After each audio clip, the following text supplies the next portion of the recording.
Many people wonder what is the most important thing that replenishes youth. Maybe it's sincere enthusiasm and desire for a bright future. For some, the most important aspect may be strong friendship for many years. Or, young hearts still require something more, for example, a relationship.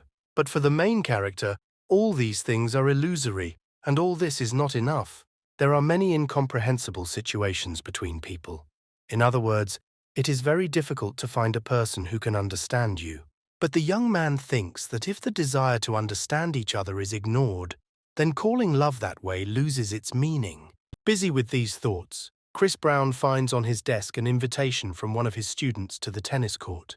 For him, it's a complete headache to receive confessions from his charges. To his surprise, when he arrived at the meeting place, he saw his familiar student named Melinda Spring. Chris decided to write off this meeting as some work moment, and immediately began talking about the report that she could submit to the student council. But the girl was not happy about this. She wants him to stop pretending to be stupid.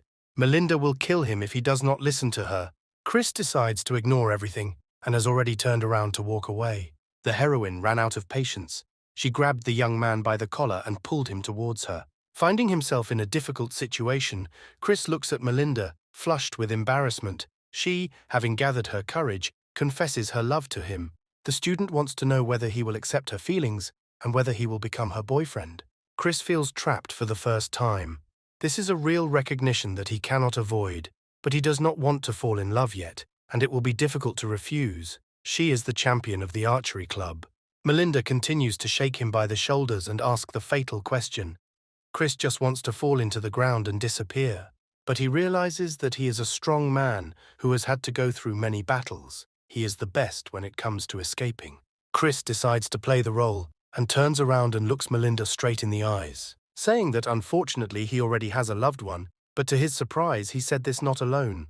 The guys notice a student standing in the distance, who apologizes and says that she is very sorry. It turns out that Melinda had appointed a rather popular meeting place, because a few meters away there was also an unsuccessful declaration of love. Hearing the same words from a girl standing nearby, Melinda does not believe her lover's excuse. She demands that he tell her the truth and not fuss with banal excuses.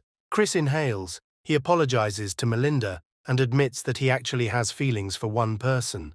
Slamming her hand on the bench, the girl does not give up.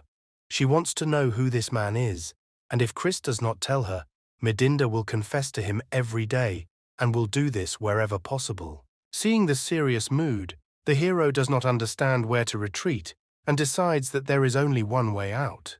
He decides that it would be better to lie, and in an impulse he shouts out that this person is Ninel Klaus. Hearing this, Melinda relaxed, saying that if it is Ninel, then everything is fine. She doesn't think that this girl knows Chris. In her opinion, the two of them cannot have any relationship. Besides, his chosen one is going to leave this school next year. Smiling sweetly, Melinda says that even if he doesn't like her now, she will definitely try to please him in the future. Running away, she joyfully shouts that she will come for the young man tomorrow morning. Chris does not understand what just happened. Sitting in his office in the evening, he doesn't understand why it didn't work out for him. It was an ideal refusal. Chris is almost sure that youth is also a problem. At the same time, the student council president, Tana Sinclair, enters the office. Seeing that the vice president is still there, she decides to sit on his desk and find out what he is doing here at such a time. He shudders and blurts out that he stayed to help with student council affairs, although in his head, he asks himself if she herself doesn't know who left him working here late.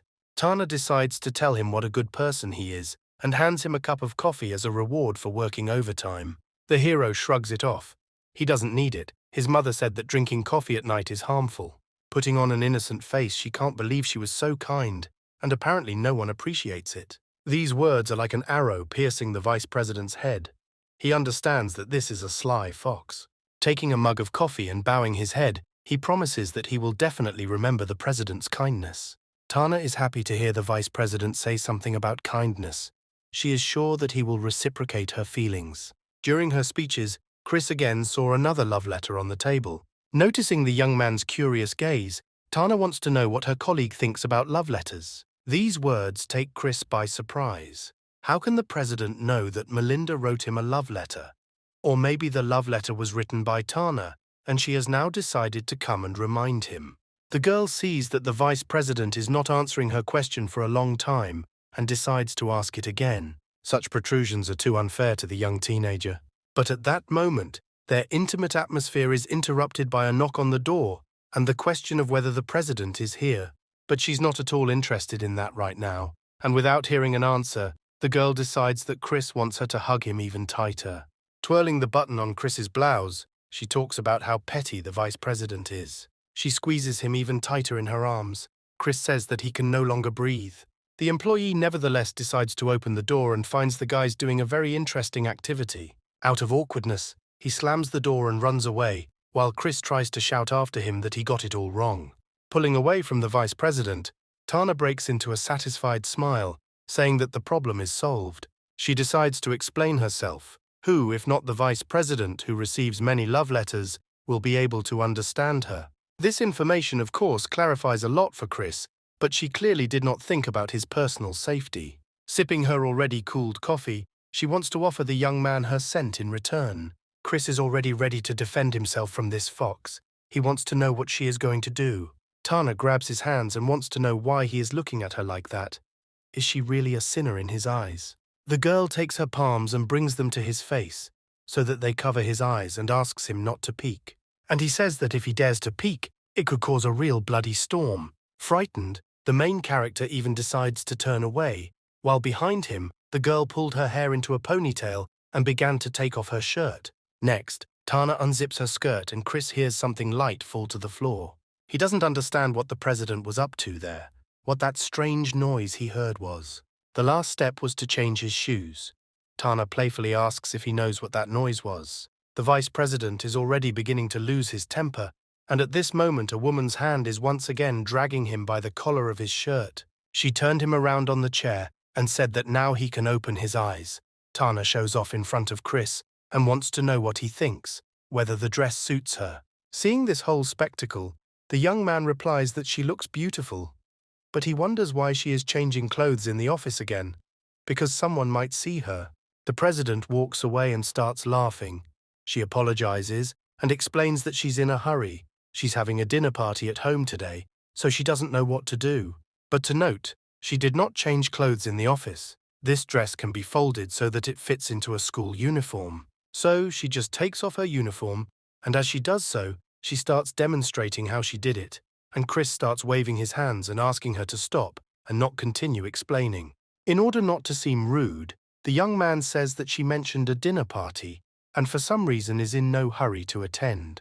But then Tana remembers the torn button on the vice president's shirt. She sits down on her knees and puts her hands on Chris's neck, saying that he is very careless as a member of the student council. It is wrong to leave his discipline and button open like that. The girl carefully secures the tie with her hairpin until the hero does not understand when his button managed to come off. Having finished, Tana prepares to leave and says in parting that this was an additional reward for the vice president for voluntarily agreeing to work overtime. After all this experience, the poor student simply cannot overcome his excitement and holds on to his tie. Walking along the corridor, Tana believes that this evening has already been a success, that she finally got it. Left in the office, Chris wonders who the second letter is from, if the president has nothing to do with it.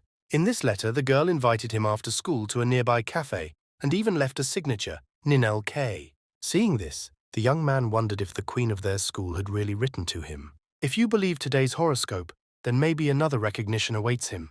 Already sitting in a cafe, Chris decides to break the awkward silence and find out whether Miss Ninel was looking for him. Leafing through the book, she mysteriously says that Melinda came to her today. But now this is not the most important thing for her. The most important thing is that Chris likes her. And then Melinda explained to her in detail his shortcomings and the reasons why she and he could not be together. From such words, Chris even choked on his tea. Ninel wants to know if everything is okay with him. The young man clears his throat, and saying that he is completely fine, tries to explain that this is not what she thinks about. The girl suggests that he simply used her as an excuse to refuse Melinda. Chris bows to her, and he is incredibly happy. The young man thanks her for her understanding. He leans even lower and apologizes for using what he likes as an excuse. Closing the book, Ninel looks at him and asks if he will be her boyfriend. Chris doesn't understand that he's in the Matrix and wants to know if the girl is joking with him, but she is quite serious. But she means for him to pretend to be her boyfriend.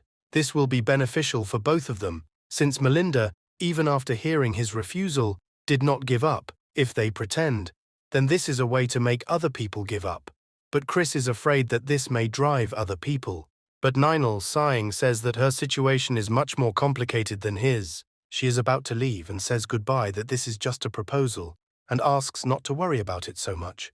But just think about it. The girl promises to meet him here tomorrow, and she will wait for an answer from him. The next morning, lying in bed, Chris, through his sleep, hears the ringing of an alarm clock and someone's steps approaching him. The girl carefully climbs onto his bed and approaches the protagonist's face. Feeling something pressing on his chest, Chris finally decides to open his eyes and sees his sister in a cat costume in front of him. The young man jumps up in surprise and asks why she's dressed like that again and what she needs again. The girl is unhappy because last night she went to bed without a bath and now she smells bad. Chris apologizes for causing such inconvenience to his little sister. She approaches him and, smiling, says that everything is fine and compliments that he smells very tasty. Grabbing her by the jacket, he drags her along and says that he won't bother with her, and now he's going to brush his teeth.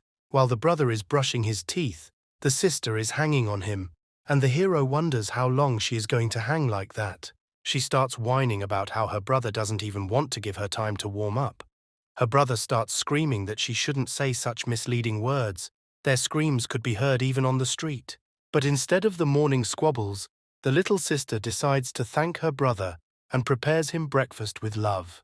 Chris tries the scrambled eggs and the girl says she's sure they turned out amazing today. As he finishes his next bite, he decides to ask how often people confess to his sister at school. This question shocks the girl. She says that this really happens. Chris grabs her hand and asks her to tell her how she usually responds to fans, and what to do if the other person does not give up even after rejection. Blushing a little, she always answers that she has a boyfriend, and if they don't believe her, then she shows a photo of her brother. She frees her hand and wants them to hurry up since they are already late for school. And Chris thought perhaps what Nenel suggested was the only effective way. At the same time, Melinda is waiting for her lover and thinks why he has not come yet. But suddenly the door opens and Chris appears from behind it. Seeing the girl, he is surprised that she really came. Seeing her in archery club clothes, he decides to run away, as he was afraid that she had come by force to settle the matter with the rejected confession. Watching his betrothed move further and further, the girl catches up with him and lays him on the floor. At this moment, Chris thinks at what point his life began to turn into a romantic comedy. Melinda drags him along, and the young man wants to know why she is leading him along, and how the girl turned out to be planning to arrange a date for them. But suddenly in the distance they notice a strange company of people. In the center of this meeting is a fair-haired youth. Seeing Melinda, he smiles and starts waving. But it seems that the student doesn't really like it, and her face immediately changes, and Chris wants to know who this guy is. Melinda turns sharply back and with exclamations of admiration addresses the hero as if he were her dear one. She grabs his hand and thanks him for seeing her off, and asks him because of the intense heat to wait backstage. Chris asks why she changed so suddenly. He even felt uneasy. In a whisper, the girl begins to threaten the young man. If he does not play along with her, the shooting club will take him and use him hostage as a target for training. Running away, she asks to look after her purse while she gets ready. Chris can only agree to her threats and requests. A fair-haired young man watched all this, and looking at all this, decides to say goodbye to his fans. He approached Chris and asked if he was the deputy chairman of the Sikal Polytechnic. The young man extends his hand to him and introduces himself by the name Ashton Ram. He had already heard about Chris from Melinda and did not think that they could collide. He notices that while the young man was seeing the girl off, she caused him a lot of trouble. But since he was the one who invited Melinda, after the meeting, he himself takes her back so that Chris does not bother himself. The main character thinks this is all one big manipulation, but Ashton continues to send him away, saying that if he's not interested in watching the performance, he can come back, and he himself will then explain everything to Melinda. Chris waves his hands away, moving away a little, says that he received an invitation from the student union, and as for who will accompany Miss Spring, it has nothing to do with him. And accordingly, Ashton too, he coldly says goodbye to his new acquaintance. This amuses Mr. Ram, and most importantly, he has nothing to worry about. Watching this exchange, Melinda breaks into a smile. The performance continues. The girl is doing a good job of hitting the target accurately. But Chris, sitting in the hall, is just waiting for this performance to end. Due to his half-asleep state, Melinda's bag falls out of his hands, and having opened, all its contents end up on the floor. The young man's eyes widen, and collecting books, he discovers that in fact the girl has a bunch of books with her about methods of courting guys. While collecting accessories from the floor, he hears someone outside discussing the girl's appearance, saying that she takes advantage of her beauty and thinks that she is always right. Looking outside, Chris sees Ashton listening to a girl who offers to teach a lesson to one self-confident girl. Fans are getting closer and closer to their idol and say that the slap he received is not a trifle at all. Ashton dissuades them. He doesn't want them to look for problems on their own because of him, but the girls continue to insist that the scoundrel needs to understand that this cannot be done. Unnoticed, Melinda approaches Chris, and she wants to know what he is doing here. The young man wants to know if she will believe him if he tells her gossip. By this time, the girl has already thought that he is spying on other girls. But Chris replies that he has already seen so much of them today that his eyes are already calloused. Melinda quickly sits him down in a chair. She is glad of his revelation. After all, then he will look only at her. She wants to know if he understood her, to which the hero agrees. Melinda falls next to him on the bench and says that she took into account how peacefully he behaved today and played along with her. And now she is ready to reward him so that he can help a beautiful girl put on her socks. If he puts her socks on, he can go home. Having said this, the girl throws one leg over his thigh, but there is no joyful smile on Chris's face. Seeing this, Melinda removes her foot and is indignant because her feet are clean, and besides, he didn't even ask why he was being rewarded. The hero clears his throat and tries to explain to her that apparently she misunderstood everything. He was about to say that he didn't even like this, but when he saw the drawn arrow in front of his face, he abruptly changed his answer to a more positive one. The young man obediently takes out his old socks from his bag and solemnly puts them on Melinda. Sitting down next to him, he says that putting socks on a beautiful girl is actually a great honor for him. Miss Spring is glad that he understands this. She leans a little on his shoulder and says that today she really wants to thank him for seeing her off. Chris wants to know if he and Ashton Ram really know each other so well. Hearing this, the girl even jumped up from her seat, wondering if her lover was jealous of her. She says that yesterday she met Ashton, a member of the shooting club from another school. She never really talked to him, but he asked her why she was still here at such a late time. And yesterday, when the performance was announced, he began to pester her. He was convinced that she stayed late to wait for him. That's why she slapped him. She doesn't know what he said to others, but today at the performance, many were unhappy with her presence. Chris understands what is happening. People are discussing all this behind her back. He wants to tell her something else.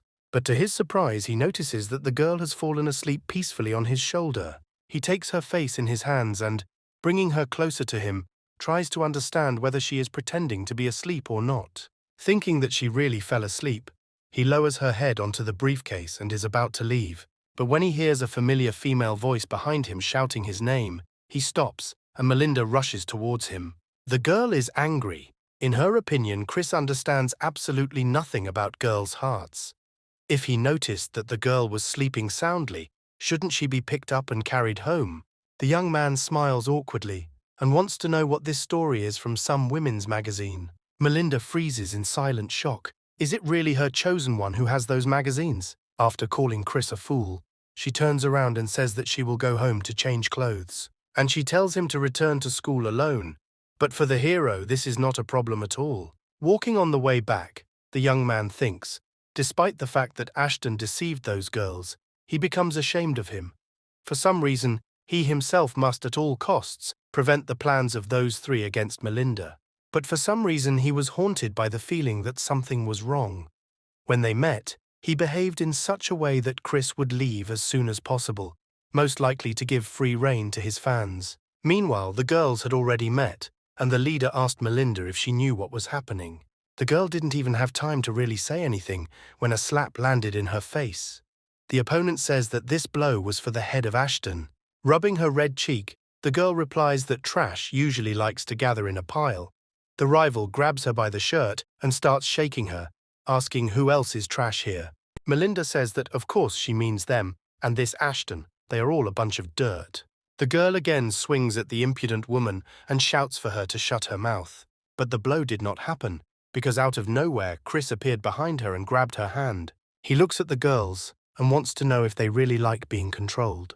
The girl gets out of his grip and also slaps him in the face, shouting that she and Ashton are connected by love and he should not care about that.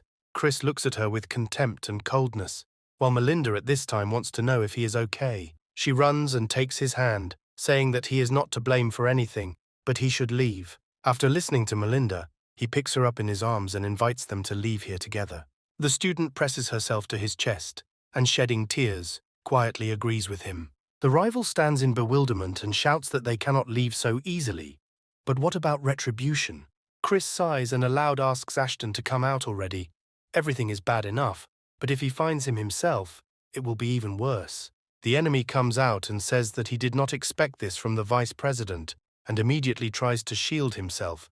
Allegedly not he started all this, but was simply passing by. The main character puts Melinda on the ground and hits his opponent in the face with all his might. Ashton flies away a decent distance, and sitting rubbing his cheek, he hears that Chris returned the slap to him.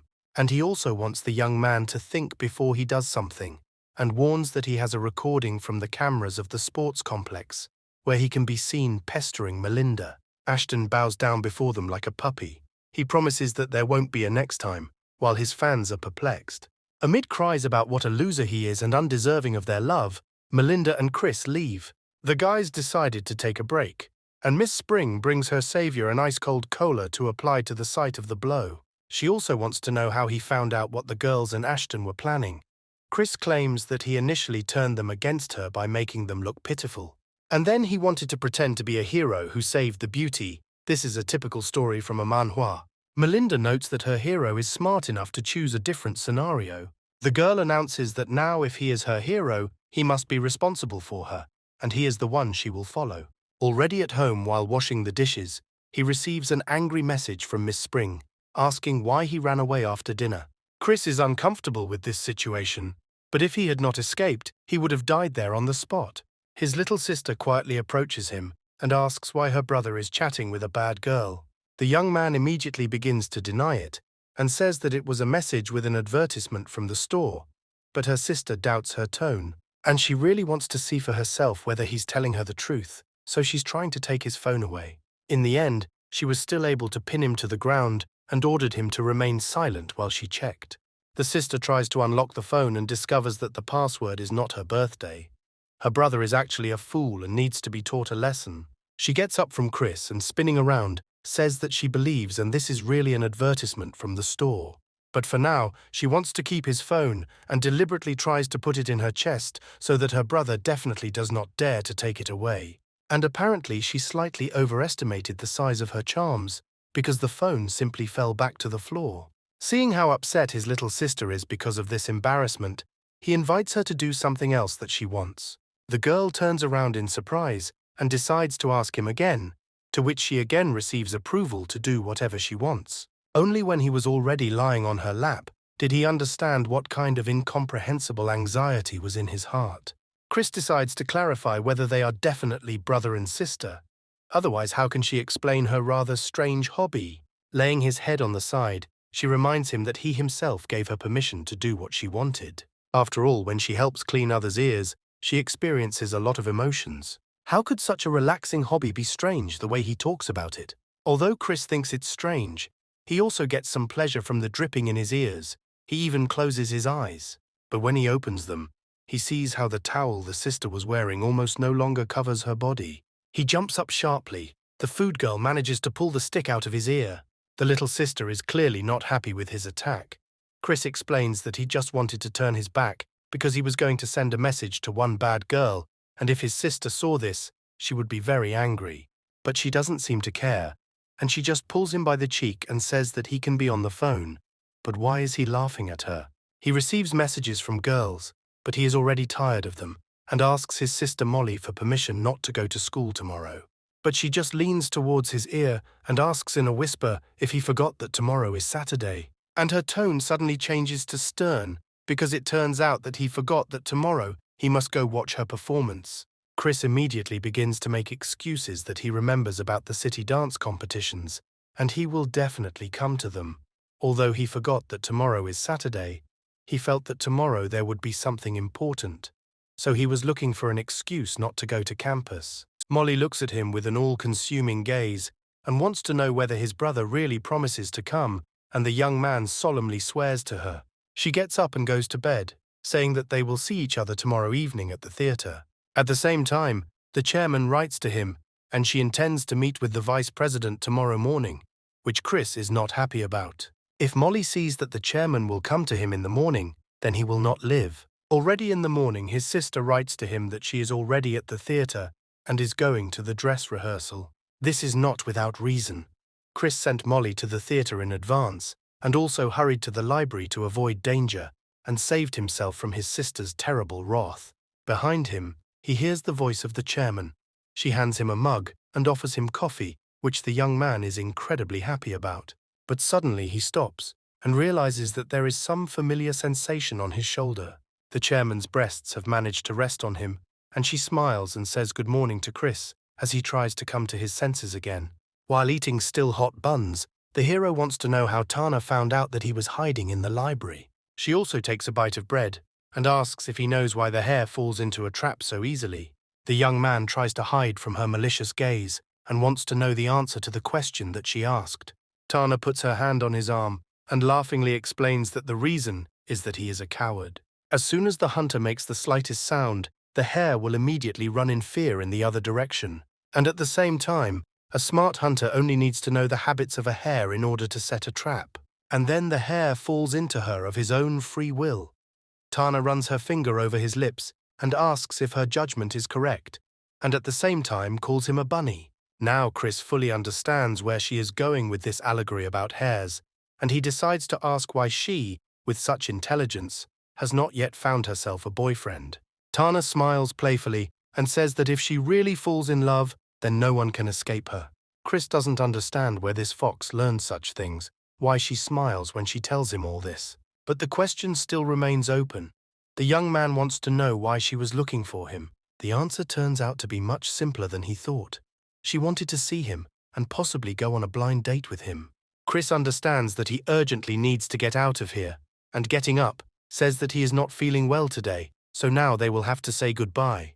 The fox, as always, is not so simple, and placing a footrest under the table, knocks the young man off his feet. She manages to grab his hand, and pulling him towards her, puts it on her chest, while looking a little confused, and asking the question if he wanted to grab her hand. And does he really want her to scream at the top of her voice right here, right now? Sitting down at the table again, Chris thinks only about one thing, no matter how he screams now. He already feels as if she is a hunter, and he is really the same bunny whom she pulls by the ears. In the end, he has to apologize to her and tell her that he already feels much better. This news makes Tanu happy, and she says that he just needs to meet one person, and that's all. He shouldn't be so nervous.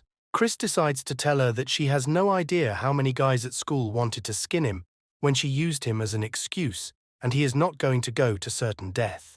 Tana understands that you have to pay for everything, and demonstrates something that makes the hero's eyes light up with excitement.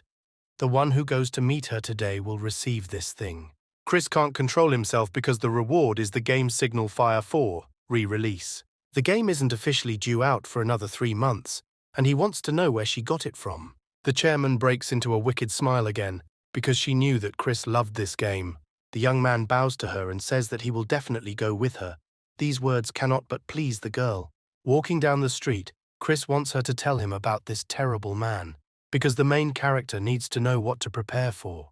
Tana says that his family returned from abroad, is on the list of the best entrepreneurs in the world, does business with her family, and at the last banquet their parents drank too much and said that they were already at the age to get to know him better. This has already happened, but now she definitely has to refuse. Chris is wondering why not take a closer look at the young man, but this will not happen. Tana again embraces the hero, talking about how interesting Chris is, and that she has not played enough with him yet. The vice president now looks more like a tomato and awkwardly says that he doesn't understand why the chairman always says such strange things. Suddenly, the guys hear someone calling out to Tanu, saying that he did not expect such a meeting. This person turned out to be Ninal. Chris immediately wanted to know what she was doing here. Luckily for them, she was just passing by and remembered the discount coupons that she wanted to give to Chris, and also reminded them to be sure to look at their expiration date. Ninel turns around and bids them farewell, saying that she doesn't want to distract the two of them from their date. The young man is ready to grab his heart, because the coffee coupon is a sign that she is still working, waiting for his answer this evening. And besides, his sister has a competition after lunch. He frantically checks the time on his watch and says out loud that he didn't expect that the man hiding in the shadows would have such a good relationship with everyone's desired beauty. He looks at Tanya for a couple of seconds and resolutely grabs her hand and drags her forward, saying that they are going on a blind date right now. Arriving at the meeting place, they see a young man who recognizes Tanu and wants to understand who came with her. But the girl can't even catch her breath to explain everything. Since Chris ran too fast, she could barely keep up with him. But she gathers her strength and introduces him as the deputy of the student council. They accidentally met on the street and decided to eat for free. Tana wants to know if Chandler minds. On the outside, the imperturbable young man says that Tana's friends are his friends, and of course he does not mind, and even offers to sit down. But anger is boiling inside him. He does not understand how this freeloader dares to hold Tana's hand. Adjusting the ties on her sandals, the girl thinks about what a fool the deputy really is. It's obvious that he went with her to hide behind her as a shield, and now, to her surprise, he doesn't even mind talking to his rival. She decides to interrupt their conversation and suggests that Chris should have a little snack. After all, after lunch they will have many other important things to do. A vein on Chandler's forehead begins to bulge, seeing how close the guys are sitting, and the impudent guy even knows that this is his date. He decides to take the initiative and invites Chris to have a little drink and chat, since he doesn't know him very well yet. Chandler, talking to his interlocutor about what delicious dessert wine this restaurant has, discreetly slips his wallet into his jacket. The vice president is embarrassed because he doesn't really know how to drink, and the enemy insists that he'll just try it and nothing bad will happen. At this same second, Tana, on the contrary, imagines how she tastes a glass of this delicious wine and pretends to be drunk. She will be able to do a lot, and even to spite this arrogant Chandler. Tana immediately supports the idea because good wine cannot be missed. Chris doesn't even believe that they will really drink it. Drinks are brought to them, and they solemnly raise their glasses to clink glasses. Tana decides that she will drink a little and then pretend to be drunk, but then she notices an interesting picture. Chris is already lying on the table, all flushed, and holding a glass in his hand, his little finger sticking out. Has he really already gotten drunk? Chandler says that it's all his fault. Why did he offer to drink, and promises to go and pay the bill and then send Chris home, and he and Tana can retire somewhere else? But the girl is already hugging the limp young man and asks Chandler not to talk like that. She was not in the mood to communicate with him before. The young man goes to pay the bill, and Chris presses himself even closer to Tanya, telling her how delicious she smells. This even begins to confuse the girl, and the hero wants to know if she can get up on her own. Since he seems unable to do this, Tana helps him get up. Suddenly, Chandler's wallet falls out of Chris's pocket, just at a convenient moment when the young man shouts to the whole audience if they have seen his wallet. He cannot find it. Chandler walks back to the table and picks up his wallet, saying that he was wondering why he couldn't find his item. But it turned out that Chris Brown secretly stole it. Continuing to lecture, he mentions that theft is a crime and they must obey the laws together. The main character still doesn't understand what's going on and offers to pay himself if his wallet was stolen. But Chandler doesn't need this. Since his opponent continues to make a fool of himself, then he'll just call the police and let them deal with him. Tanya does not like such conversations, and she asks him to stop, and if he continues the performance, then she will commit a real crime. The young man smiles and says that she herself saw how his wallet fell out of Chris's jacket. It seems to him that this kind of guy is not suitable for her. He didn't have time to finish what he wanted, because splashes of red wine were already flying into his face. Tana asks him if he has come to his senses and finished his performance. Defiantly putting her foot on the table, she wants to know who he thinks he is. She doesn't care about his dirty tricks and words towards her family, as long as he doesn't interfere in her life. Tana points the finger at Chris and warns that if Chandler ruins his future, she won't stand for it. It's good that she saw through it earlier, otherwise tomorrow there would be one more concrete pillar under the bridge. Feeling drops of wine running down his forehead and clenching his teeth in anger, Chandler says that he understood her. Tana gently hugs Chris and asks him to ask, because all this happened through her fault. After leaving this seedy place, they decide to take a breather on a park bench. Chris gradually begins to come to his senses, opening his eyes from sleep. He wants to know what time it is. Upon learning that it is already 4 o'clock, he rises sharply and realizes with horror that he is late for his sister's performance. But to his happiness, Tana admits that she deceived him. She even laughs at the fact that she now understands how Chandler could set him up so easily. Chris doesn't quite understand what exactly happened, but the girl gives him advice to under no circumstances trust those who wear masks and smile, including her. Having relaxed a little, the young man, still a little drunk, thanks Tanu. The chairman says that in this case, as gratitude, he should give himself up. These words seem to make Chris sober up, and he says that he urgently needs to run to his sister's performance. But Tana catches up with him and again, taking his arm, says that so be it, and offers to go by subway. The hero tries to get out of it by saying that he only has one invitation card, but the chairman wouldn't be herself if she wasn't ready for anything. She pulls out 2 whole VIP tickets. Chris wants to know where she got them from.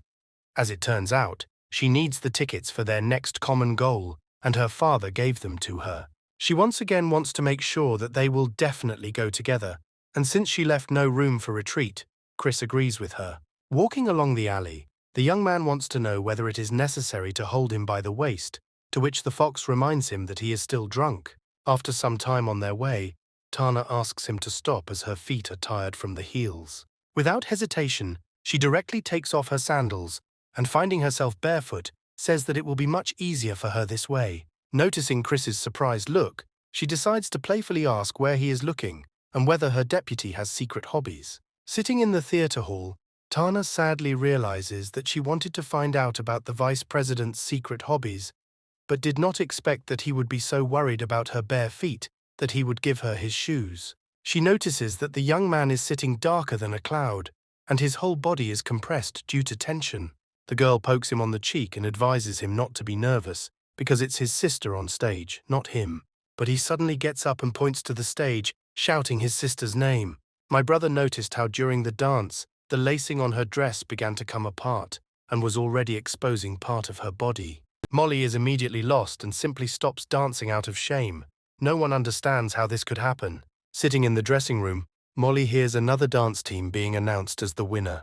Finally, her brother was able to get to her. Running into the room, he asks from the threshold if she is okay. Little sister throws herself into his arms while he asks why she is sitting here alone. The tearful girl admits that all her efforts went down the drain.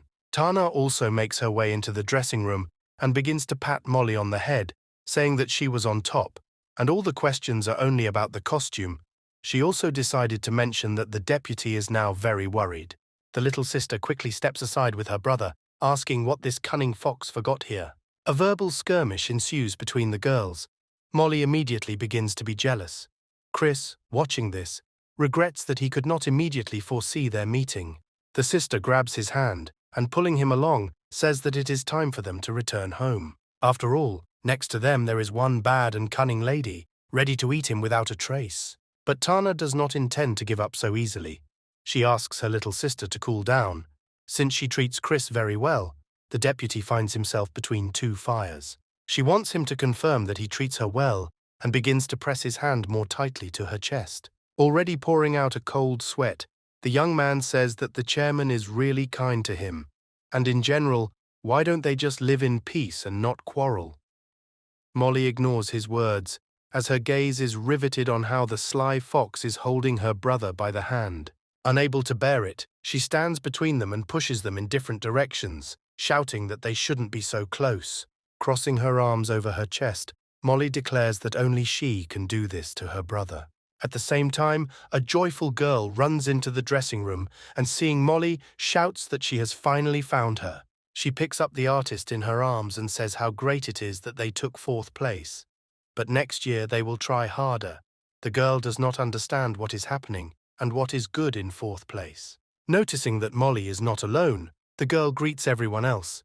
When she sees Chris, she says that his sister always talks about him, without even paying attention to others. Tana suggests that this even has a name, the older brother complex. The girl confirms that this is definitely about her friend.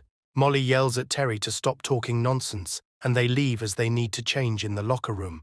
While they leave, Tana decides to tell Chris that it was the girl who was in charge of the props for this performance. The vixen wants to know if the vice president understands why his little sister failed. Molly warns her brother to wait for her while she changes. Tana's words do not leave Chris alone because they sounded quite reasonable. She is sure that Terry ruined the costume. Since being a member of the team, she was not annoyed by the loss. But on the contrary, she was very happy. It's not a sin to suspect something was wrong, but he needs to find out the motive for her concession himself. His head is tormented by questions, and Terry, noticing the depressed state of the young man, wants to know if he is upset by Molly's performance. He turns and agrees with her, because his sister worked tirelessly for 6 months, and in the end took 4th place. Sitting down next to him, the hero, as if by chance, decides to ask whether Terry checked his sister's costume well. This takes the girl by surprise. Stuttering, she begins to say that the dance costumes went through a very thorough check. She does not know how this could happen. Maybe the bright light on the stage was so hot that the threads began to melt. Chris realizes that something is really wrong here, and at that time he receives a call from Melinda. Having reached her, the girl wonders if he has died yet and why he does not answer her messages. The hero reports that he is now in the theater. This immediately causes a negative reaction in Melinda. She has already managed to imagine that he went there with another girl. During the call, Chris has one idea, and he decides to act immediately. He says so that Terry can definitely hear that there are CCTV cameras behind the scenes. Then he begins to act out as if they are telling him that they have a recording, and they were hit by a junior high school student. Melinda does not understand at all what Chris is talking about. She wants to know whether the young man is in his right mind. But he does not stop, but continues to play the role, telling them to wait for him and he will be there soon, and orders to call the police if necessary. Terry can't stand it and screams for him to stop, and for sure even grabs his sleeve. Crying, she admits that she set up her friend, and this failure is her doing. Melinda, having listened to this entire monologue, already thinks that the police are using this code word, and Chris Brown may have been kidnapped. Getting out of the bath, she rejoices that it is finally her turn to save the beauty. However, if she acts alone, she herself may fall into the same trap. Chris finally finds out Terry's true motive. It turns out that Molly swore that she would quit dancing if she took the prize. And in order for her to continue dancing, the costume designer decided to ruin her tutu. The girl confirms this. She asks Chris to ask her, because she just wanted his sister to continue dancing. The main character begins to have a headache from all this information. Terry swoops in and wants to know if he wants Molly to believe in her dream and keep dancing. The girl begins to scream about how much she adores his sister and her determination, so she is ready to do everything to support her. And in the midst of her fiery speech, she reveals that Molly decided to quit dancing because of him. Because the brother who does his best, the brother who tries hard, no matter what he is, the sister always follows him. And in order to keep up with her brother and care for him more, Molly decided to quit dancing. Her heart belongs to her brother. Even when she rejected Terry, she showed her a photo of Chris as the reason for the rejection. This conversation left a heavy aftertaste on the soul of the main character. Before leaving, the girl asked him if Molly quit dancing, would he be able to remain calm? Returning home, he carries her on his back and invites her to take a nap if she wants. But the girl refuses, because if she falls asleep, she will not be able to hold the umbrella, and then her brother will get wet. Chris decides to ask if she really decided to quit dancing, and if she will regret her decision in her old age. Molly is surprised how he could know about this, because she didn't tell him anything like that. But he rats Terry out, who told him everything. Little sister blushes and says that this is not true. Until she surpasses that girl and becomes her brother's pride, she will not give up. Now Chris's thoughts are analyzing who the girl is that his sister is competing with. Time never changes anything. It only silently watches us from the side. 2 years have passed, and Chris is no longer worried about her leaving. But those emotions will forever remain in his memory. It is for this reason that he no longer wants to hear any confessions. His sister notices his drooping state and immediately starts pinching his cheek, wondering if her brother is again thinking about that bad girl she casually mentioned. Chris refuses and says that this cannot be. He is now only thinking about what they will have for dinner, but Molly still has doubts. The brother says that choosing dances to surpass her is too childish. His little sister is really still too young. Molly blushes and tries to calmly say that it's not all about her. Doesn't his brother remember how he talked about his life's work? Chris at first cannot understand what she is talking about. But suddenly, he remembers that at one time he mentored his sister when they were little. One day, he was watching his favorite superhero series, and his sister came running to him demanding to play with her. But at the same time, Mum calls Molly to get ready for dance class. An interesting thought comes to little Chris's head. He tells his sister that dancing should become her life's work. Wanting to get rid of this little thing, and, having remembered a couple of adult phrases, he forced her to go to the dance. But the young man can't even imagine that these words will become a motto for her in life, and she will begin to dance diligently. Molly begins to wonder if her brother has really forgotten about his instructions, and he doesn't care about his little sister at all. Chris laughs. Of course he hasn't forgotten. Those were his favorite words from the first episode of his favorite superhero show. Their conversation is interrupted by the roar of a car behind them. The bright light of the headlights hits their eyes, and a car passing next to them quickly rolls through a puddle. Molly wants to put herself forward to protect her brother from these splashes, but the elder does not allow her to do this, and on the contrary, exposes himself to the blow. Already at home, the girl blames her brother. She had an umbrella, and he turned straight towards all the splashes. She is unhappy that every time he tries to save everyone from unnecessary trouble. It's the same with dancing. Every time, tired after his classes, he still goes to meet her. Molly admits that with all her heart, she wants to take care of her brother, but instead gives him trouble. That's why she told Terry that she wants to quit dancing. Chris gently takes her face and says that when he became her brother, he immediately realized that he had to take care of her. He continues to pat Molly on the head, saying that she cannot quit dancing. Today she took 4th place, but she must definitely surpass that girl. The sister begins to yell at her brother for spending the whole day with the fox and now using tricks. Chris laughs and says, "Wasn't she the one who declared that her life's work was to surpass her rival?" But Molly has already moved closer to him and offers to help him dry, since he is all wet. Chris tries to refuse, but his sister asks him not to say anything stupid and even throws him on the sofa. Molly starts tickling his stomach under his shirt, and coupons fly out of his pockets as he tries to get out of this torture. Seeing them, he remembers that he had completely forgotten about the appointment with Ninel. He quickly gets ready and goes to the meeting place. Fortunately, there he finds the girl reading a book. She asks him from the doorway if he has solved the problem. Chris is in a stupor. How did she know that he would be delayed? To which Ninel shows him the phone, where Melinda has already told everyone that he was kidnapped. The girl says that Miss Spring asked if she should call the police, but she stopped her. The young man understands that excessive concern also leads to excessive worry, and if he doesn't solve the problems now, there will be even more of them in the future. Ninel finally wants to know what decision he made in response to her proposal. Early in the morning, while walking along the corridor, Chris stumbles upon Melinda waiting for him. He is shocked and wants to know what time she got up and why she came here so early, but the girl pretends that she doesn't understand what he's talking about. They just met by chance. And since they met, she needs to know what they did with Ninel last evening, and when she found him, and also why he didn't pick up the phone.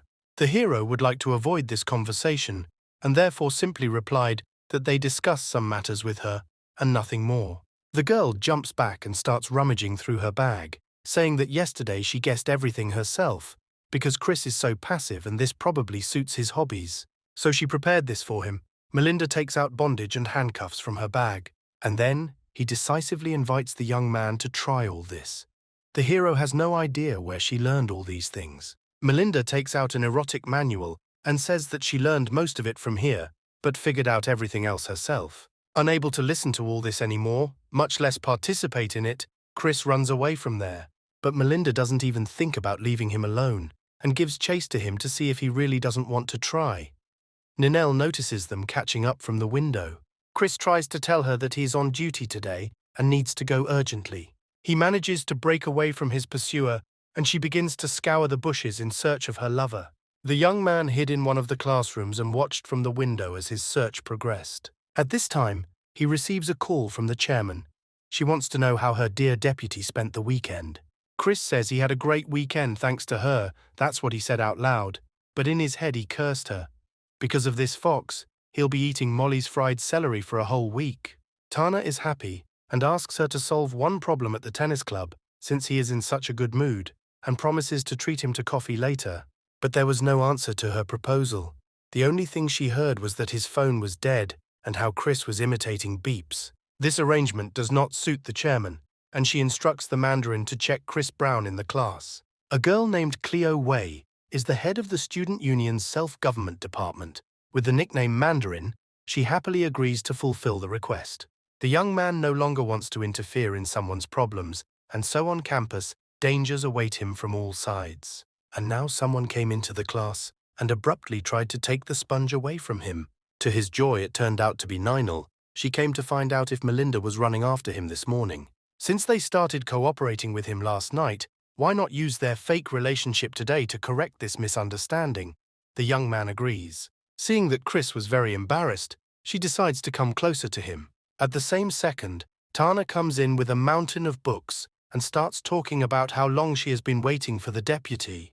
But after seeing this picture, her hands automatically dropped, letting go of everything. Then, Melinda runs into the office, joyfully saying that she has come up with something new. Now the two of them watched as their lover kissed the queen of the school, Ninal. But everything turns out to be a little simpler. The girl, approaching his face, says that he has chalk in his hair. She even stands on her toes to look a little more. Chris perceives this as another test for him. Melinda cannot bear the first such heart wound. She cries and runs away. The chairman acts more restrained. She asks for forgiveness, and saying that she's had enough, also disappears behind the door. Having shaken the young man off the chalk, Ninal moves away and says that it seems she heard the voices of Melinda and Tana. Chris doesn't even know how he feels. It's probably all for the best. In the morning he didn't know how to refuse the girl, and now he's randomly gotten rid of the burden that was on his soul. Ninal invites him to go with her to the literary club, as they need to discuss something. Approaching the Ninal club, the guy called out, noticing Chris. He wants to ask him to leave, since he needs to personally discuss the issues of the literary club with the girl. Ninel's gaze changed sharply. She began to look hopefully at her ally, giving him a signal. Chris shields her, and turning to the guy, says that since we are talking about the club, he should have nothing to hide. The young man is dissatisfied with who the deputy thinks he is. He accuses him of wanting to take advantage of his position in the student union to give them orders. The girl decides to take the initiative into her own hands and, turning to the young man, says that the deputy of the student union is also her boyfriend. The guys move on. These words cooled the young man's ardor so much that he even dropped all the papers from his hands. Entering the reading room, Chris suddenly sees Ninal bowing before him and asking for forgiveness. She apologizes for her willfulness. The hero tries to calm her down, saying that everything is fine, and this was the only way to solve the problem. Next, Ninal decides to clarify the question of what couples usually do. She thinks that going to school and back together will not be enough to deceive everyone, so she invites him to join a literary club so that they can spend more time together. Chris immediately agrees on this.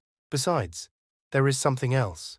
Yesterday, when she was researching the relationship between couples, she came across a pink app in which lovers leave their mark and invites her to try it out. Chris is thinking about this too. He also doesn't mind doing all this for authenticity. Having clarified these questions, Ninal approaches him and asks him to bow his head again. She asks him not to move, and Chris's body seems to turn to stone, obeying her command as she kisses his neck. Now a scarlet kiss could be seen on the young man's neck from under his shirt. Ninal is pleased with her work, using bright lipstick. Now everything looks more realistic. Chris praises her for being so well prepared, and now he can rest easy. The girl sits down and says that today she still has some things to do, and starting tomorrow they will start going to school together. Already on the way back home, the main character began to analyze what he was thinking about. If he joins the literary club, he will become its deputy. As soon as the chairman finds out about this, this can be considered the date of his death sentence. He wanted to solve the problem, but as a result he got into even more trouble. Is this really the typical life of a student? Even the way home was no exception for him, because out of nowhere Melinda landed next to him and needed to talk to him. After picking up his drink order, Chris heads to the waiting girl, whose thoughts scream only about love. Approaching, he hands her a glass, and she abruptly snatches it out of her hands, offended. Melinda looks up at him and wants to know how long she and Ninel have been together. Chris, without hesitation, replies that they started dating yesterday. Now the girl understands what they discussed that evening. She decides to ask if she can call Ninel now and say that she and Mr. Brown are on a date.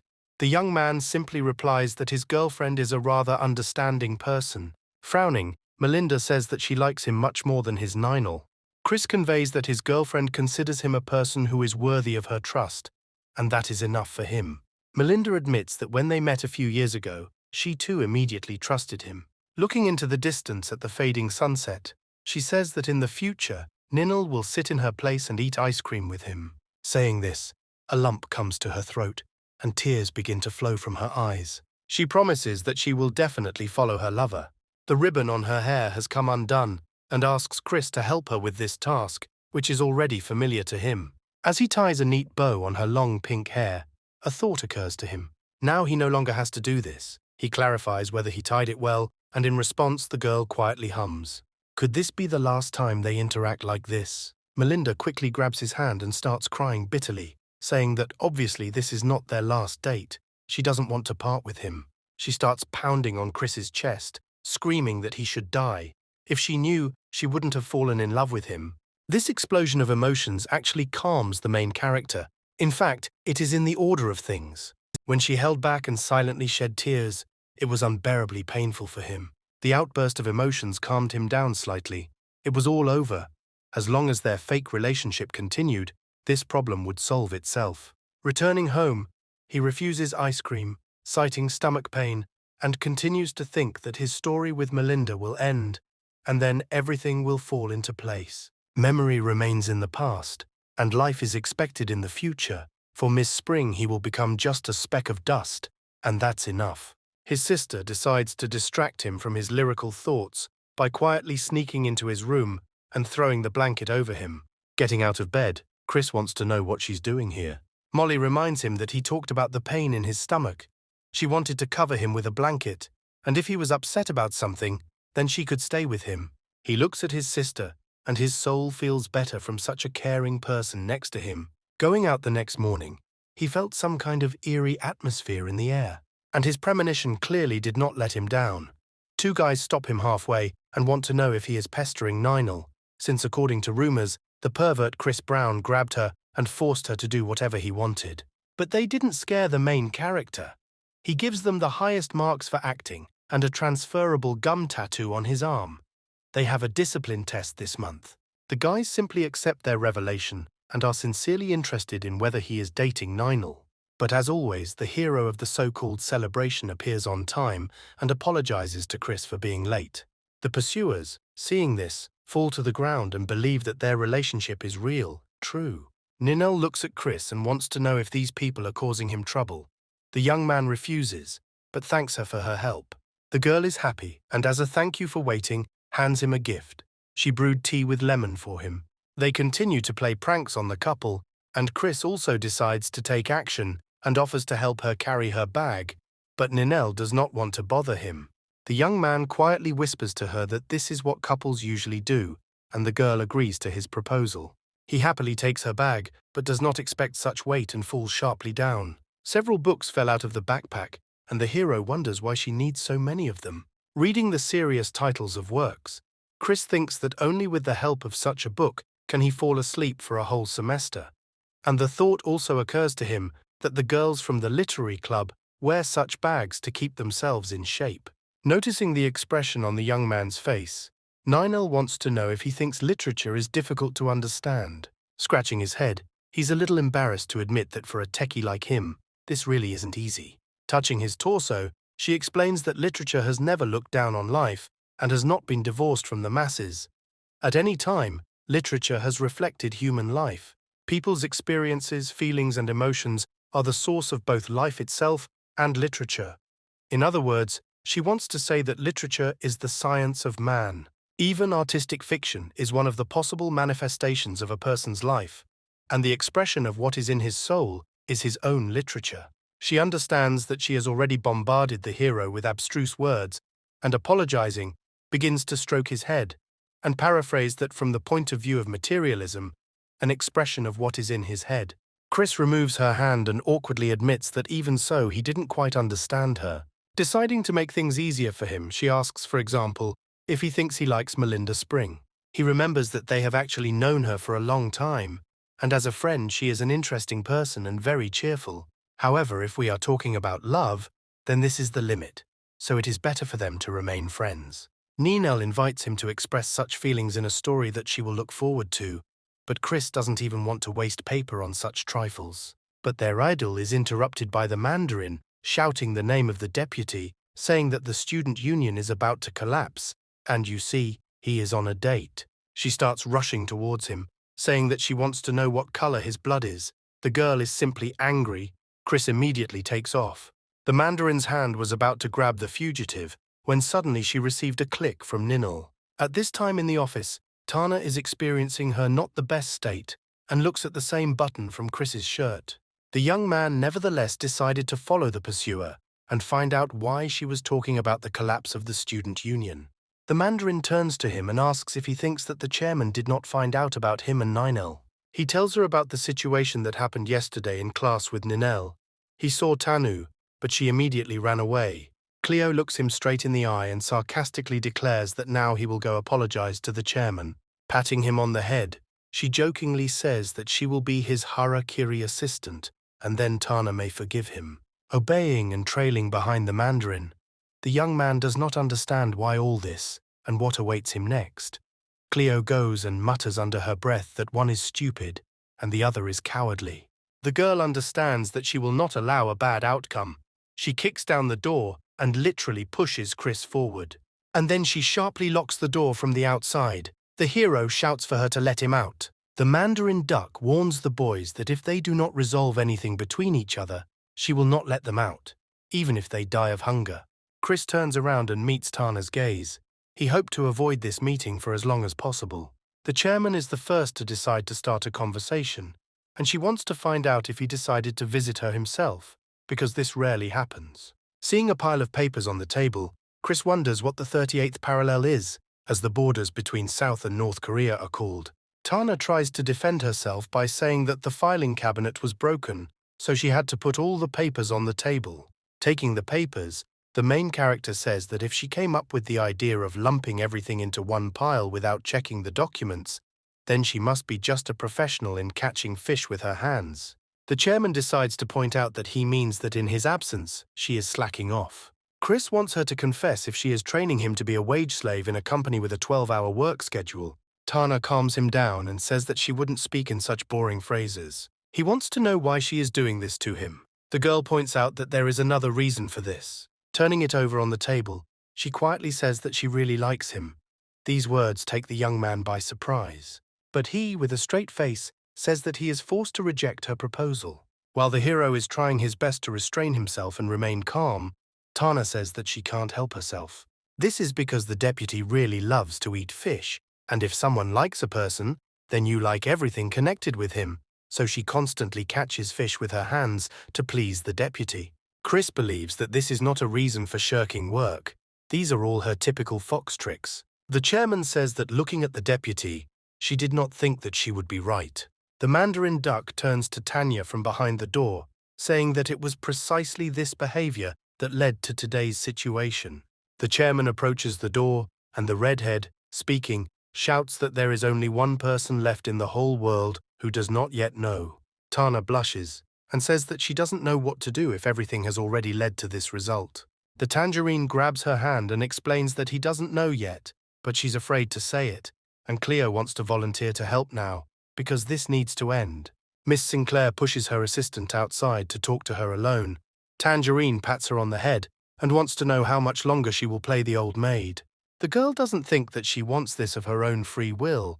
Tana asks if she thinks that she should take him away from someone else. The Mandarin is not against this. She can even provide support. but she does not think it is worth going that far. After talking a little more, the chairman returns to the office and orders to continue working and return to discussing financial reports. Chris turns and looks at her intently, wondering if she wanted to talk to him about work, and yet he wants to know if everything is okay with her. Meanwhile, Tana listens to her friend's prompts from behind the door, who tells her to say that this is a woman's secret, and he should not ask unnecessary questions.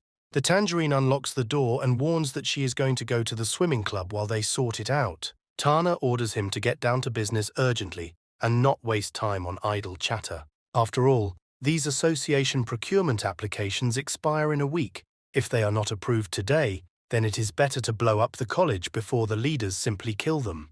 The chairman whispers something about how the mandarin fish constantly catches fish with its hands, and this is already too much. Chris thinks that the same can be said about her. The girl decides to get down to work and review everything together with her deputy. It turns out that the swimming club wants to buy new equipment, and the tennis club also wants to change rackets, and the management agrees to this. The girl clearly reads with a hint and wants to know what the deputy thinks about subscribing to the magazine for the literary club. This makes Chris nervous, but he is all for signing this document. But Tana doesn't think so. Literature is an insignificant thing for their students.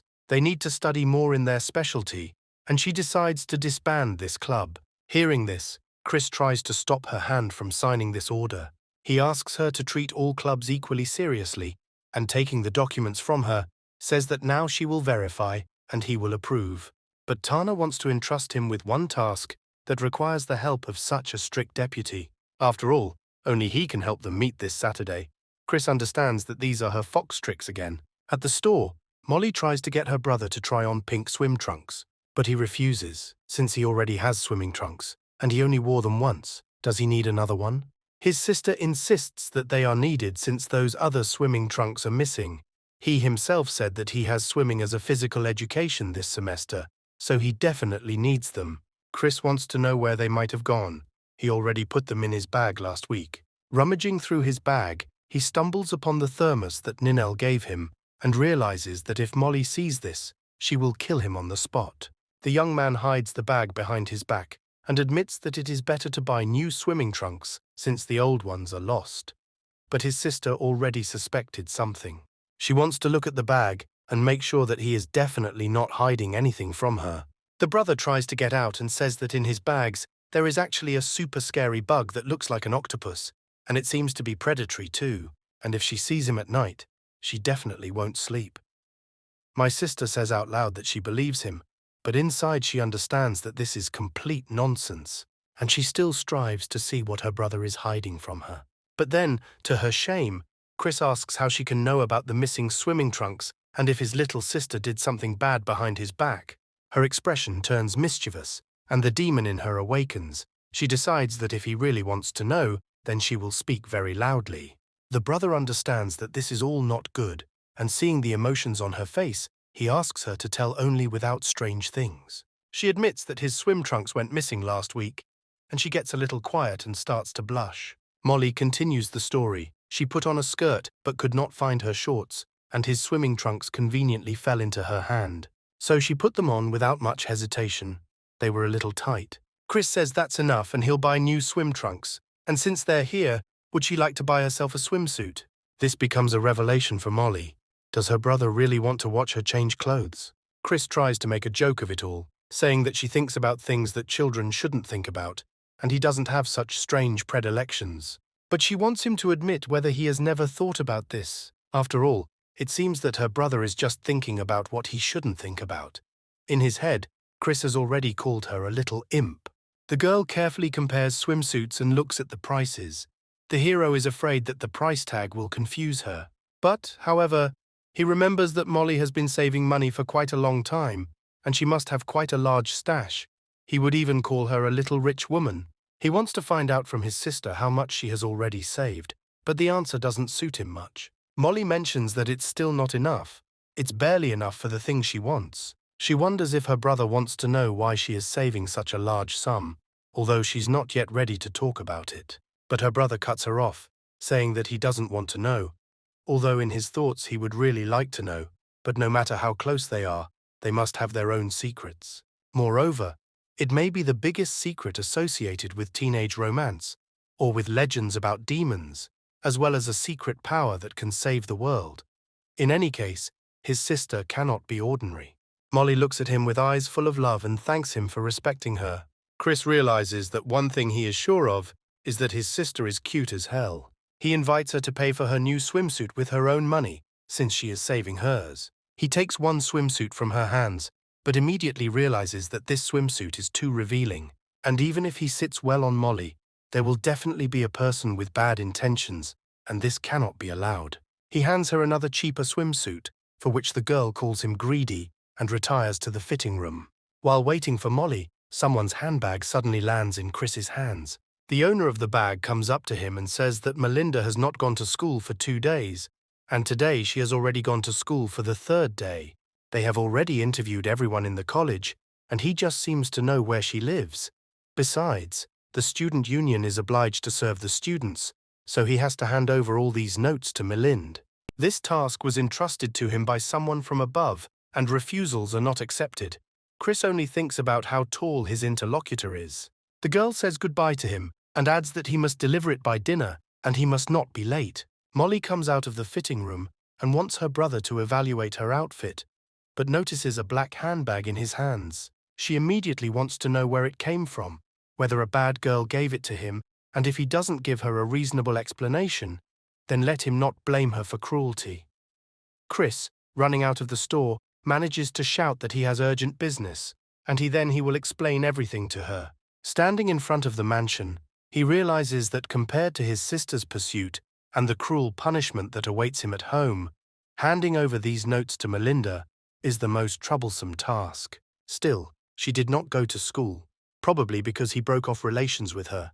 Chris is trying to figure out how best to give them to him and what he should say when he meets her and tries to rehearse it. Only delusional ideas come into his head, which depress him. He goes through options, but cannot come to anything. He tries to express his embarrassment, but suddenly he heard the sound of heels behind him, and someone called out to him, saying that they had not seen each other for a long time. At the same time, Molly sends her brother a photo in a swimsuit and says that she has already prepared dinner for them. Chris, having received the photo and messages, cannot contain his embarrassment. The young man is seated at a table in the hall. Melinda's aunt named Chica met him. She sent the girl to the store and warns that she will return soon. Chica invites Chris to have dinner with them.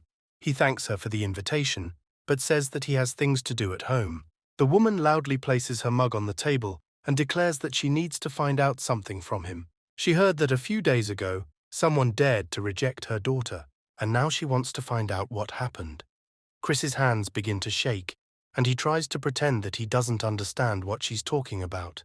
Chica approaches the young man, and then he gives up, and says that household chores will wait for him, and he can stay with them. The aunt changes her face, and, putting on an apron, declares that he will soon appreciate her culinary skills. Chris realizes that he has already gotten himself into trouble. Finally, Melinda comes home from the store and shouts to her mother that she bought onions. Walking into the hall, she freezes when she sees Chris sitting on the sofa, who awkwardly greets her. She runs to her mother's kitchen. Fearing that her brain has already begun to melt, Chica comes out to hear the cry of her child. Clinging to her mother, Melinda cries that she was hallucinating and saw the same one on their sofa.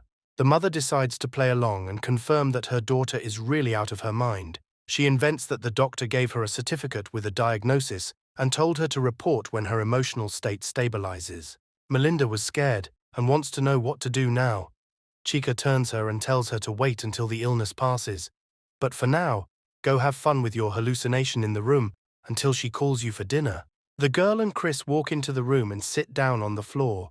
Melinda greets him like he's a hallucination. The young man doesn't understand why the hell he's a hallucination. The main character decides to ask how she is feeling and say that her classmates gave her notes. But Melinda does not go out of character and still says what a cool hallucination she has.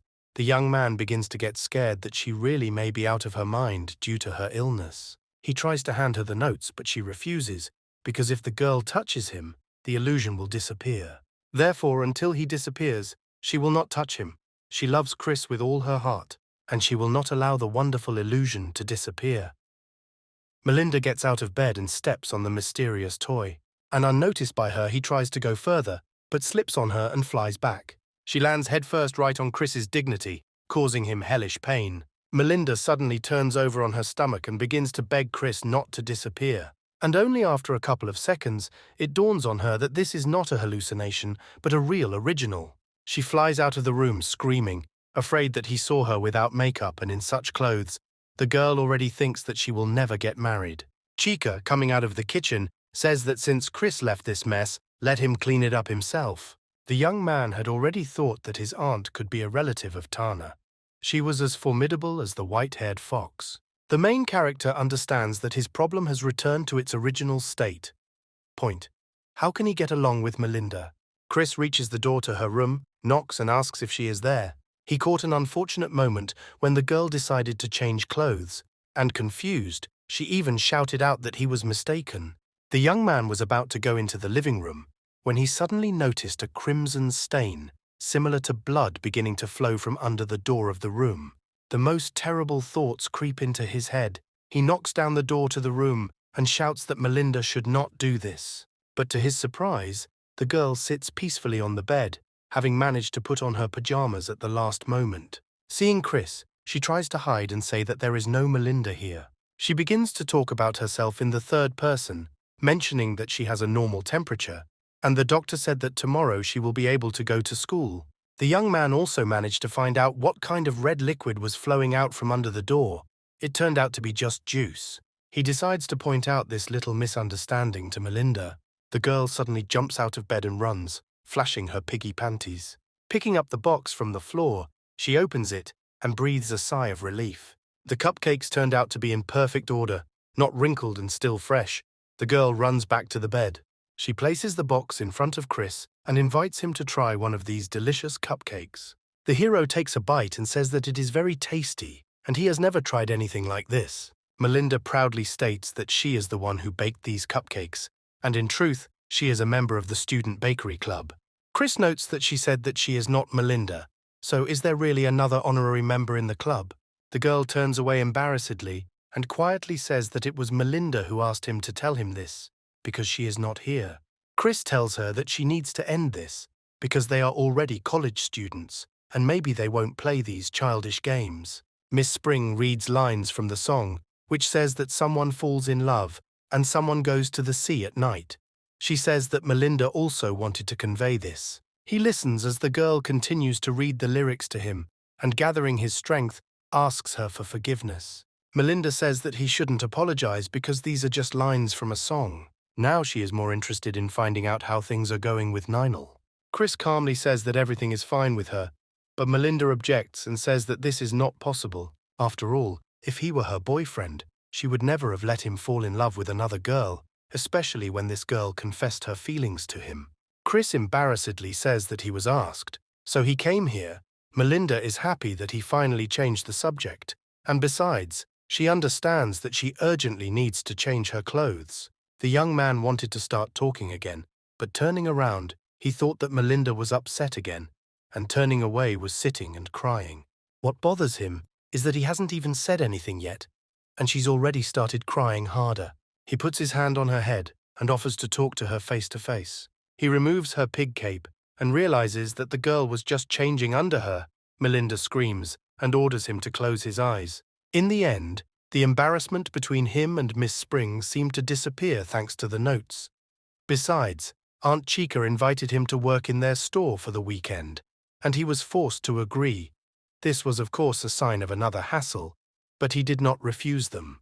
Perhaps all this is due to fear if you think about it. He still broke her daughter's heart a few days ago. On the other hand, he brazenly entered someone else's house, brazenly ate someone else's dinner, and brazenly took other people's things.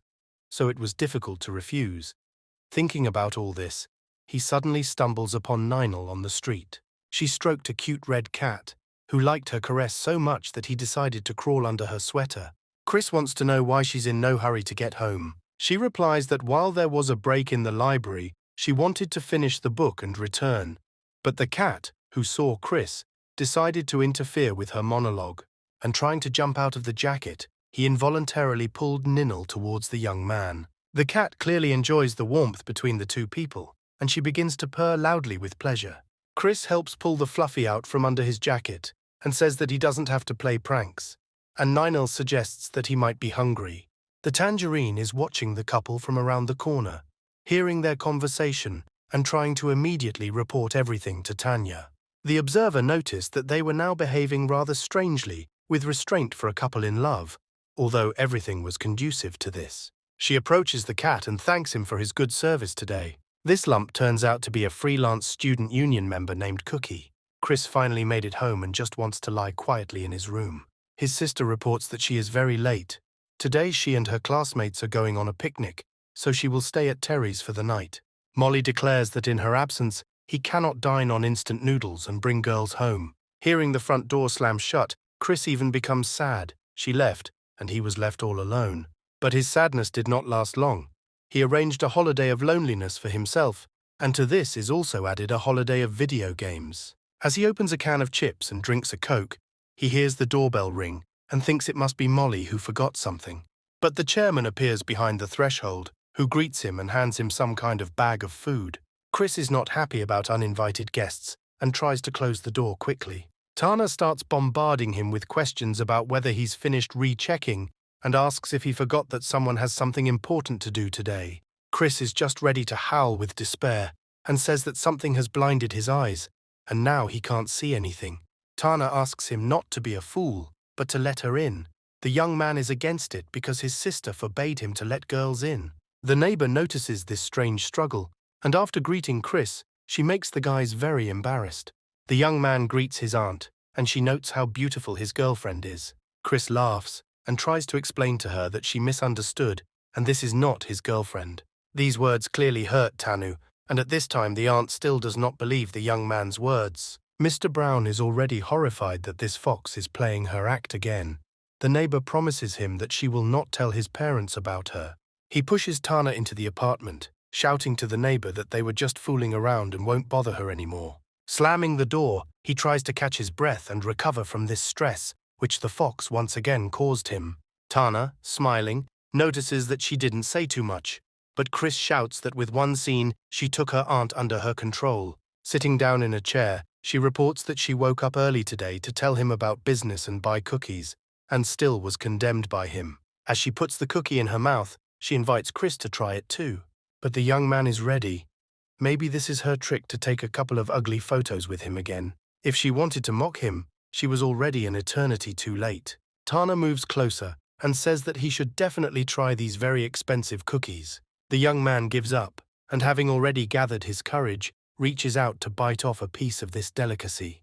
Chris tries to take a bite of the cookie, but Tana jumps away from him, leaving him with nothing. She did a trick with him and now wants the deputy to guess where the cookie went. Tana reaches out and pulls out the cookie from behind his ear, but doesn't calculate the load and leans a little on Chris, dropping the sweet from her hands. Being so close to each other, embarrassment takes over them, and an awkward silence hangs in the air between them. The confusion of the guys was not without reason. While Tana pulled out a cookie and leaned on Chris, he sharply turned his head and accidentally kissed her on the cheek. The young people immediately turned away from each other, blushing from embarrassment, and Chris was the first to apologize for his misconduct. He pleads guilty because he thought the cookie was behind her ear. Chris reminds him that it's already quite late. The young man wants to go change clothes and come back, but the president gets up from his chair and, grabbing his hand, stops him from running away. After all, has he really just kissed her and is now planning to run away? In addition, she calls him a heartless bastard. Next, Tana continues to tell tales about how her mother told her that she would have to live her whole life with a guy who would kiss her. But Chris is not such a fool as to believe in these far-fetched family traditions.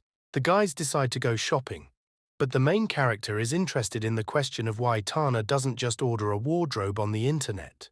Her arguments for buying in reality are that they will use the cabinet for a long time, and therefore it is better to choose in person. The president already liked one option, and she ran to look at it as quickly as possible, at the same time calling Chris to her. She lost sight of him only for a second, and eventually caught him in the glass ball. Putting on his hood, he poses as a magician and says that he has never told his secret, and usually he keeps a low profile, but in reality, he is a moon lord. Tana doesn't waste a second, takes it and starts filming this performance. Chris continues to sing a ballad about the Lord of Light and Darkness and how he was nicknamed the God of Eternal Night. The girl adds fuel to the fire and admires him, asking what the God of Eternal Night is capable of. The young man declares that he turns blood into wine. His voice is like a knife, and his whisper is lightning that illuminates the whole world, and when he falls asleep, the all-consuming darkness covers the earth. Chris commands mortals to be afraid, because this is only a small part of his power. Tana wants to know what he is capable of, but the young man finally notices that a video is being filmed. Chris tries to take the phone from her, but the president deftly dodges it, and she begins to threaten the deputy. She invites him to show him a lot of interesting things recorded on her phone. Chris falls to his knees and begs her to delete everything. This offer attracts the cunning fox, and she invites him to lose. For a second, her mind flashes to the scene where he turns and kisses her tenderly on the cheek. Thinking about it, she quickly stuffs the phone into her bra, thinking in her head that Chris would never think of it in his little mind. Tana invites the young man to delete the video from her phone himself, if that's what he wants. Chris decides to abruptly change the subject, saying that they wanted to buy a closet, and immediately points to one of the applicants, whom she supposedly immediately noticed. But turning around, he saw how Tana decided to perch on one of the chests of drawers. Crossing her legs, she wants to know how Chris thinks this furniture is comfortable to sit on. The young man immediately understands that something is wrong. The main character tries to pretend that everything is fine, but inside himself he convinces himself that the president has always loved to sit on strange surfaces, and he just needs to get used to it. Jumping off him, she decides that then they will take him, while Chris, looking at the scene, believes that the student council will not be able to afford it. Then, Tana decides to simply propose cutting the literature club's budget. Chris is unhappy that the president is so angry at the literary club and believes that she should be ashamed. As a result, they took this expensive cabinet and the student council was left without money. Naturally, they did not touch the budget of the literary club. Surprisingly, Chris suddenly felt a kind of comfort, and strange thoughts appeared in his head. The young man is embarrassed to say directly, because if he starts a conversation, then he and Tana will no longer be able to be friends. But if he remains silent, he will never know peace in life, and Chris nevertheless decides to turn to the president. The hero begins to hesitate, and his face immediately begins to turn red. Tanya becomes very curious. While the deputy is trying to collect his thoughts, the girl already thought that everything had finally dawned on him. Her hands in which she holds the glass begin to shake with excitement. Chris finally blurts out that Tana never gave him the game signal Fire 4, but she promised him in exchange for helping him with the date. These words turned out to be completely not what she wanted to hear from him. Now her hands are shaking with anger, and she decides that she heard it, and she did not hear him. Squeezing the glass and straining her face to keep a smile on it, she asks to repeat it again, and Chris, without hesitation, starts shouting about his game again. Tana is no longer able to restrain himself, and grabs his deputy by the collar, accusing him that he is doing all this on purpose. The young man sincerely does not understand why he cannot demand what he honestly earned. The devil begins to break out of the president, because in front of her is a brute who is playing with the feelings of a young girl. She has already boiled to the point that she wants to know what Chris thinks is the color of his blood. The young man tries to convince her that she shouldn't go so far, because killing people is not good, and people who die by other means become ghosts. Tana accepts his words and believes that she can kill him a little differently, and includes a recording of him impersonating the Moon Lord as proof. Chris literally loses ground from under his feet from his shame, and the girl does not stop, nightmare him with a video recording. As a result, the hero does not hold back and grabs her hand with the phone so that at least a little of the remarks come from it, and the deputy begins to tearfully beg Tanu to delete this shameful video. After all, his life is already too complicated, but the girl decides that everything depends on his behavior. She thinks that they may not be on a date, but girls are supposed to give gifts. Chris hands her a fox-stuffed animal and asks if that's what she means. He thinks that the toy is very similar to Tanu, the same white with red eyes. The last thing he added was about character, and the president clearly didn't like it, since she again showed off the phone with the video. Tana still decides to listen to what he means. Chris is trying to say that the color white symbolizes her pure heart and beautiful soul. But the most important thing is that he thinks the fox is beautiful and generally cool. This answer takes Tanu by surprise. The young man tries to come up with further advantages, but the girl has already reached out to his present. Chris notes that she looks very cute with his gift. The president is still trying to digest everything that was said.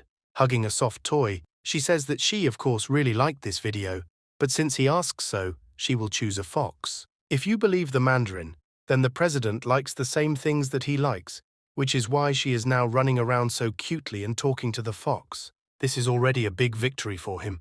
Today he was able to defeat this white fox. Tana, drinking tea with tapioca, notes that he took the girl shopping all morning and then to a cafe. Chris looks up from her bowl of noodles and says that she said herself that she was tired and hungry. The president decides to ask the deputy if he remembers how they met. That day, Chris gave her flowers, but he didn't bring them to her, so she wants the young man to tell who they were intended for then. The hero's gaze instantly dropped, and he asks for forgiveness and says that he doesn't want to talk about it.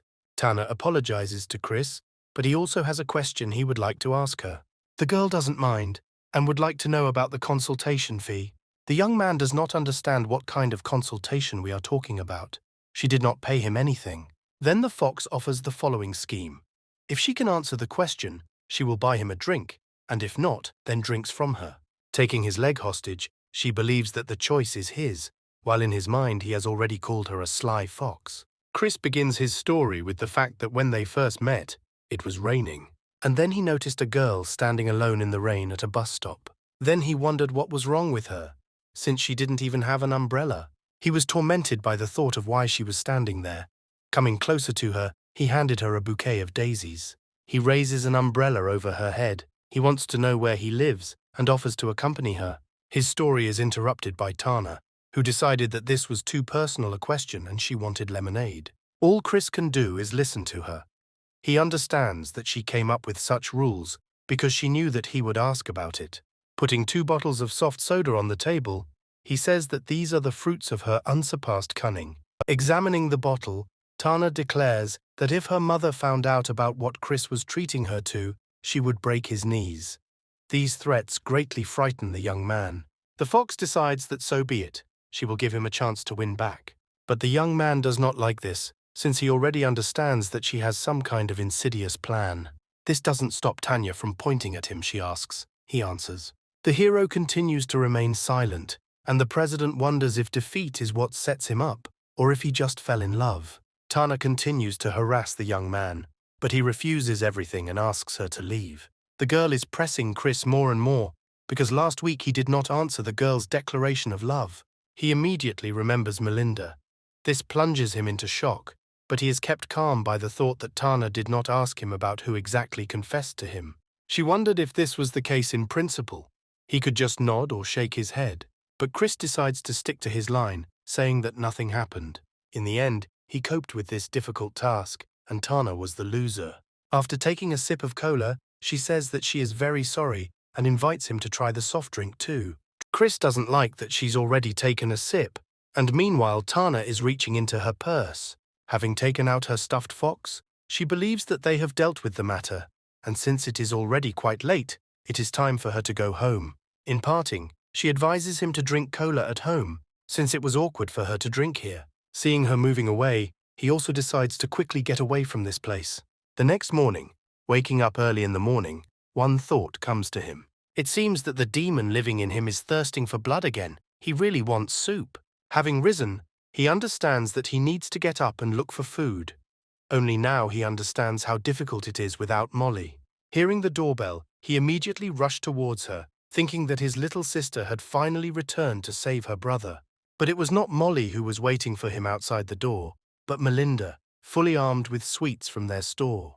Chris looks at her with a surprised look. He addresses her as Molly, saying that they haven't seen each other for just a day, and she managed to become a pink-haired demon. Melinda doesn't hold back and hits him on the nose, not understanding what he's talking about. Has he forgotten that he has to help her at work today? And she also wonders if he wants to say something about her costume. But Chris was surprised in itself by her appearance, by the fact that she simply came to his house. The girl does not hold back and gives him a small slap, calling him a fool. She kicks off her shoes and, walking into the room, says that she brought muffins for breakfast, while Chris thinks that if he loses the war on his territory for the second time, he will not be able to look at himself in the mirror. He decides to be proactive and says that his mother and sister are in the bedroom and his father is now in the kitchen. The young man invites her to sit down while he calls everyone. The girl begins to shake with fear and asks why he didn't warn her earlier. She's worried that she only brought 2 cupcakes for Chris and his sister, but the young man tries to calm her down, saying that Mom and Dad won't be upset. Melinda cannot stand this and decides that she will wait for him downstairs, since she is not ready for this yet. Chris gloats in his thoughts, but the hero stops her and begins to call his parents and sister at the top of his voice. He shouts that his classmate decided to visit them and brought them cupcakes. Melinda even had tears in her eyes from excitement. Chris laughs and decides to admit that he was joking with her. Her parents are not at home, and Molly has left altogether. Melinda grins with anger, and calling him an idiot, asks him to give his hand. Taking hold of his hand more tightly, she bared her teeth and is already screaming that she is now going to bite him to death. Already at the establishment, he put on his uniform and tries to endure it, while Melinda ties another knot on his apron. Chris asks her to bite his other hand next time, otherwise he's already worried about his right one. Miss Spring promises that if he behaves well, she won't bite at all. The young man notes that even though this is a joke, he is still scared. Melinda chuckles in response, but she wonders why he decided that someone was joking with him now. Her threats are interrupted by a cafe worker. She is very glad that their main maid is here. This worker turned out to be the manager of a medieval castle-themed store named Miss Liana. Melinda introduces Chris as her classmate, who came to work part-time, and she allows him to use him as much as he wants, because he owes her mum money. She previously pushed Chris to greet Liana. While the main character feels like a slave, the manager says that she kept wondering where Melinda had been for 2 weeks, but it turns out that their baby fell in love. And she notes that their uniform suits the guys very well. They are just like a real couple. The girl blushes and dryly replies that they are just friends. Chris begins to panic. Melinda has the same face, just like the fox had yesterday, and if he again denies everything, he will again be called a scumbag and a cheater. He decides to just play dumb while Liana admires their youthful love. She decides to hug the guys and tell them that she will keep their secret so Rick's boss won't find out. The manager sends them to the kitchen and promises that he will not disturb them. But all this turned out to be for a reason. Boss Chica prepared something for them there. Liana slams the door, leaving Chris and Melinda alone with their awkwardness. In this silence, the girl decides to ask his opinion if they look good together. Chris asks her to calm down. It's just a small misunderstanding. And in general, if they came here to work, then it's time to start. And he's also interested in what Aunt Rika has prepared for them. Melinda realizes that this stale cracker is absolutely impenetrable, and glancing at the countertop, she notices the cream. Miss Spring decides to take matters into her own hands. Mischievous thoughts have closed in her head. She decides to show who the devil is here. She approaches Chris in the hope of finding out what Rika has prepared for them, but they could not even imagine what could be waiting for them there. Melinda thinks that they shouldn't be surprised, and notices that Chris is looking like a ram at the new gate. The box contains a cake with an inscription that hints that a handsome guy broke a girl's heart, and Rika hopes that she can help him apologize properly. Melinda believes that there is nothing unusual in this message and gift, but the young man thinks the opposite. For Miss Spring, this is an ordinary custom-made cake. In her opinion now she better remember that they have to work, and she orders him to change his shoes in order to go to the kitchen. As she continues to get out the baking supplies, Chris tries to accept that it's all just that. They start decorating cakes, and Melinda asks if he has tried himself as a pastry chef. The young man denies and allows them to command. This is all to her advantage. Her plan is to sneak up, throw cream in Chris's face and take a photo of him. But first, she carefully takes her lover's hands and, saying that there is nothing complicated about it, helps to even out the layer of cream on the cake. Melinda says that he needs to get ready for everything, while behind her back, she holds in her hand a clot of cream, which from the room heat begins to drip onto the floor. Hugging the young man even tighter around the waist, the girl asks him not to complain if she swears a lot. Having chosen the ideal distance, she decides to begin the plan for her revenge, and swinging as hard as she can, slaps Chris in the face. The main character stands upset and rubs his cheek, saying that he hoped that she would teach him to cook, but instead she does nonsense. To her surprise, Melinda does not see any traces of cream on his face. Meanwhile, she herself stepped into the ambush she had set with her foot. This turns out to be a fatal mistake for her, and having taken a step she slips and, flying, grabs Chris's belt. Hearing noise and screams in the room, Miss Liana immediately hurried there. She wanted to find out if the guys needed help, but the manager only saw a picture of Melinda hanging onto Chris's pants so as not to fall and screaming at the top of her lungs so that he would not move. Seeing this, Liana quickly slammed the door behind her. The guys immediately tried to shout to her that she actually misunderstood everything. Sitting on the floor, Melinda begins to get very worried, almost to the point of hysterics. The girl starts crying and says that Chris is to blame for all this, and the manager most likely thought about them wrong. Rubbing tears from her eyes, Melinda wants to know if he will try to console her, but the young man does not think that is necessary. This freed her hands to implement Plan B, shouting that it was his own fault. She pointed a bag of cream at him. She knocks the hero to the floor while Chris tries to resist, not understanding her sudden mood swings. But Melinda is no longer listening to him, and we suggest him not to move, as the little devil is going to take a lot of ugly photos with him. The main character does not understand why the villain immediately lays out his entire insidious plan, and on top of everything else, he notices that the tip of the pastry bag is not cut off. This played a fatal mistake, pressing even harder on the bag. All the contents splashed in the opposite direction. Melinda did not understand why everything was not going according to plan. She is a devil. Why then does she always get it? But Chris decides to point out another problem to his colleague. Because of this fun, they did not notice how something began to burn in the oven. This infuriates the girl, and she throws him out the door, shouting after her that she'll figure it out on her own, and in response, Chris begs her not to leave him here alone. The young man no longer understands what they're doing here, whether they are working part-time and making cakes. Suddenly they called him handsome and asked if he was busy. The stranger turned out to be an attractive girl who did not remember that the young man had worked in this establishment before. Chris replied that he was only working part-time since there was no such thing as extra money. She invites the hero to just chat, but Chris doesn't think he can do that. The girl complains that now he has nothing to do, and in general, up close, he reminds her of her first love, noting that his eyes are exactly the same. The young man tries to reduce it all to a small misunderstanding and replies that it all just seems to her. But the lady cannot be stopped. She invites him to spend some time with her after work and promises that he will have money every month. This makes Chris start to blush with embarrassment. In his head, he is already trying to understand what kind of plot twist this is. This is definitely an arc about finding money. Although he rarely watches TV, this sweet girl is unlikely to be a fraud. Melinda quietly creeps up behind the hero, and seeing a charming person in front of him, she wants to know what her colleague is doing. She grabs Chris and says that Miss Liana has already searched him, and he needs to hurry so that she doesn't get angry. The young man reminds them that they have no clients at the moment, but Melinda tells him to get out of here. The girl who noticed him, seeing the object of her interest being taken away, decides to ask who is doing this, and Miss Spring, without hesitation, answers that she is Chris's girlfriend. The stranger immediately loses interest, and after saying goodbye, leaves the store. As soon as the front door slammed behind her, Melinda begins to shake the young man by the chest, asking what he was doing here, mentioning that she heard their entire conversation with that lady.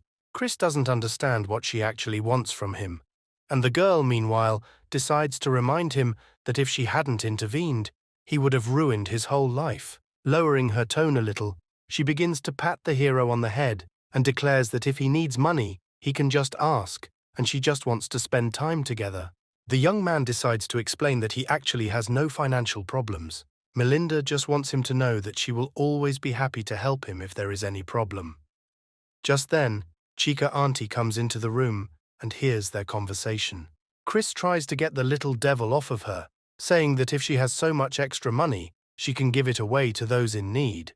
The girl reminds him that he just almost became a gigolo. In the midst of their verbal spat, Chica intervenes, suggesting that they all go to dinner together. Auntie squats down sweetly and, smiling, promises that she will treat everyone. Already sitting in the car, she decides to ask Chris how his first day at work was and whether he coped with the cake. The young man replies that everything went pretty well. Melinda decides to join the discussion and suggests that her mother make him a mascot. Then there will be no end to rich women. Chica turns to her daughter and, calling her a pig, wants to know if she is tired, since she could not close her eyes the night before. The girl does not understand what she is talking about, because her mother could not see it. Then how should she know? The aunt says that at night she decided to go drink water, and seeing the light in her daughter's room, spied how she was choosing an outfit for that day. Melinda begins to burn with shame, and tries to justify herself by saying that it was just a movie, and she watched the movie all night. But Chica continues her story. She heard her daughter reasoning out loud that tomorrow her mother should drop her off at Chris's house, and she needs to come up with a reason for this. The girl can't stand it anymore and threatens her mother. If she doesn't stop talking, she will jump out of the car. Having arrived at the appointed place, the aunt drops off the guys and says that they can go and take a table. Melinda does not understand what game her mother has started, what she is up to again. As soon as the car was out of her sight, Miss Spring received a message on her phone from her mother, who mentioned that on weekends it was almost impossible to find a free place, and so she went home. But Chris also accidentally glanced at his girlfriend's phone and now wants to know what it is. Melinda immediately hides the phone behind her back and decides to quickly change the topic by saying that he was doing so well today. He didn't even check his phone or collect daily rewards in any game. The main character replies that he is no longer at the age to play games. In the morning he called his sisters and asked when she would return, so it is unlikely that anyone will need him now. Questions immediately popped into Melinda's head. What about Ninel? What kind of couple are they, if they don't even communicate? Having already sat down in the cafe, Miss Spring makes an order and has a nice chat with the local waitress. While Chris was chatting with his sister on the phone, the waitress wanted to know what it would be like. But when she saw the gift on the table, she fell silent, and after a while said that they would do everything in the best possible way. The young man has already admitted that he misses his sister's cooking, and if this continues, he will become completely insignificant. But Molly notes that she feels even better this way. After all, otherwise her brother will always revolve around cunning foxes. Melinda clearly hears this conversation. Suddenly, Terry's voice appears on the phone. She greets Chris and says that his sister wants to leave them all and will return to him early. After hearing the entire dialogue, Melinda concludes that someone clearly has a cis complex. Chris thanks her for the compliment, while the girl tells him to eat more vegetables and places a plate in front of him. The young man notices that there is clearly a slight inequality on the table. On his side, there are more vegetables than meat, and on his companion's side, there are only meat delicacies. Crossing his arms over his chest, he notices that, for some reason, he's not at all surprised. Melinda genuinely cannot understand what is wrong and what he means. Chris decides to point out to her how picky she really is, but the girl doesn't see anything like that. After all, she herself believes that she is still growing, and her body must be well nourished. Chris looks at their difference in height, which does not go unnoticed by the girl. She has already called him stupid and is ready to rush at him into battle, baring her claws. Suddenly, out of nowhere, the waitress's voice tells them not to move. Looking ahead, they see that they are being filmed on a camera. The waitress tells the guys about their local tradition of congratulating visitors to their establishment on their birthdays.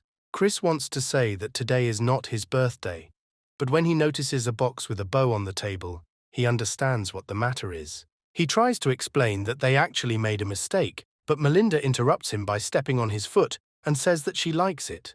She gives the waitress the box of cake, saying that it is for another event, and asks her to cut it. Opening the box, Chris sees a cake that screams that this is a treat for a couple. Confetti crackers explode, and Melinda announces that they have known him for almost 947 days. Seeing all this festive mood, Chris understands that she was literally counting the days, and it even becomes a little funny to him that he is such an idiot. Next, the guys decide to take a little walk. They even manage to go into the photo booth to take a couple of pictures. The young man notices that the ice cream today is much tastier than what they ate last week. Melinda is not surprised, because it is the best ice cream in the universe. Remembering that they had a difficult time last week, she wants to know if he is going to say something hurtful to her now, or promise that they will be best friends. She continues to bombard him with questions, but Chris doesn't understand what she's saying. The only thing he wants to know from her is what she generally likes about him. Melinda does not understand why he decided to ask her such a shameful question. It sounds like she was waiting for her favorite book to come out, and the seller told her, "I'm sorry, I don't want to sell it to you, but I want you to praise it and tell me why it's good." But if he is so interested, then in return she wants to know that he and Ninel don't really love each other. Love is a complex topic. These feelings cannot be seen or touched, and nothing can be understood by behavior. It's like an arrow on a scale. It moves when you get closer to a person, and when the arrow is standing, it's just a friendly relationship. But if this balance is upset, then one side will prevail, and friendship will become something else. It's just that some people believe that everything in the world happens for a reason. If they like something certain about each other, then the scales tip. Sometimes it happens that people come together because of some completely simple, everyday reasons. And the question arises, what does he like about this person? He is an ordinary guy. He did not save her from death. The fate of the whole world does not depend on him. He did not devote his whole life to the search for eternal truth. But this is how love works. Not only the saviors of the world and princesses fall in love, the simplest love is the fruit of our daily life. The sum of these little things is what they do every day. Considering all that has been said, Melinda wonders what she noticed. Maybe he seemed handsome to her. Maybe his stupid smile when he crashed into something played a role. If you think about it like that, she won't even remember how it all started. But be that as it may, nothing can be done. She has already fallen in love with him. She still wants to know, she and Ninel don't love each other, is this true? Chris does not understand what she means, and Melinda begins to say that at first she was angry, not even because he rejected her. Even before the confession, she thought about it a lot. They are friends, and so it would be, but she believes that they cannot be friends forever. And it's becoming more and more difficult to tell her about this, because everyone convinced her that there was no need to rush into confessing. But she didn't think so, and decided that she would be at a greater advantage if he accepted her. But if not, then it's okay. The girl revolved around him so often that all her potential competitors had long fled. And while he doesn't completely hate her, she will think that there is a chance. Chris notices that she doesn't believe that he still has a girlfriend. Melinda strokes his cheek and asks if he is taking her for a fool. Does he really seriously think that she will believe that he fell in love literally 2 days after they met? And besides, they didn't correspond all day. Is this how lovers behave? Chris quickly turns away from her, saying that someone else's soul is dark, and she cannot deny that she and Ninel are already together. Melinda hugs him from behind a little and decides to find out what will happen if she finds out that he is lying to her. He asks her to calm down already. She agrees, but warns that if something happens to them, she should not complain later. The girl decides to ask one more question. She wants to know if Chris will hate her, to which the young man replies that he has no reason to do that. At this point she says goodbye and says that they will see each other at school. As soon as she disappeared from sight, a feeling of anger came over the young man, from not understanding how the devil understood everything. But he was saved from these disturbing thoughts by a call from his sister, who asked him to come to her. Molly loved to broadcast on the social network how she spends her time, and today was no exception. She says that today they are at the hot springs and asks her brother in the background to say hi. Chris awkwardly greets the audience, and Terry hurried to join them, who also loved to appear on air with her best friend. The girl plopped into the spring right between her brother and sister, starting to splash them with water. Terry began to enjoy the hot water while Molly scolded her and told her that the broadcast was on. Chris decides to ask his sister why she decided to broadcast in the first place. Molly says that while she was visiting her brother at college last week, she met someone. She noticed how her sister was chasing her brother and trying to get him to appear in her broadcast, and he ran away and told him not to show anything to anyone. The girl thought it was interesting and would cheer her up.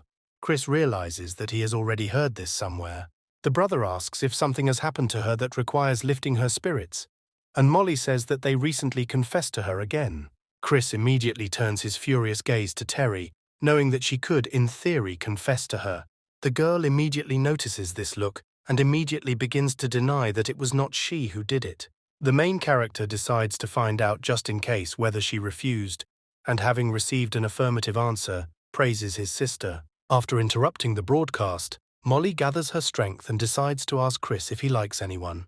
For a second, tension hung in the air, and looking away, the brother answers her that he doesn't like anyone, and why did she even think that? Molly replies that lately it seems to her that her brother is somehow strange. He even began to stay late at school more often. Chris decides to calm her down saying that it just seems to her now there is a lot of business in the student council, and the disciplinary committee takes this very seriously. While he was saying this, Terry told him to step aside. Moving away from Molly, the girl begins to scold him, saying that he should take more care of his health, and that he can't even imagine how worried she is about him. The young man begins to object, shouting that he is completely healthy and he is completely fine. Terry is a little embarrassed and asks again if this is true, since she was sure that he was sick. Chris orders her to stop fooling him and asks her to explain what she means. The girl decides to tell everything. Lately, she noticed that Molly was behaving strangely. She was late for school a couple of times and always runs away after classes. She couldn't invite her to play on the weekend, so she thought that Chris was sick and she was talking about him cares. Terry presses the young man to the wall and tearfully begins to ask him to take care of his health so that she does not limit herself. She leaves and Chris realizes that something clearly happened to Molly. Suddenly, a painfully familiar smell reaches his nose, and he turns around to see Melinda, who is negotiating with the sauce manager about the delivery of their cakes. And then she also decides to turn her head and can't believe her eyes. Chris is standing in front of her. She accelerates to jump and shouts that it is fate that flies into the arms of her chosen one. But the young man stretched his hand forward in advance to stop this pink beast. But even this does not stop Melinda from starting to look from all sides, literally bringing the guy to a nervous cry. She did not find any hickeys on his body, and after conducting an analysis, she realized that his swimming trunks were definitely not to Ninel's taste. Having hugged him in a friendly manner, she admits that she thought to catch him in the act. The young man points out that this is impolite. Chris's calmness is swept away as soon as he hears the voices of his sister and Terry nearby. He has only the worst possible outcomes in his head if Molly sees them with Melinda. He had little time to think, and he grabs the girl by the hand and quickly drags her along. He decides that they will hide in one of the saunas, and quickly running there, Chris automatically presses Melinda to him and covers her mouth with his hand. Only after a couple of minutes do they both realize what situation they are in, and the girl points out that it is too hot inside. Outside, meanwhile, the girls continue to search for Chris. Terry is convinced that she saw him somewhere nearby. That same evening, without wasting any time, the president engages in his physical training. Having finished, she notices that her phone received a notification about Molly's broadcast. The title included Hot Springs with a Brother. This information was useful to Tanya. While the girls continued their search, Chris decided to finally call Molly. He decides to tell his sister that he went to the toilet, and when he returned, he did not find them there, so they must return to their original place. These words calm Molly. It's as if a stone had been lifted from her soul. Realizing that they could return, Chris was happy, but not for long, since, apparently, Melinda passed out from this stuffiness. Holding the fragile body of his girlfriend in his arms, the thought flashes through his head about how much trouble she is. Having nothing to do, the young man decides to put his companion on his back in order to quickly get out into the fresh air. Already outside, he decides to put Melinda on a sun lounger, pretending that she is just a visitor of historians who has fallen asleep. He himself decides to swim in the spring so as not to attract attention, but he stumbles upon a paper boat. But the boat was not the only thing that attracted his attention. He heard a familiar voice and, turning around, saw a white fox. Out of the corner of his eye, he saw that Terry and Molly had finally arrived at the source. But with Tanya, he couldn't stay here for long, and so he was trying to sneak away quietly. But the girls notice him and want to know where he's going. The young man, unable to think of anything better, decides to say again that he urgently needs to go to the toilet. Having run far enough, Tana was already waiting for him. The hero wants to know what she needs from him, but the girl claims that she only wanted to say hello. Since she didn't demand anything more, Chris was about to leave, but the president grabbed his hand. The problem turned out to be that her towel does not hold on at all, and she asks the young man for help. Otherwise, there is a possibility that it will completely fall off. The sly fox invites him to hold the towel for her, but Chris decides not to fall for her tricks and sends her to the reception to ask for a clamp. He understands that if Molly saw this, the world that he so desperately protects would be instantly destroyed. As soon as Chris decided to leave, he heard the sound of a falling towel. He could not resist and turned around for a second. He immediately gets a slap on the back of his head from Tana, asking where he is looking. She is flattered that he could not restrain himself and still turn to look at her. Chris grabs a towel and throws it over her, and shouts for Tana to cover herself. The girl believes that if he wants to watch, then she doesn't care about others. All this awkwardness that Chris is experiencing is also covered with fear, since he hears that his sister has already gone out to look for him. The hero again frantically begins to look around in an attempt to find shelter. Tana is surprisingly in high spirits, she sarcastically suggests, calling his little sister here. There is no time left to think, and Chris decides to take a desperate step. Grabbing Tana by the hand, he jumps into the source with her. Having plunged under the water, they slowly try to open their eyes, and Chris, out of habit, closes his companion's mouth. At the same time, the sister approached the water, where bubbles were bubbling on the surface. Melinda had also already woken up and was sulking with anger that Chris had abandoned her here. She would never forgive him for this. Her angry cries of retribution were heard by a girl with a camera sitting by the water. She turned out to be Ninel. Tanya clearly doesn't like the fact that Chris is holding her against her will, and she herself decides to use a trick, wrapping her legs around his body around the waist. Unable to withstand such pressure, the young man gives up and lets the president go, and she is also trying to hint to him that it is hard for her and the oxygen will soon run out, so she wants to borrow some air from him and has already begun to reach for his lips. But suddenly someone's hand plunges into the water, clinging to Chris's shoulder with a death grip. Tana also grabs onto him, and to their surprise, they are pulled out of the water by Ninel, who wants to know how the young man ended up here. The president decides to enter into a conversation and point out that her parents are the owners of this establishment, so she, as the owner, decided to give her deputy a short tour. She takes Chris by the hand and tries to lead him away to show how much else there is here, but Ninel also grabs the young man's hand. The girl gets up and decides to remind the president that Chris Brown is her boyfriend. Therefore, she will simply accompany them on the excursion, and of course she apologizes for the inconvenience. And Ninel also wants to talk to Chris about something, and wants to know if Tana is okay. The president quickly removes his hand and says that of course she doesn't mind. She says that she will leave them for a minute and will wait at the agreed place. Tana tried her best not to show her anger, but everything was literally burning in her soul. She did not understand why they came across Ninel. Suddenly, on the way, a bush ran next to her.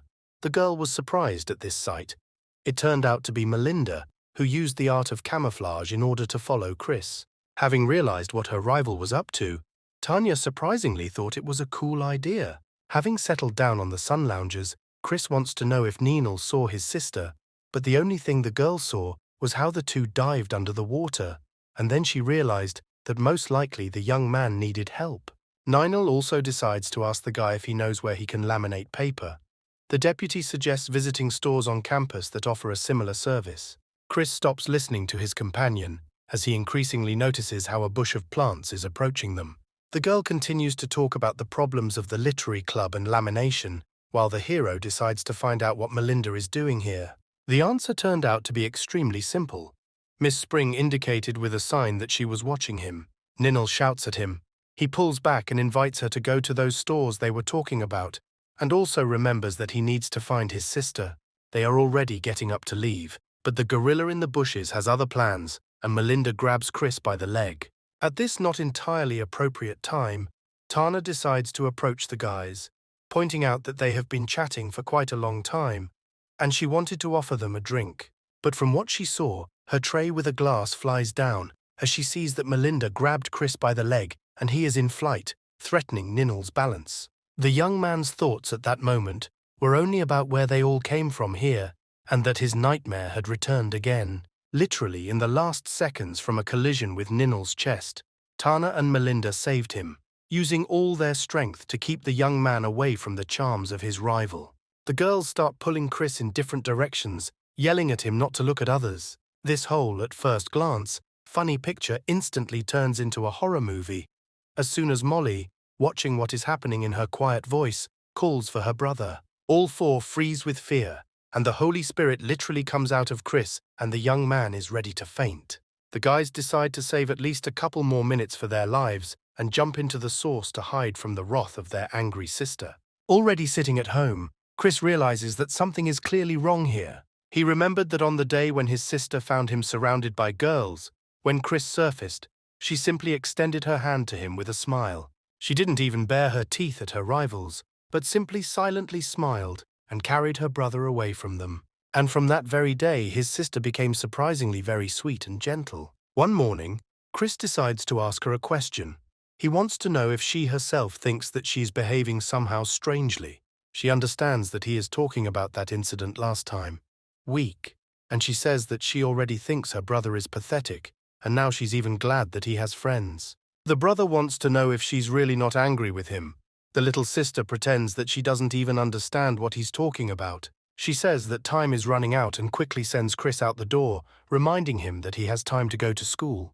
Leaving home, seeing the happy expression on my sister's face, I still felt some discomfort in my soul. Walking down the street, he remembers that before leaving, she told him that she would go for a walk with Terry, but her friend said that Molly began to walk alone. While he was pushing thoughts about this into the background so that he could sort them out later, he reached Ninelle, who was waiting for him in the park. The girl also noticed the young man, and looking up from her book, stood up to greet him. Chris literally can't take his eyes off how lovely the girl is. While walking, the hero wants to know why his companion is so dressed up today. It turns out that the guys from the Chinese costume club asked her to pose as soon as she was free, but she didn't know how long they would be shopping, so she changed her clothes in advance. The young man rubs the back of his head and says that at first he mistook her for one of the celebrities. Ninelle is very pleased to hear such words from him, which makes Chris even more embarrassed. The deputy had already plotted the route to the store they needed, but still decided to make sure by looking at the map on his phone. He was about to cross the road when suddenly something slowed him down. It turned out to be Ninelle, who didn't want him to get hit by a car, so she grabbed him by the jacket. From this commotion, Chris turned sharply back and found himself face to face with his companion, but awkwardness won out, and the guys immediately moved away from each other. Ninelle pointed out that the red light had turned on, and Chris apologized to her. Already in the store, bidding begins on how many copies need to be made and at what price. The seller explains that they are very busy in the coming days, and if they need it very urgently, it will cost 2,700 yuan. After all, this is business. If he takes even a little less from her, he won't even get back the materials. Ninelle listened to him and, answering that she did not expect such a price, said goodbye and left the store. Already on the street, she tells everything to Chris, and the young man volunteers to try to bring down the price. The girl doesn't really believe in his success. He pushes his bangs back and assures her that she's jumping to conclusions and hasn't seen him in action yet. Entering the store, the hero says that he will need 120 sheets of double-sided printing, and he wants to know how much it will cost. Without really looking up from his business, the seller gives him a price of 2,160 yuan, warning him that they are currently busy and this price is final. Chris grins. Does the seller really think that he will fall into such a simple trap? The young man goes on the attack. He accuses the seller of going too far, since their paper is not of such high quality. The price for it at the university is 30% lower. The young entrepreneur goes all in and declares that if they do the whole job for him here, for 95% of the university price, he will take 30 more copies. In addition, he will come again every month, 150 copies, if the seller gives him a discount of 40% of the amount. Chris also voices a proposal for the development of the store, that discounts and promotions are needed, like in other stores, and if the seller agrees, he will come every month. Ninelle watches their negotiations and cannot believe her ears when the seller eventually agrees to the young man's offer. Suddenly, someone shouts out to the girl and wants to know what she is doing around the corner. It turns out to be an acquaintance, Ninelle, who immediately starts pinching the girl's cheeks. The girl notes that they haven't seen each other for ages, and she misses her very much. Ninelle hasn't even called her since she entered medical school. Chris also noticed his new acquaintance. Behind him, suddenly a gentle female voice was heard, which told him not to worry about Stacy, because she always behaves like this. She recognizes people by touch. This information was told to him by a graduate student of the Faculty of Oriental Arts named Simone Roche. She also added that her friend's way of sniffing each other was similar to that of dogs. This information made Chris even more tense. And that extravagant lady who now cannot hug Ninelle is Stacy Crum. She is a medical student and a former member of the literary club. Simone says that in truth, she and Ninelle are very close. She even became the president of the literary club because they insisted on it. She herself did not want. Stacy, meanwhile, released her friend from the hug, and was already rushing towards Chris, calling him baby, shouting that when they studied together, she was shy, but now since he is one of them, she is eager to touch him. But Ninel stops her, reminding her not to play around in the exhibition hall. The girl doesn't understand why her friend is so cold towards her, and assumes that little Ninel doesn't like it when she touches other people. The heroine only repeats that they are now at a painting exhibition, and they need to behave with dignity. Seeing that the situation has become a little tense, Simone decides to invite Chris to go away and talk in private. Having learned about the incident in the store, the girl was surprised, because knowing Ninel, she herself would not have asked for help, so this is a rare case. Simone wants to know what Chris thinks about her friend from the book club. The young man doesn't really know how he should answer this question, since they don't know each other well, and their relationship is not real. But he feels that he is so calm next to her. Sometimes she may seem cold, but in reality, she is very sensitive. In general, she is his fake girlfriend, but not entirely. He still decides to say out loud that Ninel is a wonderful person, but Simone clearly wants more specifics from him. Then her today's incomparable image immediately came to his mind, and he admits that she looks like a fairy. The friend admits that Ninel hardly smiles and seems indifferent, but this is just a mask. Simone nudges him in a friendly way and says that everything will become clear to him when they get closer. She admits that this is the first time she's seen a friend with a guy, and we suggest that if something happens, they turn to her for help. The friend strokes Chris's head and says that Ninel trusts him. The young man finally returns to his companion and declares that he will need her help. The girl immediately understands that the conversation will most likely be about Melinda.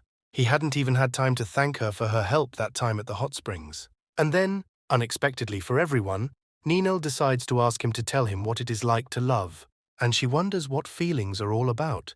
Chris was a little taken aback by his questions, but this was to be expected from her. At first, the question seemed strange to him, but it made sense. Probably the girl was really interested. He decides to answer. Feelings are most likely a kind of empathy that arises in the heart when interacting with something. If the feelings are positive, then the person is happy, and if negative, then he is sad and upset. Ninel concluded that feelings can only manifest themselves superficially. Chris begins to object, but cannot really explain why this is not entirely true. The young man thinks that this is most likely just the most obvious way. Ninel continues to think about the words he said. A sweet expression appears on the girl's face, and the guy cannot contain the volcano inside him. Looking at her with these emotions, he breaks into a smile. Unexpectedly, Ninel apologizes to him. She just thought that she should have a cute expression on her face because he helped her, and they pretend to be a couple, but she doubts that she did it well. Chris thinks in his mind that she doesn't even know how cute that was. They continue their walk, talking about further plans for the day, and during all this they did not notice how Molly, standing nearby, drew attention to them. In the end, they say goodbye and go home, but there was enough time for Chris's sister to understand who her target is. A few hours later, the young man's phone rang, and when he picked it up, he heard his worried mother, who began talking about an important matter and asking him to help her. By that time, the girl was already actively participating in the photo shoot and diligently posing for the camera. From the moment the young people separated, Molly continued to spy on her rival. At the same time, Chris was already on his way, at his mother's request, to his uncle, who urgently needed help. Everyone in the subway car was not happy with this young man, as he was carrying a durian with him, which began to smell fragrant with its sickening aroma throughout the entire car. It takes forever to get to his relative, almost through the entire city. He himself is still in shock. It turned out that a few days ago Molly wanted durian, but it was too expensive, so she decided to send them a couple. And when my mother told her sister that she would send a durian, she asked him to send it to his uncle to share. In the message, the mother asked Chris not to complain, which the young man was a little dissatisfied with. He decides to tell Molly about this whole situation, and by dialing the number, wants to find out where she is now. The girl quickly tells him that she is now at the market and wants to ask him what to buy for dinner. This raises questions for the main character, because classes had just ended. Then, how could she have time to run to the market? He decides to find out where exactly she is in order to come and help her. Molly says backhandedly that they had a test, so they were released early, and now her hands are full and she cannot speak. The girl says that she will return home dinner and hangs up. Chris immediately saw through this lie. Judging by the sounds in the background, she was not at the market. No one was trading without inviting buyers. And suddenly it dawns on him. Terry said that Molly was late for school and then left early. At first he thought it was all just a coincidence, but now he doesn't think so. She must be hiding something. When he walked from his uncle, having picked up the durians, he heard advertising music of one confectionery playing in the background. There are only 2 such confectioneries in the area. His sister was probably in the one closer to the school. But after his call, she must have gotten scared and went to another. It turns out that if he thought through everything correctly, then she should be there. And indeed, approaching the establishment, he sees Molly behind the counter, but his little sister is not alone there. Slightly increasing his viewing angle, he sees that Molly is sitting at the counter with Ninel. He hears his sister telling his friend to continue where they left off. Trying to make her voice as stern as possible, Molly orders Ninel to leave her brother behind. But the girl doesn't understand why she should do this. Molly answers with a little timidity that Chris told her that he doesn't like anyone. Therefore, she wants to convey to Ninel that this means that he does not love her. She adds that she doesn't know whether her rival wants to take advantage of him or blackmail him, but she asks her to break up with him immediately. Her brother doesn't care about anything like that. Chris, pouring himself cold, then looks at this spectacle, afraid to come closer, while Ninel calmly shakes his head negatively at her requests. Then Molly decides to take a more radical approach, and putting a bank card on the table, offers her rival 100,000 yen. She says that the password is Chris's date of birth, and if she needs money, she can take it. The brother does not understand where she got so much money, but he realizes that things are taking a dangerous turn. At some point, Ninel turns his head and sees Chris, who nevertheless dared and headed in their direction. Noticing where her interlocutor's gaze was looking, Molly followed it, and to her horror, met her brother's eyes. Grabbing a card from the table, she tries to get out of here as quickly as possible. Ninel takes him by the hand and drags the confused Chris along. Rushing down the street, the young man realized that now he regretted not telling Molly about his fake relationship with Ninel. Now he understands why she behaved so strangely. Apparently she found out that he had someone, but now the most important thing is to understand where she ran away, and in this regard he has one option. His intuition did not let him down, and he discovered his sister swinging on a swing. Chris sits down on a nearby swing and claims that if his sister does not prepare him something to eat, he will die of hunger. Molly tries to leave again, but her brother decides to give an ultimatum. If she runs away now, he will not talk to her. The sister returns to the swing and, starting to rummage through the briefcase, at the same time wants to know how he found her. The girl takes a bun out of her briefcase and tries to quickly stuff it into her brother's mouth while he wants to talk to her. But she doesn't let him get a word in and puts a bottle of soda in Chris's mouth so that he washes down the bun. The young man still tries to start a conversation by saying that he has long wanted to discuss a topic with her. Molly takes out an apple and tries to tell him that he doesn't eat enough fruit and needs to take care of his health. She looks at her brother with full eyes of hope. The girl asks not to hate her.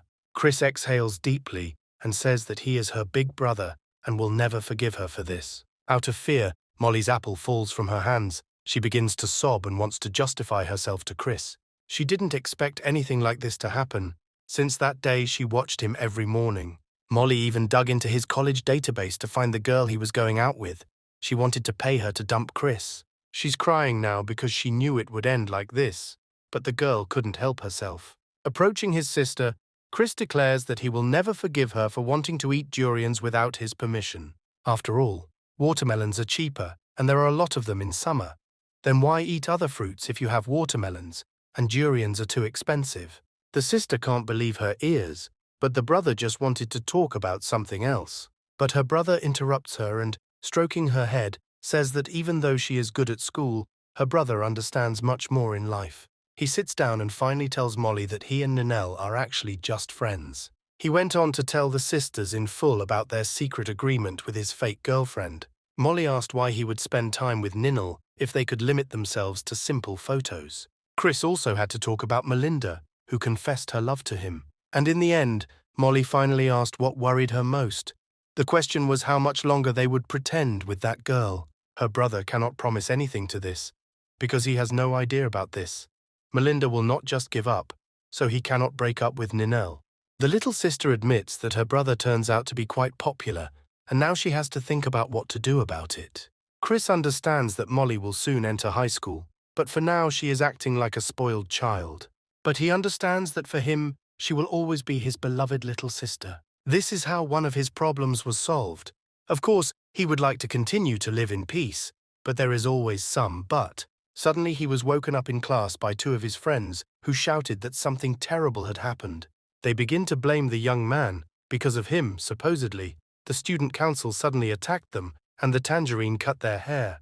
And now the guys are saying that his life depends on choosing Milind or Tan, who he likes more. Nothing can be done, and Chris has to visit the office, where the girls are already waiting for him. To everyone's surprise, the teacher turns to him as the headman and says that this year they have opened culinary courses, and since they do not have free classes, they decided to divide his class into two groups. Chris finally exhales, because he knew that those two were simply exaggerating. He decides to suggest that the teacher simply divide the class into two halves according to the list. But then disturbing thoughts begin to come to him, that now his decision may be rash. He almost forgot about the trap. He must choose which side he will suffer on. Seeing the president's creepy look, he realizes that she is probably up to something. And Melinda also scared him, but it would definitely be safer with her than with the fox. Chris decides to interrupt the teacher to wait a minute, while the prefect asks the class how they feel about the idea. But then Tana comes into the conversation. She doesn't think that this is a good idea, but Chris's proposal to divide the class into two groups and mix with their students is quite logical. The only thing is that they might feel out of place. Tana wants to know what the prefect thinks about this, but Chris thinks that they have already studied together for one semester. So does she really think that people are that vulnerable? The teacher has already agreed with the arguments of the student council president, but the hero intervenes in the conversation and shouts that everything is wrong. The guys from his class will die of joy if they find out that they will study with one of these girls in the same class. The teacher asks if the guys have any other suggestions. At this moment, Tana decides to join in, and another idea popped into her head. As a result, thanks to the insidiousness and cunning of the president, all three classes were simply mixed, taking into account their assigned places. They were all just randomly scattered, and now they began handing out aprons to everyone who decided to attend the cooking classes. The teacher announces that they will soon begin work, but for now asks everyone to split into groups of 3. The noise and commotion begins. Many want to get into groups with the beauties Melinda and Tana. The partners quickly want to shift their responsibilities to Chris in order to supposedly calm down the students. The young man says that they have finally become insolent and tries to find out what they are up to. Bob replies that he is too kind not to help Miss Melinda because she is clearly uncomfortable in this crowd. And Dash is already preening his hair, saying that Tana is clearly in trouble, and if he doesn't help her now, he won't be able to sleep a wink at night. Chris grabs them by the collar and says that they are already superfluous in this crowd. The guys immediately start crying about how they lack female attention, but he doesn't understand this, since he himself has a beautiful girlfriend. The main character orders them to stop talking nonsense and announces that today they will be in a group with him. The guys start yelling even more. In the midst of this debate, Tana approaches them to find out if the 3 have formed a group. The guys start shouting out loud that they are still free, while Chris stands behind and is perplexed. The girl admits that everything is a little complicated for her there, and she asks to join them. Then Melinda appears on the horizon, who came to them with exactly the same request. Bob falls to the floor, but there is no need to worry about him, as he feels that a holiday has come to his street. The teacher notices this commotion and says that there are only 5 of them left, but their tables are too small for them to work in a group of 5. Therefore, she decides to find out which of the guys knows how to cook. Bob jumps up from the floor and says that he has already become the youngest chef in the history of the family. Chris understands that the young man is blatantly lying. Next, Dash blurts out that he is capable of opening new horizons in cooking. He is ready to take any delicacy to a new level. This information was also not true. Chris, shyly, admits to the teacher that he knows how to cook a little, but this only plays into the hands of the teacher, because now she has made the right decision. If Bob and Dash can cook so well, then in all likelihood they should be able to do it together. And she announces that the second group is Tanu, Chris, and Melinda. This is the worst outcome that the main character could end up in. Miss Spring immediately rushed to buy groceries in joy, while Chris tries to find out whether this was the president's final plan, but she pretends that she does not understand what he is talking about. At the same time, Dash and Bob approach Chris from behind. They threaten that they would watch his every step and every glance. On top of everything else, Dash asks the headman to tell him about what Tana really is like. She's always so sweet, charming, and sophisticated. Suppressing a nervous laugh, Chris agrees, but inside he knows that the president is treacherous, cruel, and lazy. Thinking about this, he turned around and saw Tana's simply hellish gaze, which sent shivers down his spine. Then he begins to say out loud, nervously, that she is truly the most sophisticated, gentle, and real goddess in the flesh. Bob also decides to find out about the object of his love dreams. Melinda, as sweet as she looks from the outside, wants to know. Chris's nerves begin to give way. He rejected this girl, and she dared to approach Ninel. Melinda grabs a butcher's hatchet, which plunges the hero into horror. Is it possible that his every conversation is being overheard? The guys noticed his gaze and want to know where their headman is staring so much. Fortunately for him, Tana intervenes, noting that he has been chatting with the guys for 10 minutes and making the girls wait. While the guys are still fighting, the president pours himself a drink. This attracts Melinda's attention, and she becomes very interested. She decides to ask her partner what kind of drink she is drinking, and Tana answers that it is a new flavor of cola, which was invented by Chris Brown's father. The president admits that she wanted to cook chicken wings in cola, so she took the bottle, but there wasn't much left. While her rival is surprised by everything, Tana realizes that the tangerine may have told her about her. The girl invites Melinda to try the drink, pointing to the last glass which she clenched between her teeth. Miss Spring is delighted and thanks her colleague for such generosity. She carefully takes the opposite edge with her lips and tilts it slightly towards herself. Only now, Tana surprisingly begins to experience very strong excitement. Her heart is ready to jump out of her chest. Chris notices all this and decides to ask what the girls are doing there.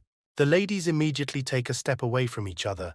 Tana replies that they were just drinking cola, and Melinda begins to blame him for the fact that the young man is not helping them.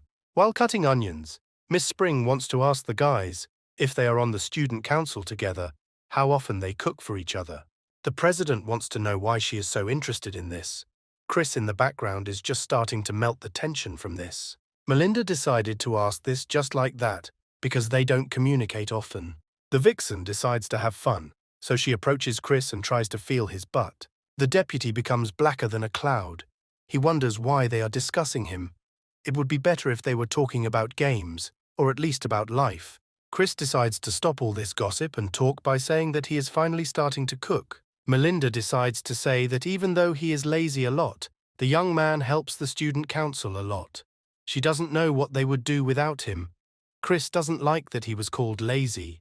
The girls admit that he is quite good. This scares the guy, since their thoughts have already begun to coincide. They seem to finally have it all figured out, and now Chris announces that it's time to add seasoning. But it still can't be so smooth. So Tana decides to say that it seems that her deputy is popular with the girls. She also decides to add, although everyone already knows that Chris is dating Ninal. The president wants to know from Melinda what she thinks about this. The girl begins to mumble something inaudibly while Chris tries to pretend that he doesn't exist here. But in the end, Miss Spring calmly replies that she sees nothing wrong with this. The main thing is that the young people love each other. Tana confirms her words and adds that, of course, it would be a shame if it was revealed that Chris liked someone else. She suggests that these girls are probably better off giving up, and Tana wants to know Melinda's opinion on this matter. But the girl, in her excitement, suddenly forgot all existing words, and the knife fell out of her shaking hands. Gathering her will into a fist, she laughs and admits that she doesn't even know what's the best thing to do here. Relationships are complicated things. The main thing is to sort out your feelings. Seeing the reactions of others, Tana realizes that the tangerine was right, and Chris himself does not understand anything, so she plans to continue flirting with him. Melinda suddenly jumps up and, clinging to the president, wants to know whether Chris walking with a girl on the college campus is not prohibited by the rules. She is even ready to provide all the necessary evidence. She will happily become their special agent. Tana pats her on the head and with a smile believes that there is no point in interfering in this. As an example, she cites the previous president and deputy of the student council, who met while studying at school. Melinda is upset at her rejected initiative, while Chris thinks everything is fine. The teacher decides to remind the students to stay focused on their assignments and warns them that if they fail, they will have to cook at home and then mail the photos to her. On Chris's team, the girls decide to do a photo shoot for his dish. Chris steals their plate and asks why they are taking pictures of his food, while wondering what they cooked during this time. Melinda pushes her plate towards him, saying that this is a special dish that she prepared especially for him. But as soon as she decided to take a bite, she realized that she had gone a little overboard with the spices, and it was too spicy. Sighing, Chris notices that the president has suddenly disappeared somewhere. Turning around, he saw a white tail sticking out behind the tabletop. He wonders if she really doesn't intend to do anything and just plans to take a photo of the dish. The girl jumps out from the table, realizing that they were talking about her. She strokes the deputy's cheek, admitting that she simply doesn't know how to cook, but she has already come up with something and asks the young man not to peek. Chris feels someone take his hand and looks down to see Melinda trying to push him food. The young man tries to find out what she's up to, and Miss Spring admits that she wants him to stand still and not move. She didn't take her chopsticks, and she's too lazy to wash her hands. It finally dawns on the main character that she wants him to feed her, but he asks if she is sure of this, since there is a crowd of guys around them now. Melinda answers with consent. She obediently opens her mouth and closes her eyes, but after 30 seconds, she realizes that for some reason they are not feeding her food, and opening her eyes, she saw Chris greedily stuffing his mouth with goodies. In a fit of rage, she is already flying at him, ready to fight with him for food. But the young man decides to play it safe and puts a tasty treat in her mouth. The girl's face immediately breaks into a smile. But along with the treat, she also grabbed Chris's finger, and now she doesn't want to let him go.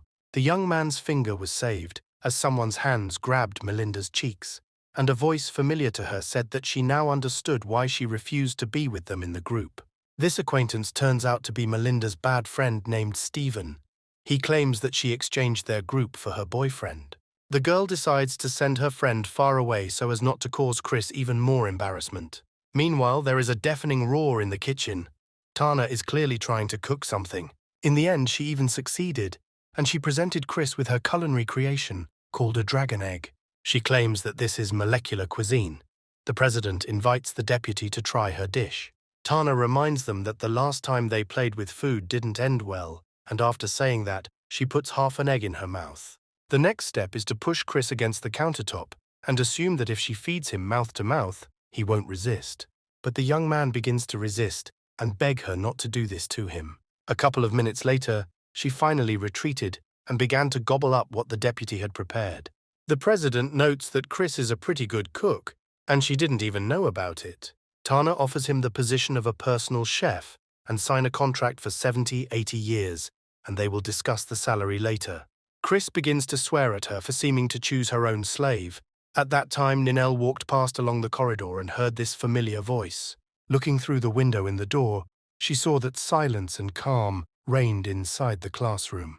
Tana decides to ask Chris when they met Melinda. Noticing from the outside that they get along well, the young man admits that they met a couple of years ago. Her next question was, and when he met that girl, the hero didn't even understand the question at first and asked which girl. Tana reminds us that we are talking about his girlfriend named Ninel. The young man almost had a heart attack. He almost forgot about her. Chris timidly admits that they met a couple of weeks ago. His confessions lead the fox to some interesting thoughts. She admits that she thought so. The hero is interested in what she means. The president lies down on the tabletop and coquettishly says that she simply doesn't know what to do in order to manage everything. Out of excitement, Chris drops the butcher's hatchet and cuts his finger. He begins to scream in pain. Tana calls him a fool and immediately reaches into his pocket to get something. Wiping the blood with a handkerchief, she invites him to visit her on Saturday. The hero is not even given time to think and take a break. The girl puts his wounded finger in her mouth. Tana says that this is all because of the Mandarin. She wants to see the deputy. Chris realizes that he is unable to resist such a polite invitation, and he agrees to visit her on Saturday. But in the evening, returning home, he had no idea what was waiting for him at home. He opens the door and shouts to his sister that he is back, but finds Molly in a menacing mood. The young man freezes in the doorway with fear, while his little sister comes up to him and carefully takes him by the tie.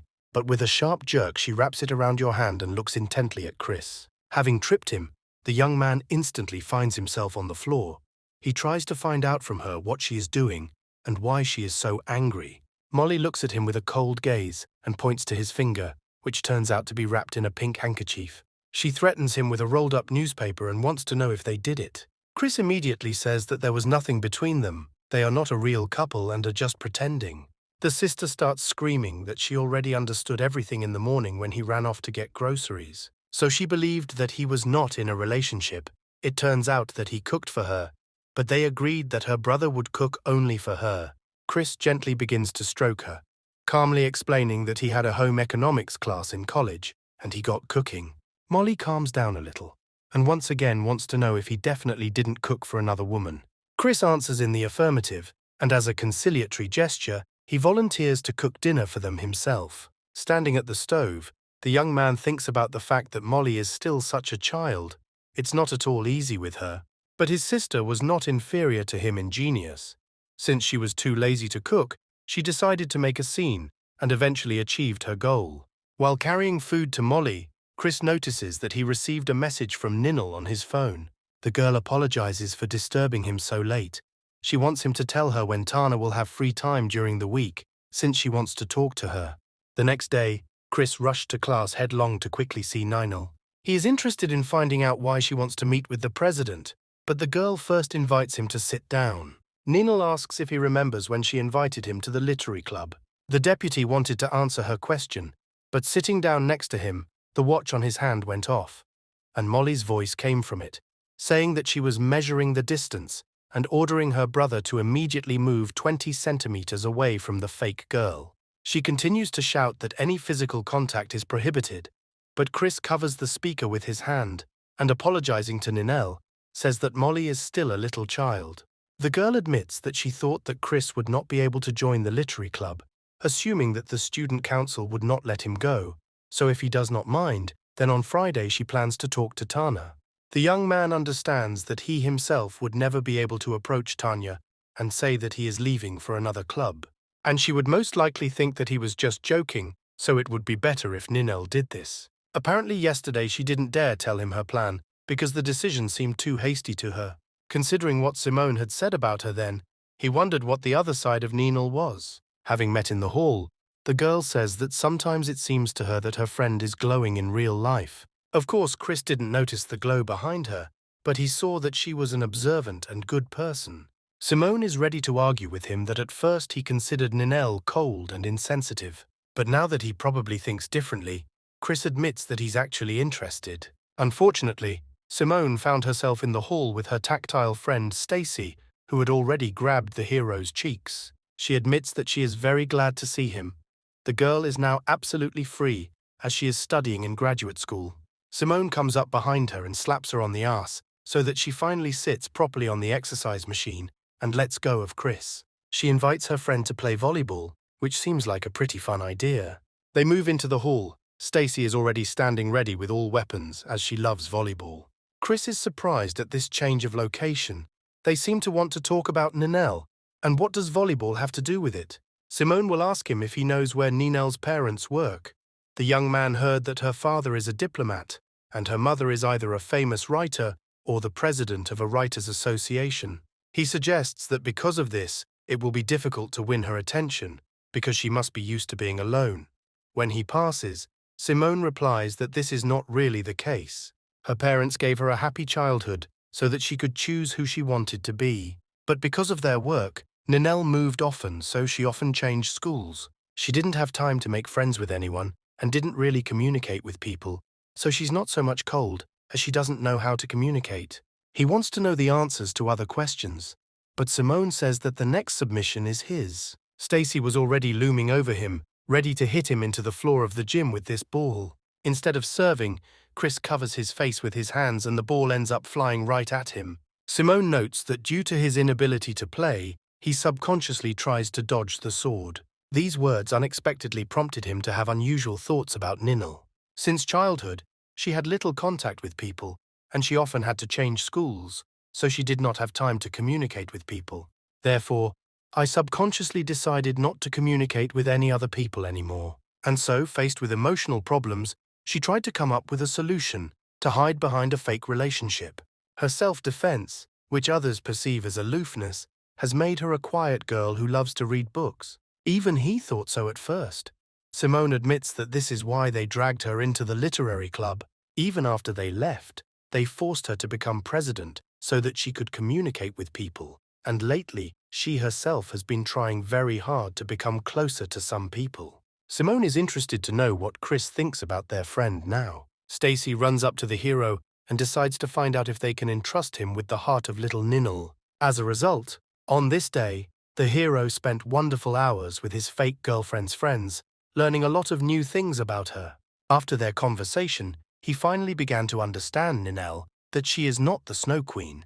It's just hard for her to get along with people. Maybe she is not obsessed with literature, but is simply trying to understand how other people see this world in this way. And in the end, there is a huge difference between the inability to talk and unwillingness. Now Chris knows her story, but can't figure out how to get along with her. The next day in the cafeteria, he volunteered to bring himself and his friends cold colas from the machine. Having paid for a can of soda, he immediately wanted to take it out. But then someone's hand reached into the slot of the machine and snatched his cola from him. Chris doesn't like that someone took his property, so he quickly grabs the thief's hand. But having looked at the man, he realizes that Tana is standing in front of him. She embarrassedly asks how long he planned to grab her hand and not let go. It's not that she's against it. It's just that someone might think that the deputy is a scumbag and is trying to sit on two chairs at once. Chris decides to push her sharply against the wall, since there are a lot of people here and they might be misunderstood.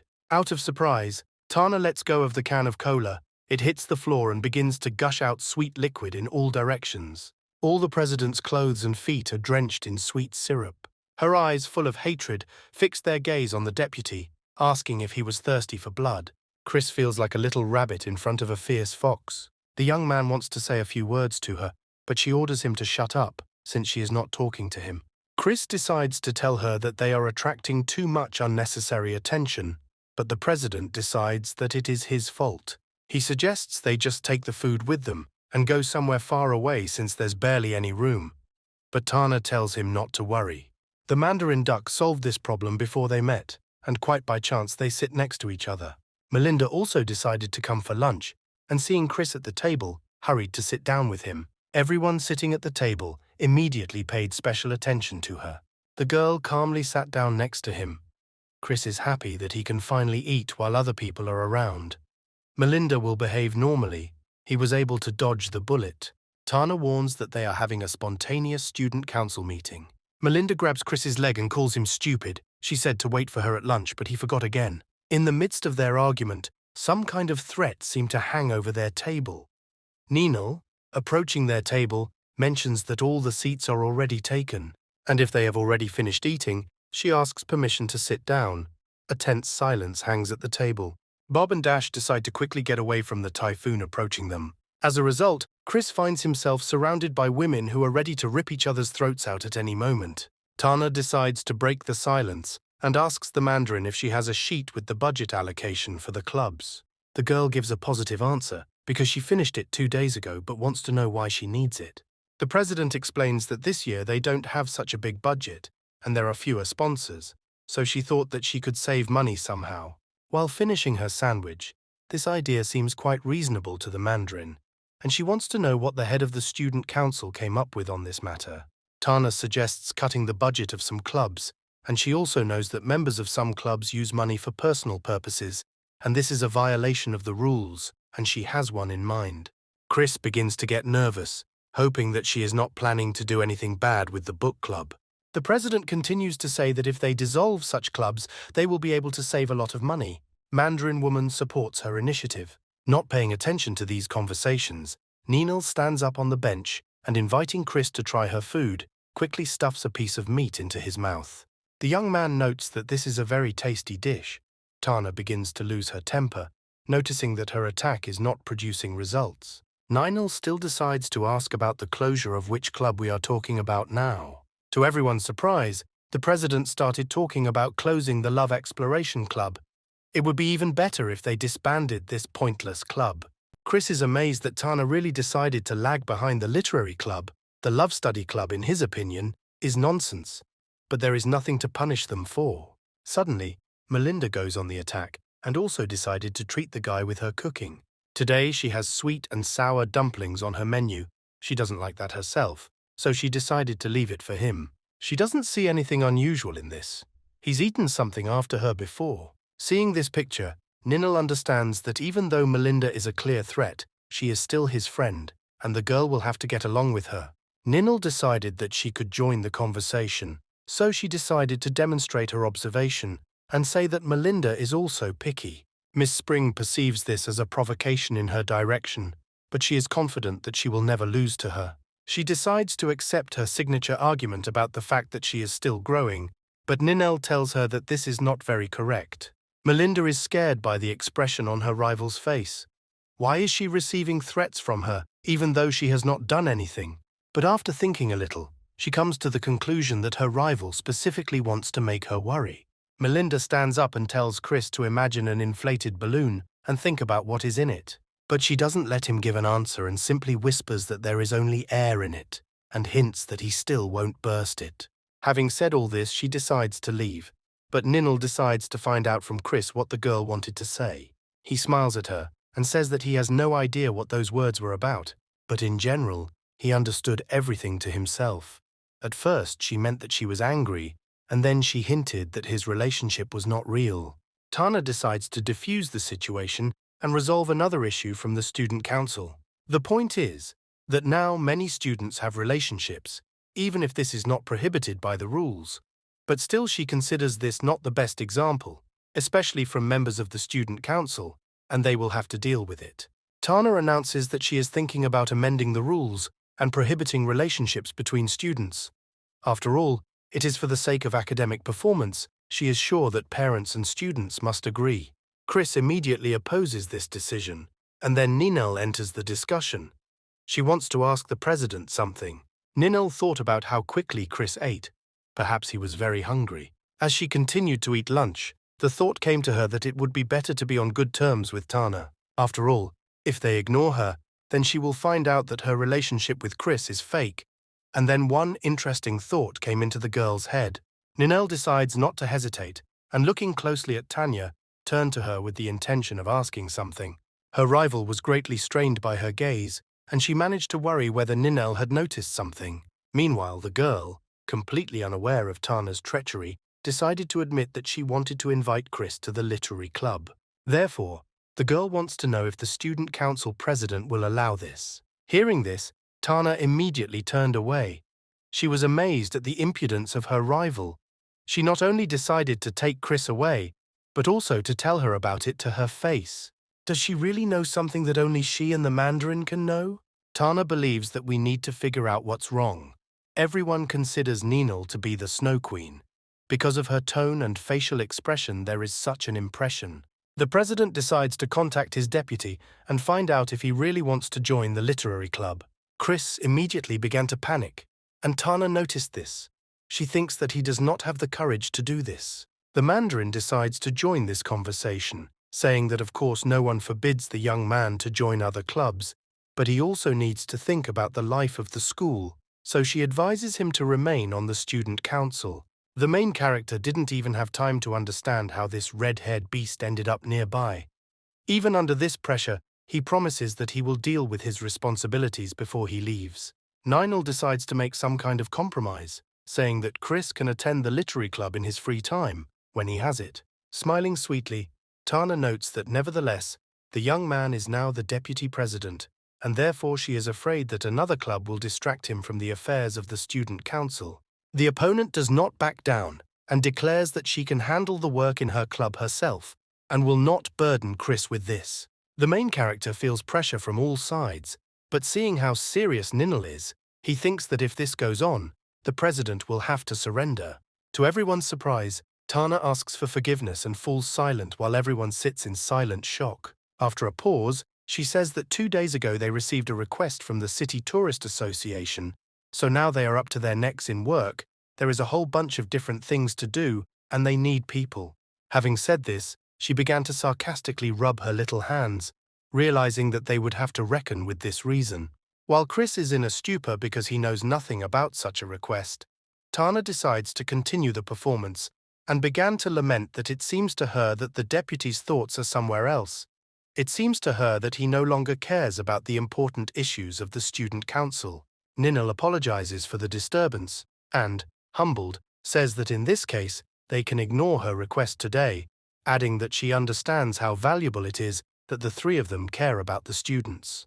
The president smiles modestly back at her and, brushing her off, says that it's just their job. After waiting for Ninil to disappear from sight, Tana loudly asks for forgiveness from Chris. She admits that she didn't think everything through very well when she spoke with Ninil.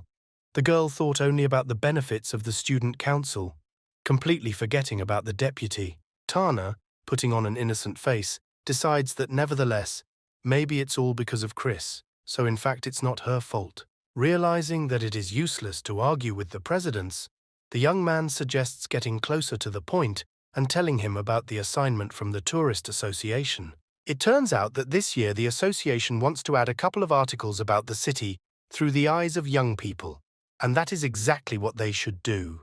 While Mandarin and Chris were thinking about how this could be done, Tana already said that she had a couple of ideas, but she was not sure that they would agree with her, and yet first, the guys decided to listen to the president's proposals. After listening to the ideas, they immediately decided to go and inform one of their leaders about it. But after hearing about the proposal from the association, she immediately flatly refused them, even though the school treats the three of them very well. But in her opinion, the project is too serious for them. The manager quickly kicked them out the door, shouting after them that she was very grateful to them for their efforts, and if they needed help, they could turn to her. The tangerine is angry. They didn't even have time to really say anything.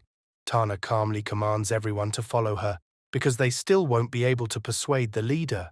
The girl decides not to give up and invite the president to try again and call even more, and Chris wants to know if Tana has any other ideas. But the girl does not seem to hear their questions and only asks the young man in response if he will come to her tomorrow. After all, then she will definitely tell him everything. Chris is embarrassed and wants to know if what she is talking about is true. The Mandarin realizes that the president started all this for a reason, so she grabs the deputy's hand and says that they will wait for him.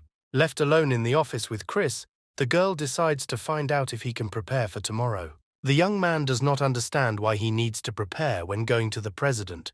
The only thing that comes to his mind is that it is not polite to go empty-handed, so he wants to take milk and eggs with him. His reasoning makes the Mandarin duck think that he is just mocking him. Realizing that the boy is still quite inexperienced, the girl decides to help him. After all, it's good that she listens to her mother and puts on her play. But Chris, hearing this, becomes completely confused and frankly doesn't understand anything. The Mandarin visualizes that if the chairman invited them to her family villa, then Chris should appear there in a classic suit and tie. Then he must wait until the president opens the door for him. The girl will greet him fully armed. An obligatory step for a gentleman is, of course, to give a lady a bouquet of flowers. The director can already see how Tana will begin to blush from embarrassment and how the girl will worry about her appearance. Therefore, the young man will have to take her hand and gently say that she is the treasure of his heart, and that he will definitely love her in any form. After hearing this scenario, Chris wants to erase it from his imagination. He is against these gestures with his hands. The young man considers this to be too much and tells the Mandarin that they did not agree that way. The girl reasons that the president might really not like this persistence and gallantry. Meanwhile, Chris wants to know what she'll do tomorrow if she's sitting here now. The Mandarin duck confirms that he is just killing time now, and tomorrow he will wait for good news and photos. She sighs and notes that she endures all this suffering just for the sake of it. Chris is only concerned with one question: why he will have to do all this. Once visiting Tana, the young man decided to put on a suit. The president told him to sit down while she went for drinks. Suddenly, he heard a motor roaring outside and someone slowing down right at the entrance to the villa. The girl, seeing him on a motorcycle, decides to clarify whether the young man is Tana's boyfriend, but the deputy hastened to answer no, and say that he is here to discuss work issues. Heading towards him, the stranger keeps up with questions and wants to know if he likes Tana. Wondering why the girl asks him such strange questions, Chris replies that they are just classmates and nothing more. The answer turns out to be as simple as shelling pears. The stranger reports that Tanya likes the young man. The girl finally decides to take off her helmet, believing that if this is the president's classmate, then everything is in order. The stranger introduced herself as a creditor of the Sinclair family, and now she has come to collect the debt. Since Tana's parents' investments were unsuccessful, they have been borrowing money from her for the past few years. The debt should have been repaid last year, but they decided to postpone it until today. Luckily for her, this family has such a beautiful daughter, for whom you can get quite a bit of money. Chris begins to wonder if things are really that bad in Tana's family. Maybe it's just a joke. But seeing the rope in the hands of the creditor, the main character understands that this is too much even for a prank. Hearing the creditor trying in every possible way to call Tana, Chris shouts for the girl to stop. He also decides to use physical force and pulls the girl by her top jacket, but an embarrassment occurs and he accidentally exposes part of the creditor's body. The lady turns out to be not the timid type, and taking the young man by the tie, deftly lays him on the ground, saying that she thought of him as a hero, but he disappointed her. So she wants to teach him a lesson and swings her fist at the deputy with all her might. Out of fear, Chris closed his eyes, waiting for karma to fly into his face, but for some reason there was no blow. Opening his eyes, he saw the creditor sitting on him, bursting into laughter, holding his stomach. Approaching the window and hearing this ringing laugh, Tana immediately realized that trouble had come to her house. Clicking Chris on the forehead, the girl laughs and cannot believe that he is so naive and fell for all this. She decides to introduce herself again. Her name is Kira Sinclair. She is Tana's cousin. She studies at the capital's acting academy. This year she entered, Kira decided to add the size of her breasts to the information available about her. But the young man was unable to hear this information, since Tana was behind Kira, who covered her mouth with her hand and asked for forgiveness for her sister. Chris had already thought that mocking people was a hobby of the Sinclair family. Tanu is wondering why Kira decided to come today.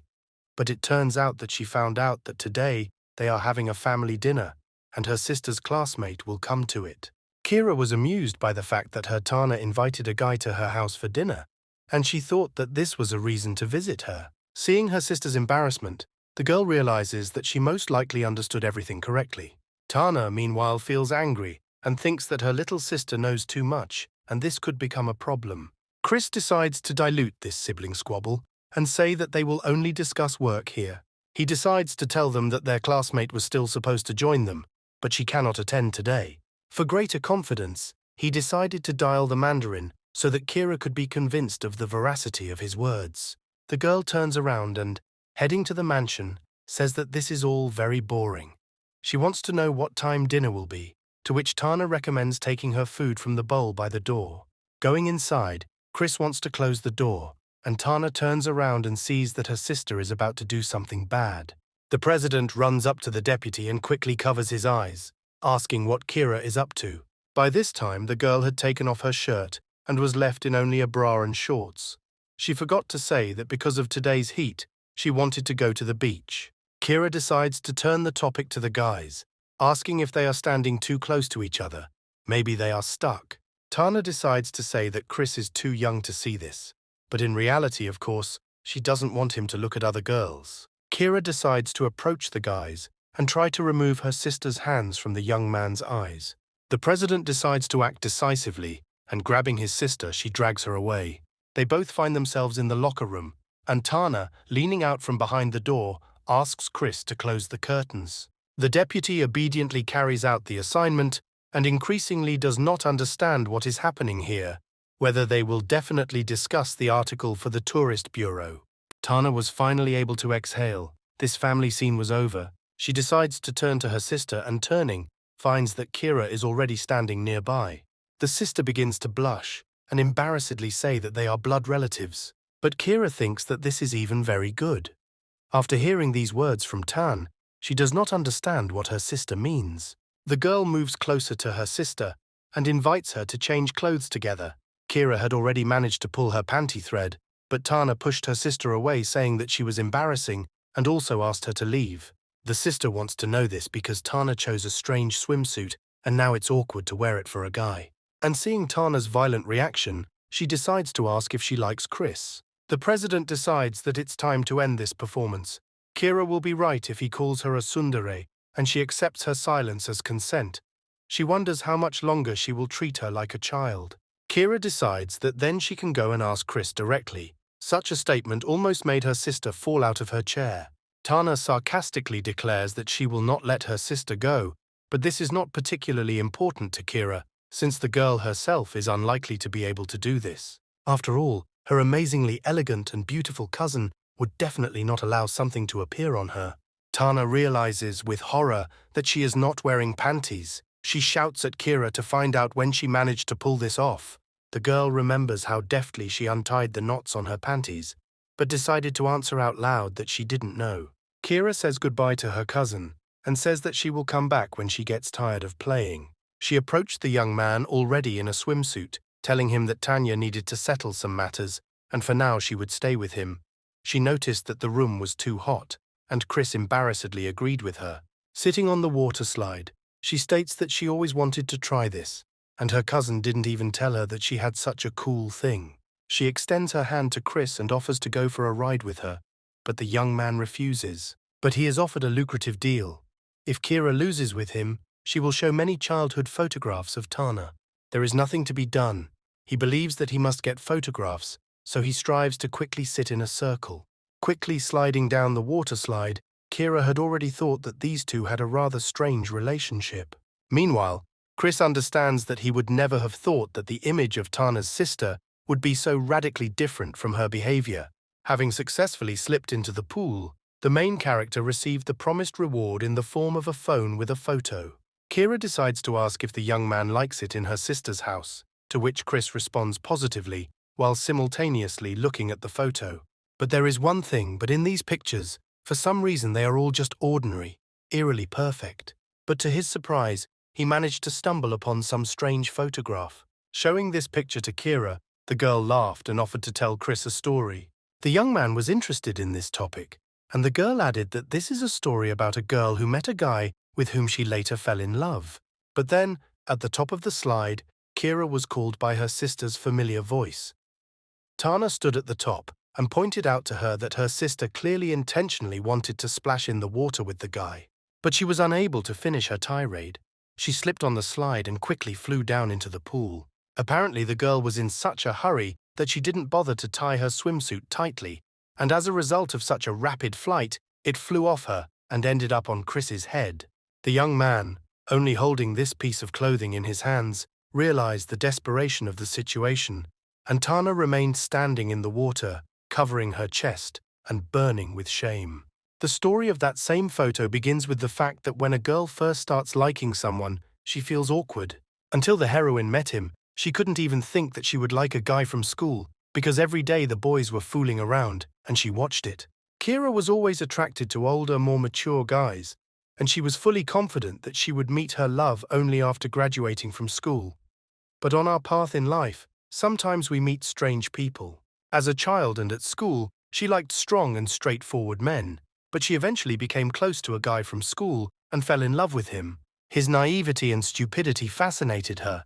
Before she would not have even looked at him, but she really liked him. In the midst of this frank story, Chris, gathering his strength, approaches Tanya and decides to help her put on her swimsuit.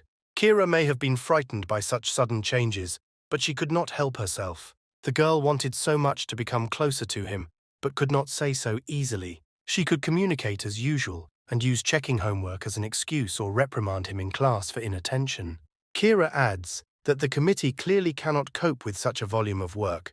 Everyone around seems stupid to her, but it turns out that she is the one who is so naive. All this is as if a stupid schoolboy is teasing the girl he likes, listening to Kira's words. The sister clearly understands what she's driving at. Tana decides to hug her sister and tell her that she understands her pain, pointing out that apparently Kira cannot stop thinking and being sad about her first love. And the cousin decides to find out by confessing to the guy whether her little sister is thinking about something bad. Kira is sarcastic and replies that it should be interesting for both the narrator and the listener. Taking Tana gently by the face and looking straight into her eyes, she wonders if she remembers what happened next. Time passed too quickly, and Kira was still able to tell him that she liked him, and last summer vacation she saw him at the airport. And it seems he already has someone. Kira was well aware of the consequences of her choice. There is always something that is better left in the past. Because of this, she now has something to tell two stupid schoolchildren. Tana looks back at Chris and thinks that this fool simply won't understand all this. Seeing her cousin's sad and thoughtful look, Kira says that she will go now, sleep and not disturb them. Finally, she wished her sister to try her best. This is how the unexpected meeting with the sister, who acted like some kind of teacher, ended, and she and the president returned to what they were going to do. While Mandarin, working from home, managed to write something, he and Tana had to finish the text and decide on illustrations for the draft. But Chris realized too late that they both had something in common. The main character cannot stand it and begins to ask the president about what is correct. Tana looks up from her tablet and wants to know what's going on. It turns out that the young man was worried that the president promised to make a sketch, and he was curious about how she draws. The president gets funny from his screams, and she notes that the weather forecast was not wrong. It's very hot now, and you need to drink more water. Chris froze in a frenzy when Tana showed him the portrait she had drawn of him. The young man does not understand whether they are talking about the same thing. At this moment, the girl asks him not to move because she is almost finished. As she continued to draw, the rumbling in her stomach became more and more clearly audible, so she decides to tell Chris that she is really hungry. But the young man immediately flatly favors her, since his little sister forbade bad girls from cooking. Tana immediately began to sulk with anger and offered to take a risk and break this promise once. They decided to solve this dilemma with a game called 5 in a Row. This is an ancient strategic game that develops intelligence and thinking, trains the mind and teaches perfection. Chris understands that today he must get his hands dirty and defeat the white-haired villainess, but Tana decisively attacks him. Having quickly defeated the enemy, she says with a satisfied grin that it is already starting to get dark and the deputy will have to do something. She was about to get up to take the loser to the kitchen and force her to cook food for her, but suddenly, the young man suddenly grabbed her hand. Chris understands that he cannot give up so easily and therefore demands revenge from the fox. Tana understands that her deputy does not know how to lose at all. In such cases, the girl decides to raise the stakes and says that in this case he will have to fulfill 30 wishes, including washing, changing bed linen, and his complete obedience to her. She is quite sure that without serious bets, they will not be interested in playing. Chris agrees to this. If she defeats him this time, then he will be completely at her disposal for the entire next semester. But if she loses to him, she will have to forgive his debts. The girl is lost in thought, because she has already planned everything for a long time, but in the end, she still decides to agree to his proposal. The guys were very tense during the game, as the stakes were extremely high, and from time to time, Tana was nervous and made mistakes. But the young man was not calm either. His sweaty hands held the pieces.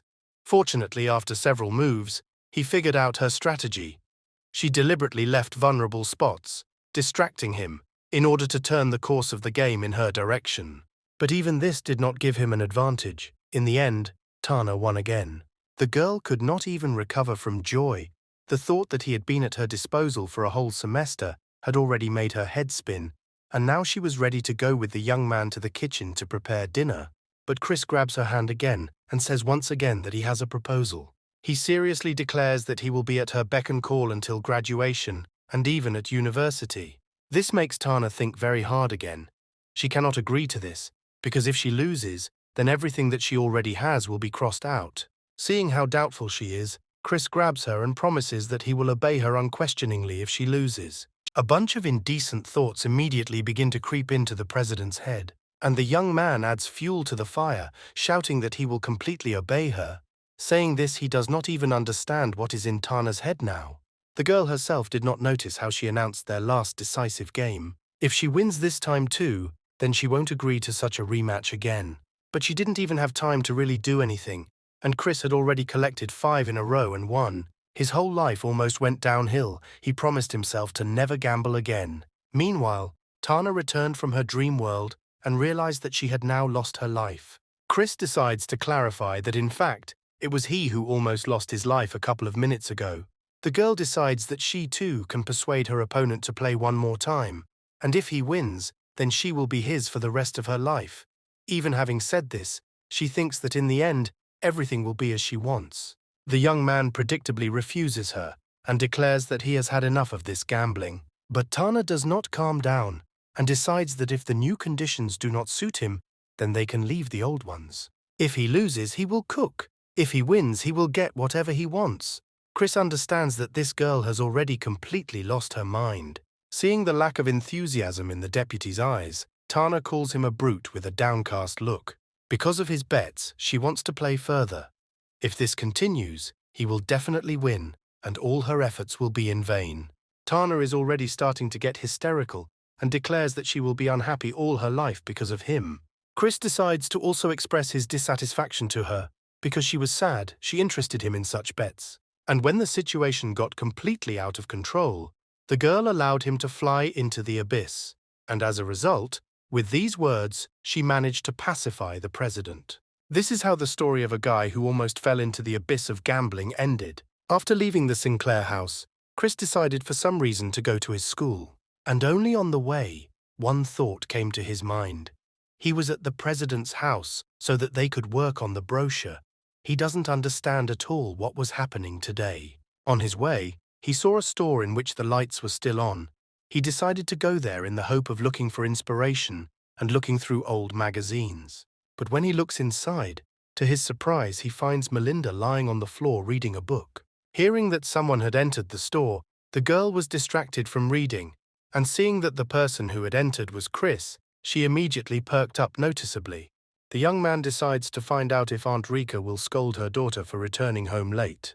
But Melinda declares that nothing like that will happen. She immediately begins to portray the character of the book. Next, the girl's face changes, and with admiration asks to be allowed to touch Chris's chest. The young man clearly did not expect such a request from her.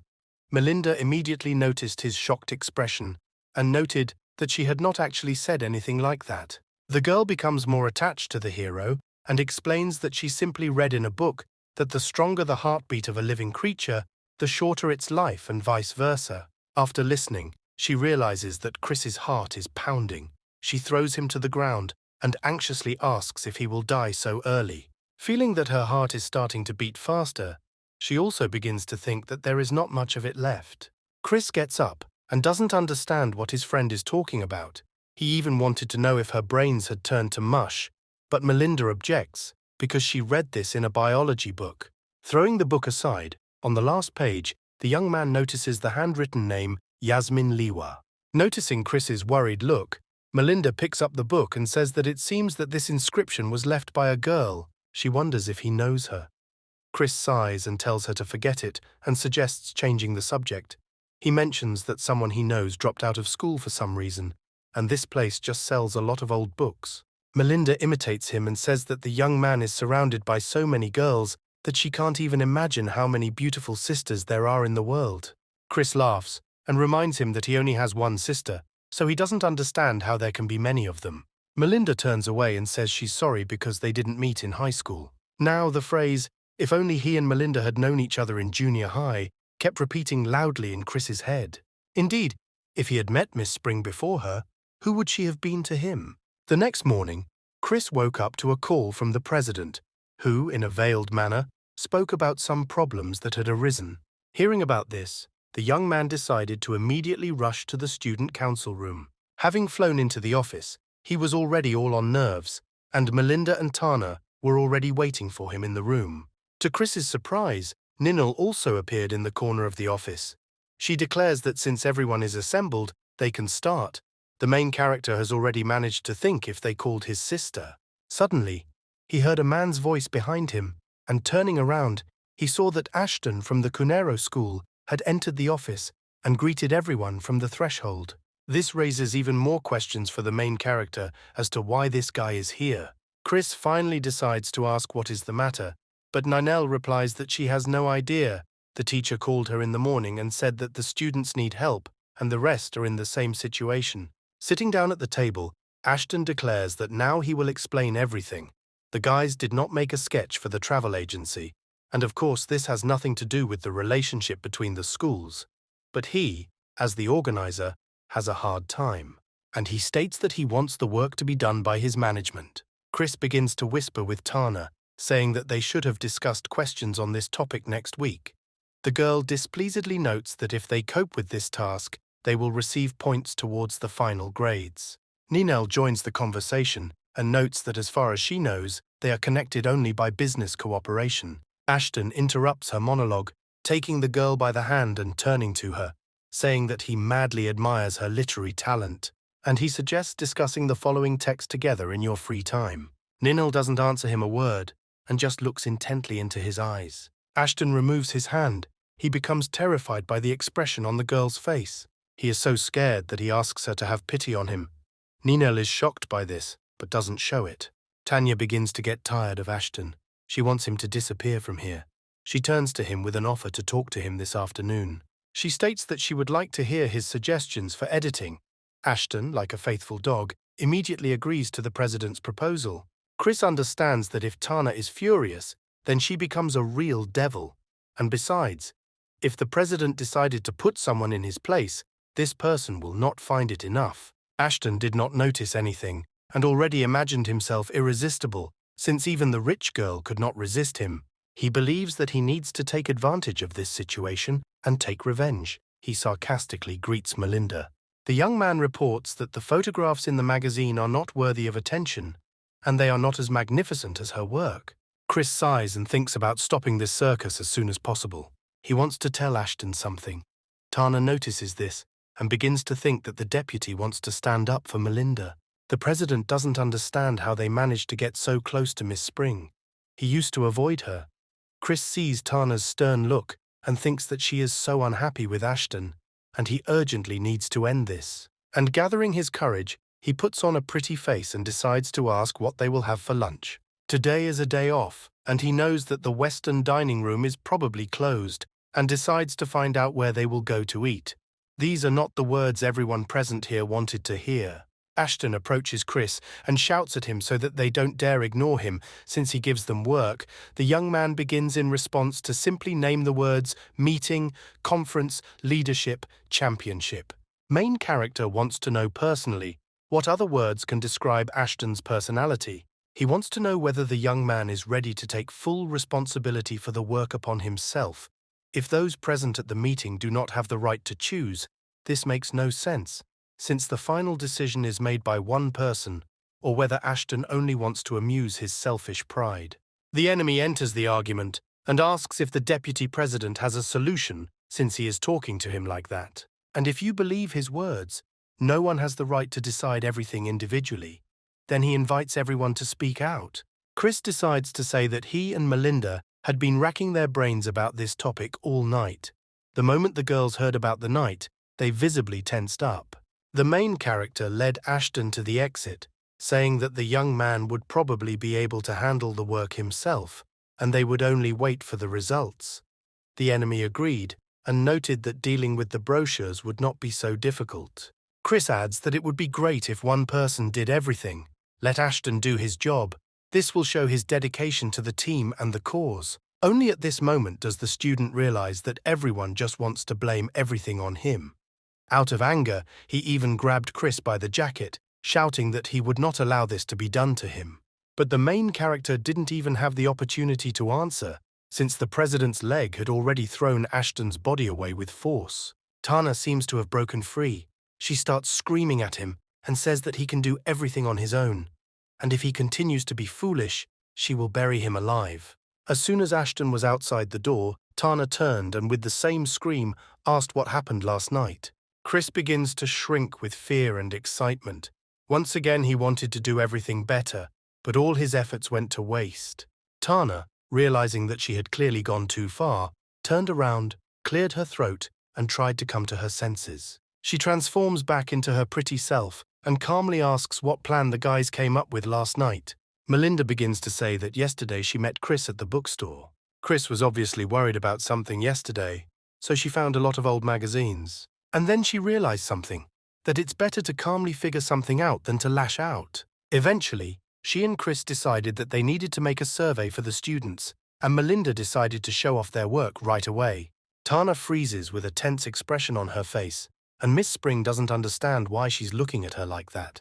But looking at her materials, she realizes with horror that she had just shown her rival an album with photos of her and Chris together. While Melinda tries to understand how this happened, Tana realizes that her rival beat her last night. Ninel decides to break up this tense moment by offering Chris lemon tea. The young man notes that her tea is very tasty. He would drink it with pleasure every day. Tana again feels superior to the other girl over her. While contemplating a counterattack, she comes up with the idea that maybe she should deal with an easier target before fighting the boss. The president notes that the idea of a questionnaire can really help. Tana invites her deputy to go to Kunero's school after lunch, a proposal that clearly shocks Chris. He immediately wants to know why the president is there. Melinda looks up from the album and asks why Chris is so nervous. Tana smilingly notes that the deputy's younger sister studies at Kunero's school, and it will be easier to conduct a survey there. Arriving at the entrance gate, the president decides to ask Melinda if she has seen Chris's little sister. Miss Spring mentions that they only met briefly at the hot springs, and now their first meeting may occur. Tana replies that it will be very healthy, since Molly's sister is very sweet. Chris complains about how he is dying from the heat. Melinda stretches sweetly and says that they have enough of being cooped up, and they need to go out into the sun at least sometimes. The main character, standing with a huge stack of papers in his hands, freezes at these words. He shouts for her to get up and stand in the sun with him. Melinda, clinging to his leg, begins to beg him not to force her to get up. How did the others even dare to throw her into the heat? Suddenly, Chris realizes that he doesn't know where Ninel is, and the president took Mandarin to the club to fill out a form, and little sister had to go with them. Suddenly, Melinda shouts out that she saw Ninel and points in the direction. Perhaps the girl was heading to the dance hall right now, where Molly might be now. Their last meeting obviously didn't go very well. Entering the hall, the girls immediately met their gazes. They clearly did not know what the outcome of their conversation would be. Molly wants to know why this girl is here. Ninel directly answers that she came here because of her brother. Little sister immediately shouts that Ninel should not even dare to talk about him. Bending down to pick up some booklet lying on the floor, the girl decides to ask Molly. She is so angry because some friend transferred to another school. The girl does not understand how she managed to find out about this, but Ninel explains that student records are given after graduation, and if someone receives one during the school semester, of course he will be transferred. Molly wonders if she had a friend who once went abroad. Ninel notes that this is possible, but usually it was she who suddenly disappeared. Because of her parents' work, she constantly had to part with her friends, and as a result, she began to consider herself a minor character in some story. Seeing the silent question in Molly's eyes, she explains that a minor character is something like a supporting actor. She read a lot of novels and often noticed characters who disappeared as abruptly as they appeared. Most often they are so bright that they add flavor to the story and move the plot forward, but they are completely unimportant. Ninel says that sometimes she writes stories about them to reveal their character, even though they still have no future. After hearing this, Molly rushes to hug Ninel, saying that the girl is not a minor character at all. She, sobbing, says that her sister is the main character of her own story, and even if she is a minor character, then only among the main characters. Looking into the dance class, Chris and Melinda don't understand what these two are doing. Behind them, out of nowhere, Tana refuses and wonders what these two have forgotten here. It was so unexpected that Chris and Melinda screamed and jumped away from the door. Melinda accidentally touches Tanu with her foot, as if tripping her, and the president no longer notices how he is flying down. The tangerine arrived in time to the complete picture of chaos. The guys collapsed on each other like dominoes. All this noise makes Molly pay attention to the door, and there she immediately saw her brother.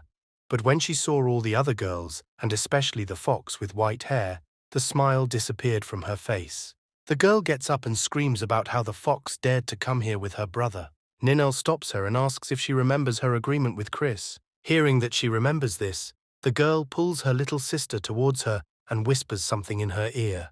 Melinda, trying to crawl out from under the rubble, starts screaming for the guys to get off her. Suddenly, the phone falls in front of Miss Spring, and looking at its screensaver, her eyes begin to widen in surprise. As it turned out, this is Tana's phone that he dropped.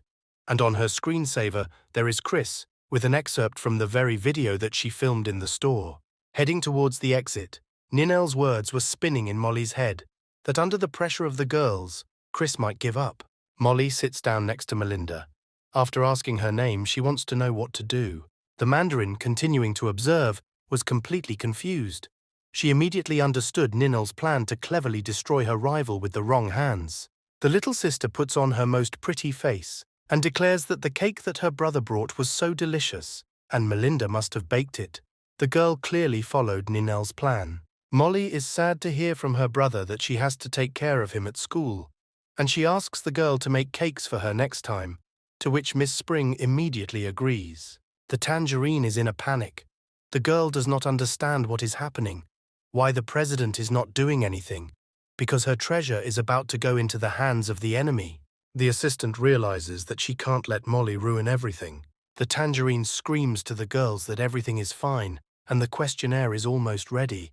And besides all this, she suggests they go to the store and buy something to drink. She also grabs Tanu's hand and insistently asks her to follow her. The red-haired woman does not forget to grab Chris, who has not yet fully recovered, by the collar and drags him along. Left alone with her rival, Melinda decides to ask Tanya a question about that screensaver on her screen lock. The girl wants to know if the president specifically allowed her to see this photo. Tana denies this, and considering the whole situation, Melinda should not have seen this at all. Because of this, Tana feels guilty. Melinda decides to admit that at first she thought that they would become good friends. But in the end, this is apparently impossible. At this time, Chris entered the dance class. He noticed the girls who were curious why he came back.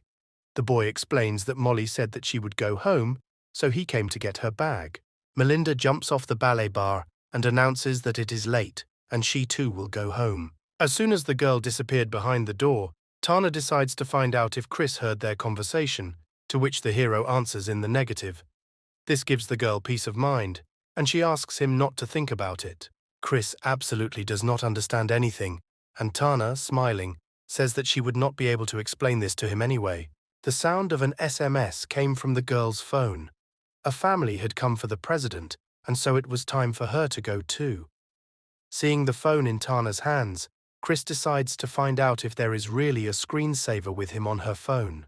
But the president ignores his question and decides to quickly rein in his deputy and reminds him of his punishment. He must do what she says. The girl also mentions that she asked someone else to fill out the forms, and they should now be in the security room. She gives Chris an order to sort it out by tomorrow, and if something goes wrong, the blame will not be on her.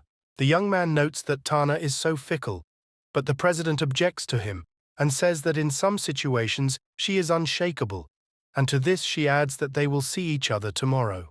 After such a threat, he was eventually able to sort out the questionnaires, but at the same time, he forgot about something very important. Carrying a huge pile of papers, he wonders if this is just a survey. Then why are there so many questionnaires? The young man won't even be able to finish reading them.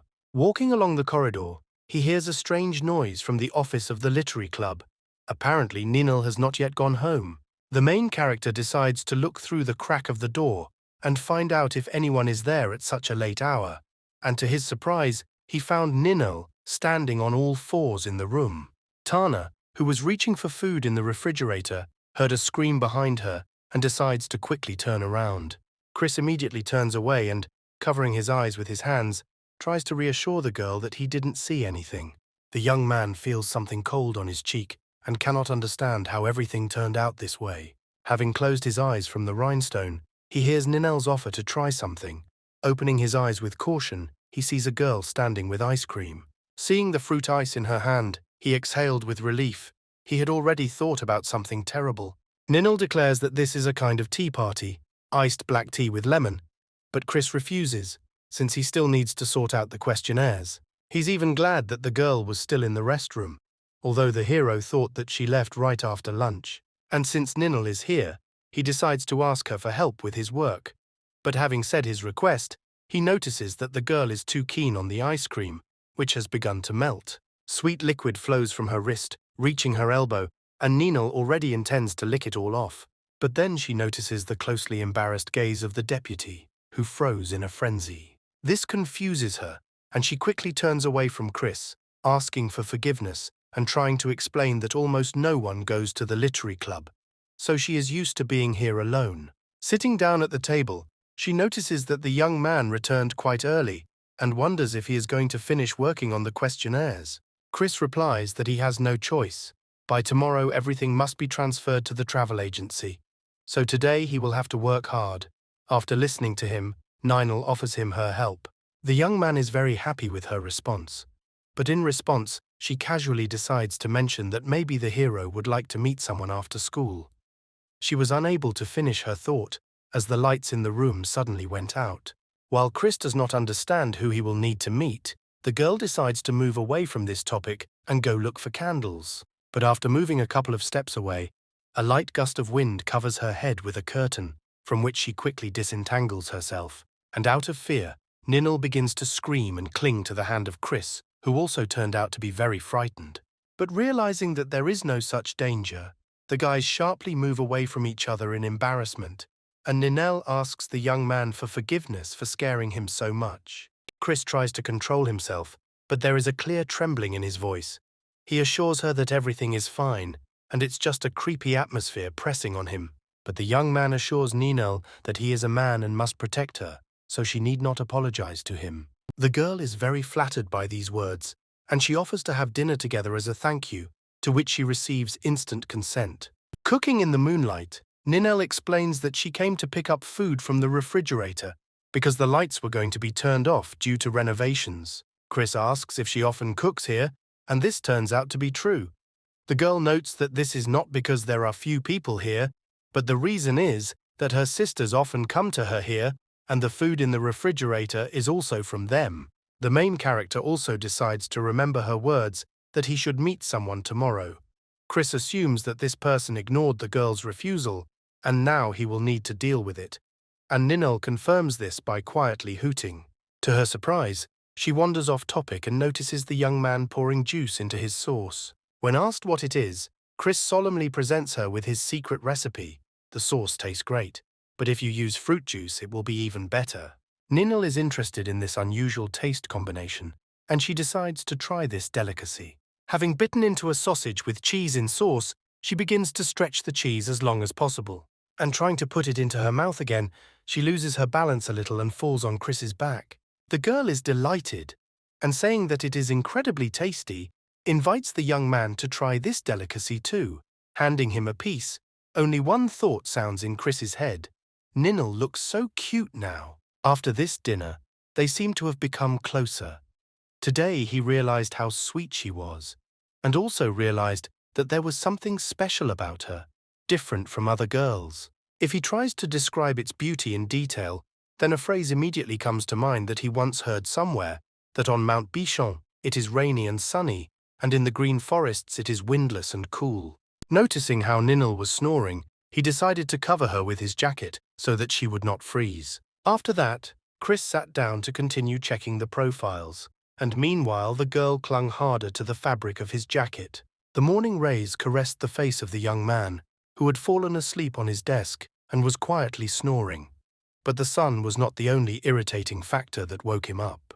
Opening his eyes, Chris saw Tana's face in front of him, who was already wishing him good morning. She decides to remind him about the documents, and from this frightening reminder, the young man instantly wakes up.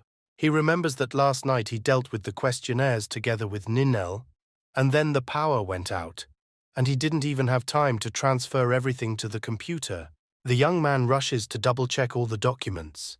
He doesn't understand where everything is, what he was working on yesterday, while Tana at this time is only thinking about who he was with last night. She is angry because Chris has already spent the night with Melinda and Ninel, and she still missed her chance. Leaving Tan's office, she instructs the young man to sort out the papers for her today.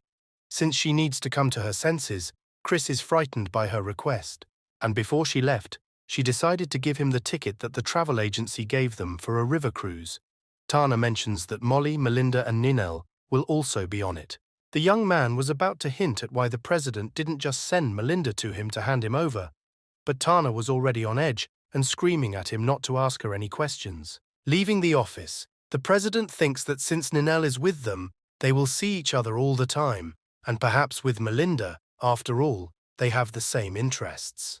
Chris, meanwhile, visits Melinda, and she immediately suggests that he was tired of messing around with the girl and came to her in his free time. Maybe the young man even decided to abandon her. But the reason is that the main character came to find out if she was free on Saturday evening, since they will be having dinner on a cruise. He thought it would be nice to be in the fresh air. Melinda even choked on her chupa chups in surprise and wants to know if this is normal if he has a girlfriend. But Chris interrupts her and says that his girlfriend is going there too. And he also decides to mention that the student council president will go there. There are only 5 tickets for those who deal with brochures. The invitation was given to them by the editor-in-chief, so he wants to know whether she will go or not. This information was like a bucket of cold water dousing the girl. Hearing all this, Melinda, out of nerves, bit into a lollipop and almost choked on it and began coughing heavily.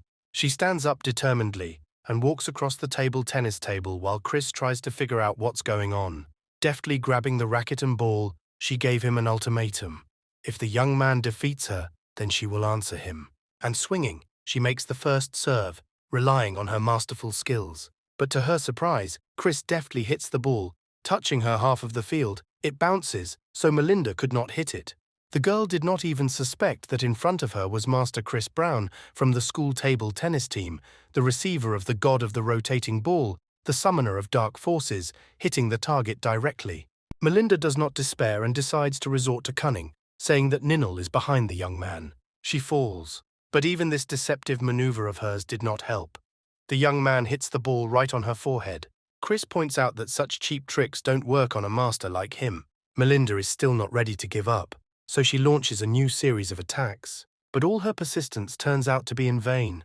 The score was devastating, 1-12. Meanwhile, Chris has already managed to go get them some soft drinks. He notices that it turns out Melinda is not that strong. Greedily swallowing the drink, the girl asks him not to exaggerate because it was just a game. Melinda points out that he also asked her if she wanted to go on a cruise with him. The young man giggles and says that she also contributed to the work, and that's why he decided to call her. The girl moves closer to his face and embarrassedly says that this is not what she meant at all. Chris again thinks about what would have happened between them if he had met her earlier. He decides to take a break and starts asking the girl what she would like to do and how she feels. The guys didn't even suspect that they were currently being overheard by a sly fox, who was surprisingly happy with Melinda's agreement to go on the cruise. Sitting in a cafe, Chris feels awkward because Ninel persuaded him to meet someone, but he forgot the time and arrived earlier. He is nervous because the person who is supposed to come probably did not receive a clear explanation. Feeling that there is some strange atmosphere around, the young man decides to look around, and to his horror, notices a familiar face. It turns out to be Molly. She apparently didn't think that he would recognize her with glasses. The girl looks at him and silently points to the phone. Taking the hint, Chris looked at his phone and saw messages there saying that his sister had decided to be his secret agent today. And then she wrote that she would not allow him to date unfamiliar bad women and would not allow him to get married. While he is trying to pacify his sister, a girl approaches his table and asks if she can sit next to him. She notices that Chris is wearing a Serum school uniform and wants to know if he studies there. The young man is distracted from the phone, and the stranger continues to ask him questions like whether he knows Ninel and whether the rumors that she has found a boyfriend are true. She wants to know how she is doing and what kind of relationship she has with Chris. The main character decides to answer, briefly saying that they have a normal relationship, while he is trying with all his appearance to show his disinterest, because if Molly decides that he gets to know her, then he is a dead man.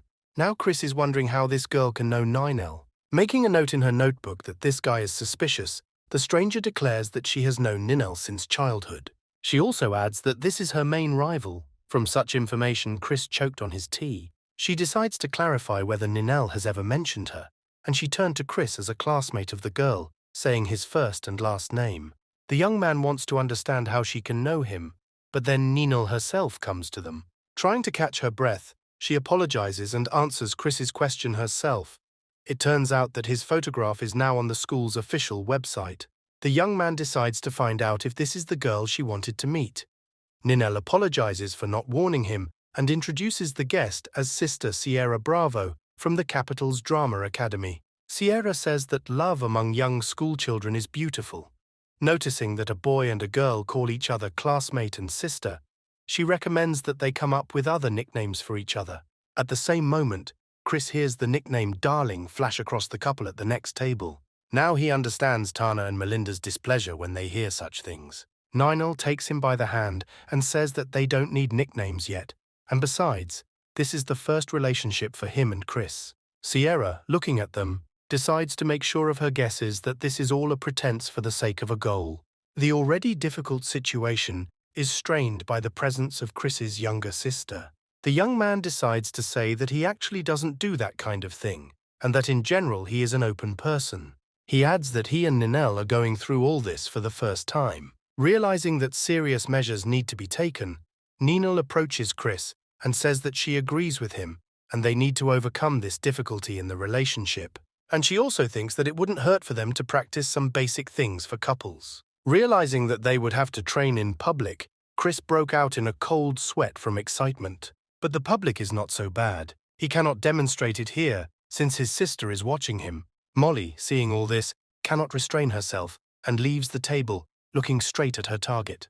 Sierra, meanwhile, cannot believe that this is all happening for real. Seeing her reaction, Ninel retreats from Chris and asks for forgiveness, and says that she was embarrassed to ignore Sister Sierra.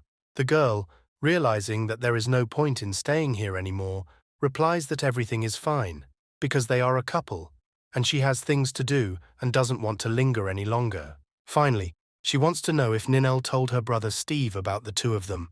The girl replies that he will tell him this when the opportunity presents itself. When Sierra left the cafe, Ninel became noticeably lighter, and she decides to ask Chris if he noticed that Molly ran away. The girl asks him for forgiveness and says that she is very worried about this. The main character tries not to show that he is in a panic and tells her that everything will be fine and he will try to explain everything to her. His sister is still very understanding. Chris decides to switch the topic and find out more about brother Steve. Is this really another reason why they should pretend to be a couple? Ninel tries to say that this is not entirely true and offers to tell a story for greater understanding. The three of them were friends, but everything was quite complicated.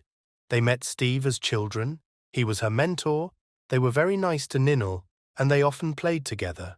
Their connection did not break even after she was transferred to a new school. Sierra always really liked Steve, and Ninel, of course, knew about it. And therefore, closer to school graduation, Sierra confessed to the young man, but she did not expect that Steve would reject her because he liked Ninel. She talks about how she didn't want to be part of a love triangle. Only now did Chris finally understand why she asked him to be her fake boyfriend. Today the girl saw Sierra behave as reserved and elegant as always. This indicates that the situation is very bad. The friendship of two people deteriorated because of love. Sierra probably thought that it was all her fault, although she did nothing. The main character understands that Ninel, in the hope of making friends, decided to start this fake relationship. The young man would like to tell her some words of consolation, but he could not think of anything suitable. At the same time, Tana started spying on one of her competitors, and at the moment, she did not understand anything. After school, Melinda ran, her heels sparkling, to the lingerie store, the president hiding, gathering her strength. She just needed an excuse to talk to her. At that moment, the rival was looking through options for underwear, since it was very important for her to prepare for tomorrow. She had already imagined how she would spend the night on a cruise and would probably run into Chris there. And then, her stunning lingerie will definitely come in handy.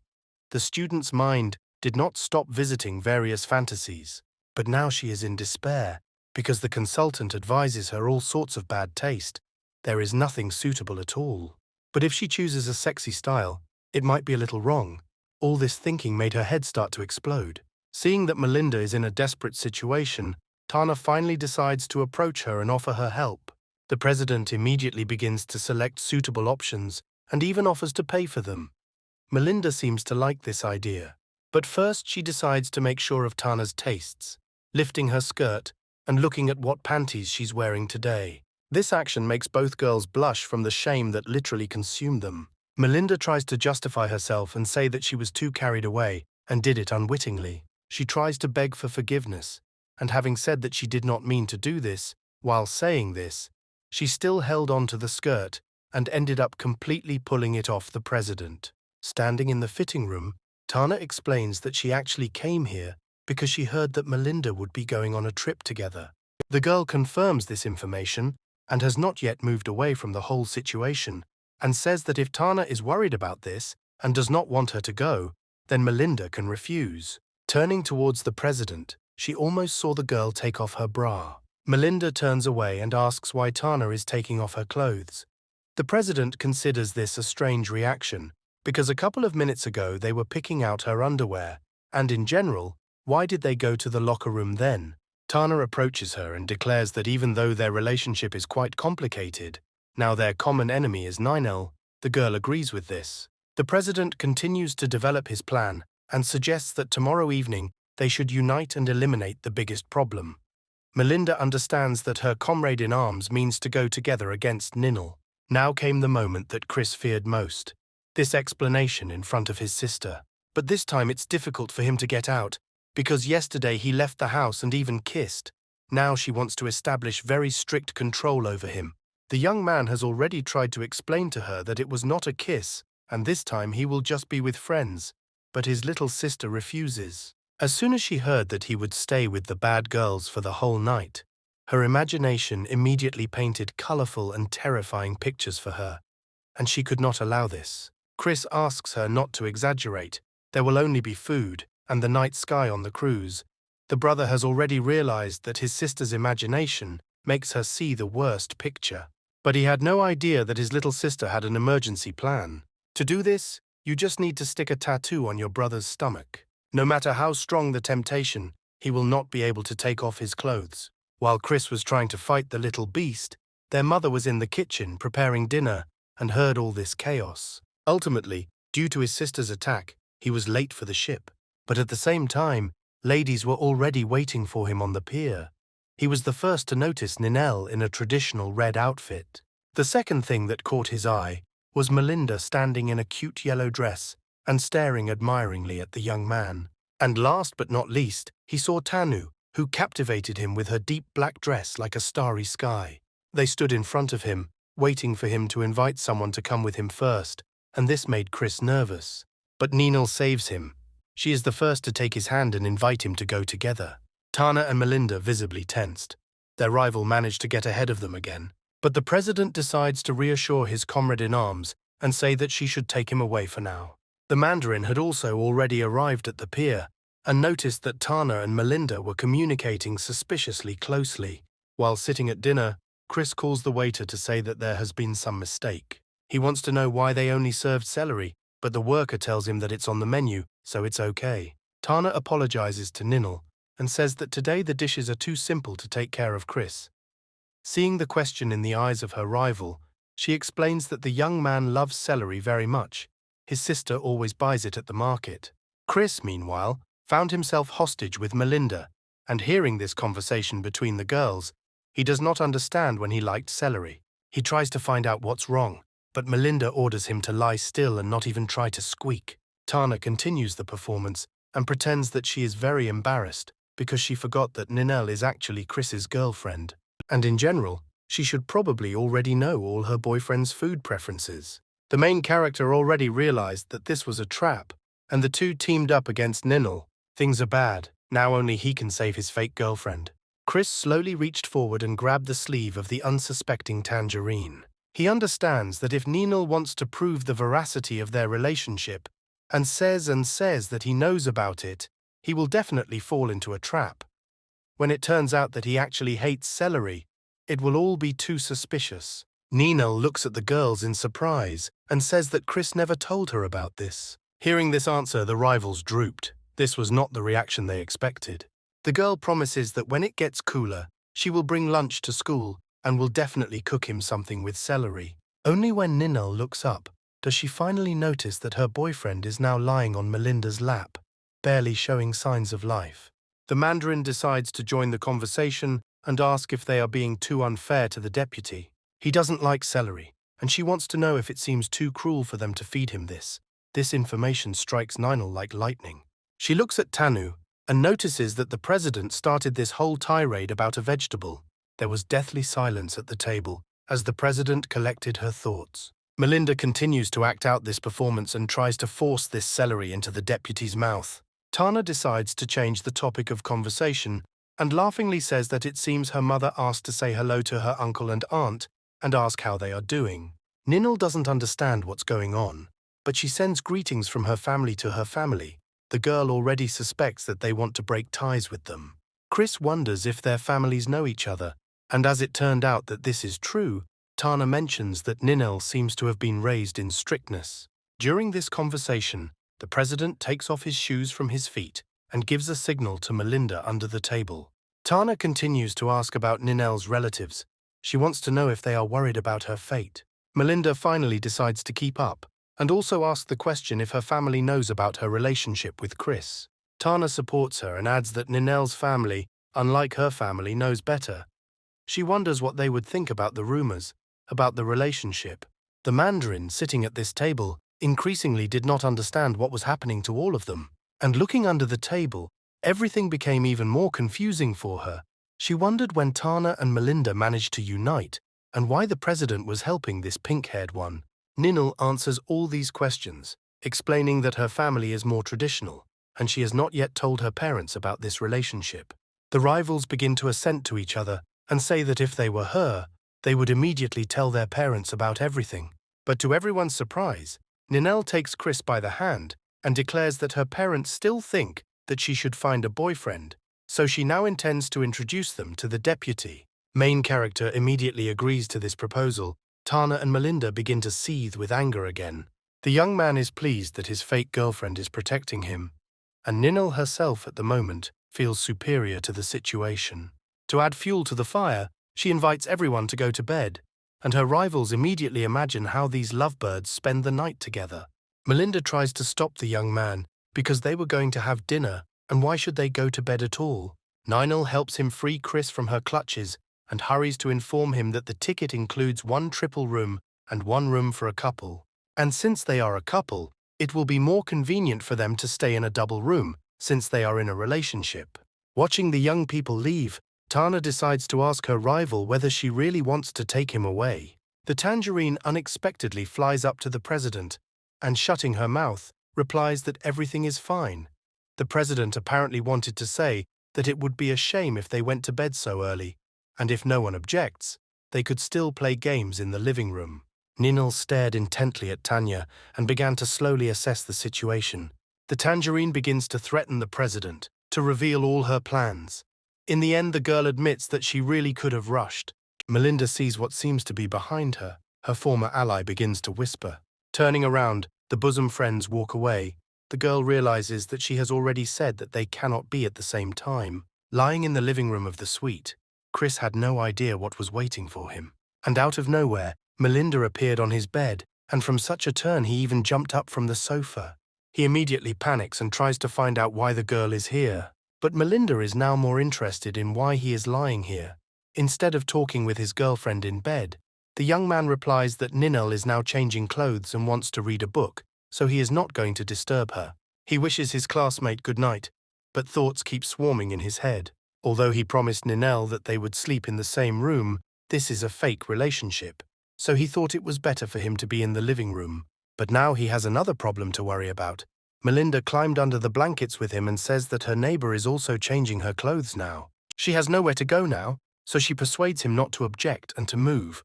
Meanwhile, Tana was sitting in Ninel and Chris's room and was in touch with the Mandarin. She doubts that what they are planning will be a good idea. But the assistant advises her to find an excuse to play with the deputy in their room, and when Ninel comes, invite her too. Otherwise, she doesn't want these two to sleep together. The plan may have been a good one, but Tanu is worried that that idiot Chris hasn't returned yet. Ninel, entering the room, heard some sounds and decides to ask if the deputy is still sleeping. She goes into the room, as if not realizing that the president is in the room, not the deputy, and calmly sits down on the bed. Turning around, the girl in a calm voice invites them to lie down just like that.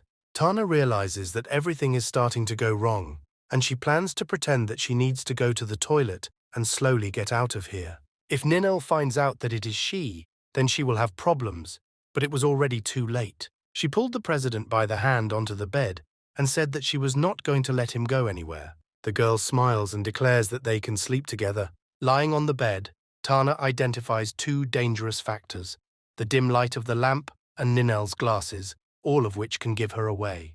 The president is thinking about what is best for her to do, and for now, he is trying not to make sounds and even hold his breath. Having changed clothes, Ninel went back to bed and decided to find out if Chris still wanted to sleep.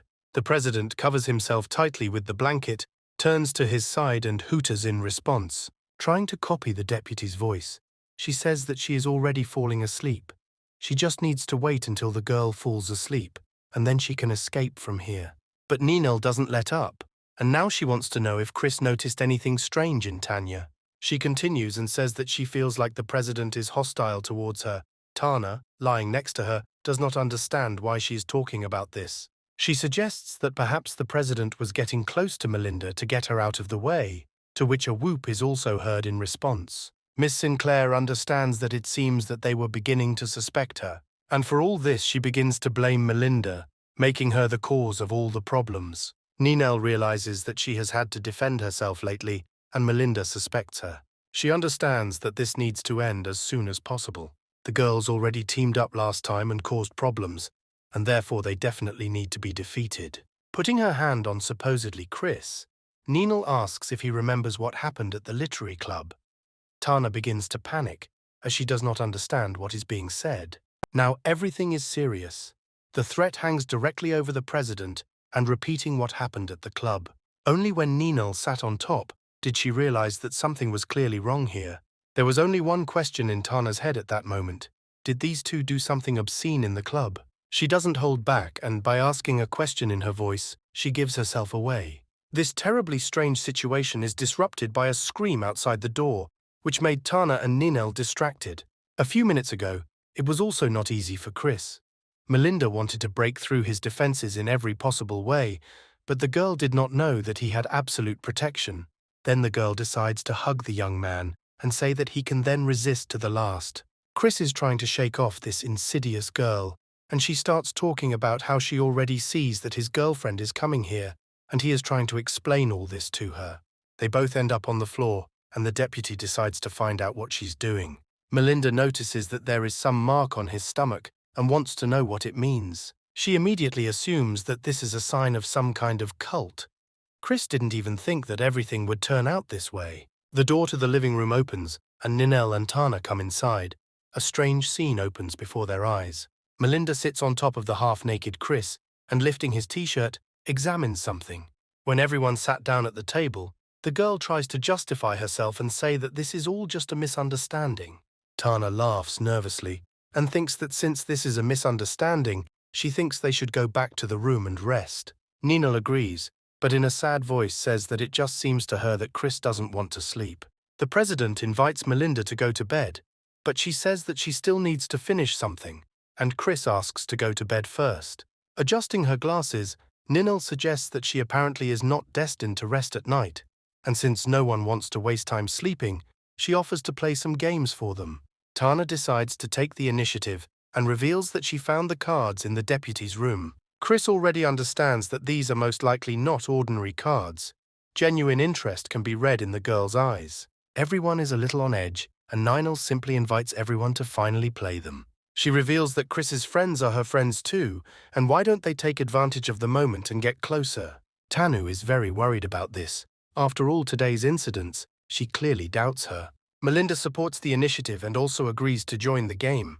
The president understands that she will still have to do this and joins the guys. To find out who will be first, they decide to play rock, paper, scissors, and in the end, Melinda wins. She immediately chooses Chris as her partner, although he shouts at her to change her mind. She calls him a coward and then decides to choose an action card. Having pulled out a card from the deck, she first shows it to all the participants. Seeing the excited faces, she wonders what the task is and is asked to take a look for herself. As it turned out, she needed to eat a chocolate stick together with a person. This task pleases Chris, because even though Melinda likes to attack first, she has a weakness. She will never dare to do such a thing in public. The girl brings her face closer to Chris and, closing her eyes, prepares to take a bite. Saying that he himself is to blame for everything, she bites off the stick. This makes the young man nervous. and he begins to lose his balance and fall on his task partner. Tana wanted to grab him by the collar but didn't have time, and Chris ended up lying on top of Melinda. From under it comes the thin, feminine voice of a girl who says that it is quite heavy. Chris understands this and begins to fidget on her trying to get up. Tanya and Ninel, who are watching all this, obviously don't like this. As a result, the situation becomes even worse when he, unable to get up, falls on Melinda's chest. At this time, the president moves closer to him and asks him through clenched teeth when they will stop making out. Ninel is also not happy. A kind of depressing standstill appeared in the room. Melinda decides, for everyone's safety, to simply throw the young man off her, and she decides to suggest that it is better for them to always choose truth over action. The heroine turns to Chris and asks if he has any secrets. Melinda is wondering if he believes in fate. The already noticed young man is trying to give a negative answer to this. But the question continues. She wants to know what the likelihood is that someone will appear here. Chris begins to shout at her that she visited the men's room without permission. Suddenly, they begin to hear stomping and someone's voices approaching them. Out of fear, Melinda throws the mop and locks herself with the young man in the booth. It turned out to be just students who were discussing what they would eat in the cafeteria today. The girl leaned her ear to better hear what the guys were talking about, and meanwhile Chris was blushing more and more every minute. Due to the fact that the booth was designed for only one person, the guys had to make room, and Melinda literally ended up on the deputy's lap. Chris realizes that it is becoming increasingly difficult for him to restrain himself, and as luck would have it, the students still do not leave the toilet. Vices begin to take over the young man, and now he is already half a centimeter away from grabbing Melinda's ass. The girl notices this, and suddenly sits down on the floor next to him. She is embarrassed, and says that although they have a close relationship, she is embarrassed to do such a thing here. Chris wants her to rid her head of such thoughts. This is the men's room, and he still doesn't understand what she left here. Hearing that the school children have finally left the premises, Melinda wants to know if he admits that he has feelings for her.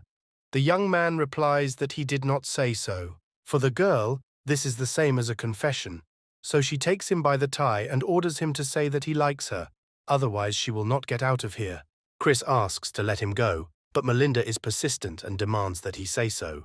Ninel interrupts them with a desire to find out what kind of secrets they have. Tana suggests that Melinda most likely meant thoughts of all sorts of obscenities. Ninel immediately begins to feel embarrassed and says that she doesn't know if she can say this out loud. Then Chris decides to step in and admit that he is subject to his sister's control. Melinda slaps him so that he doesn't say what everyone already knows about him. The girl decides to give him one last opportunity to improve. She wants to know how this will end, and seeing the twinkle in the young man's eyes, she decides to find out if he is sure that he can tell it. Tana no longer understands who is talking about what, but she understands that Chris is now admitting something frank. Covering his face with his hand out of embarrassment, the deputy admits that he likes combat suits. He also adds that such costumes are often worn by girls, and with these words his imagination really ran wild. This image can be simpler, for example, the combat clothing of a mechanic girl. Or it could be a consciousness-changing sorceress in an unusual dress and with a staff. After all, this could be the costume of a cold-blooded, sexy killer. Melinda stops him, saying that this is already making her feel awkward. Chris is indignant and says that she shouldn't have asked about it then. Ninel becomes the next player, and she also decides to choose the truth. And he asks Tanya a question, wondering if she has a close relationship with Chris and how she feels about him. The deputy immediately wondered why the girl suddenly asked about this, although he understands that bullying him is already an integral part of their life. Smiling, Tana says that of course they have a close relationship with the deputy. The guys don't understand what this is all about. They are starting to tempt the president, and a tense atmosphere has appeared in the room again. Tana runs her finger along Chris's chin and notes that after all they've worked together for so long. She puts the young man on her lap and says that she is afraid that her classmates will not be able to understand her feelings for Chris. After all, throughout their entire communication, she treated him like a younger brother. Tana asks the deputy to confirm the veracity of her words, but the young man believes that this cannot be. Is that really how she treated him? Melinda begins to boil with anger hearing such a blatant lie from the president. The girl laughs and asks if he would like anything else, but Chris immediately shouts out that he has absolutely no ideas. Ninel decides to join this fight and, approaching the guys, carefully takes Chris's head. She thanks Tana for her care, and placing the young man on her lap, declares that from now on, it is her responsibility to take care of Chris. This clearly does not sit well with the president, and she believes that now it is her turn to choose action.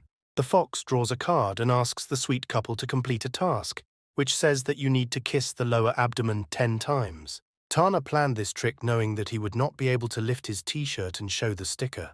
Realizing the deplorability of the situation, Ninel decides to take everything into her own hands. She resolutely sat on top of Chris and began to lift her t-shirt while the young man was simply burning with awkwardness. The girl asks him to quickly do this task.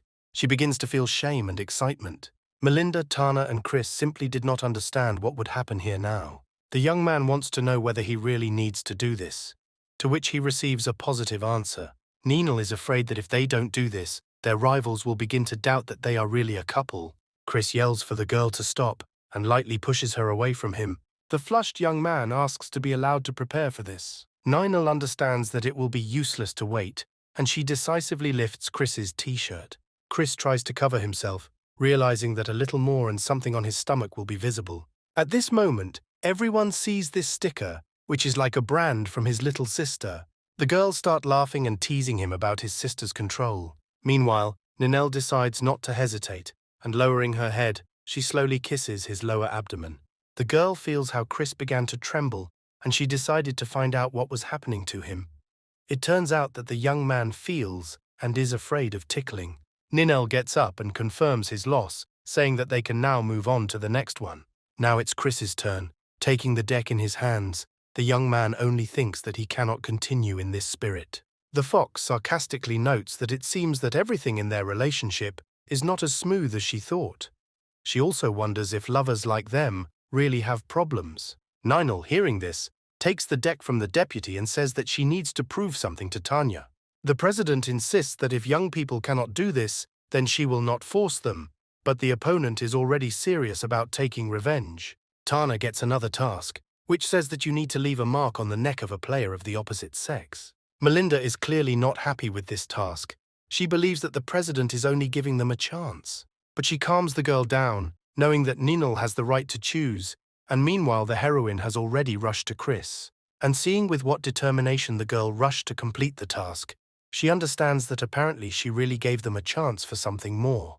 Ninel was already a millimeter from his neck when Chris began to ask him not to do this here. She doesn't listen to him and, wrapping her arms around the young man's body, puts a hickey on his neck. While Chris was unconscious from such a blood-stirring situation, Ninel had already invited the president to continue, and she agreed without hesitation.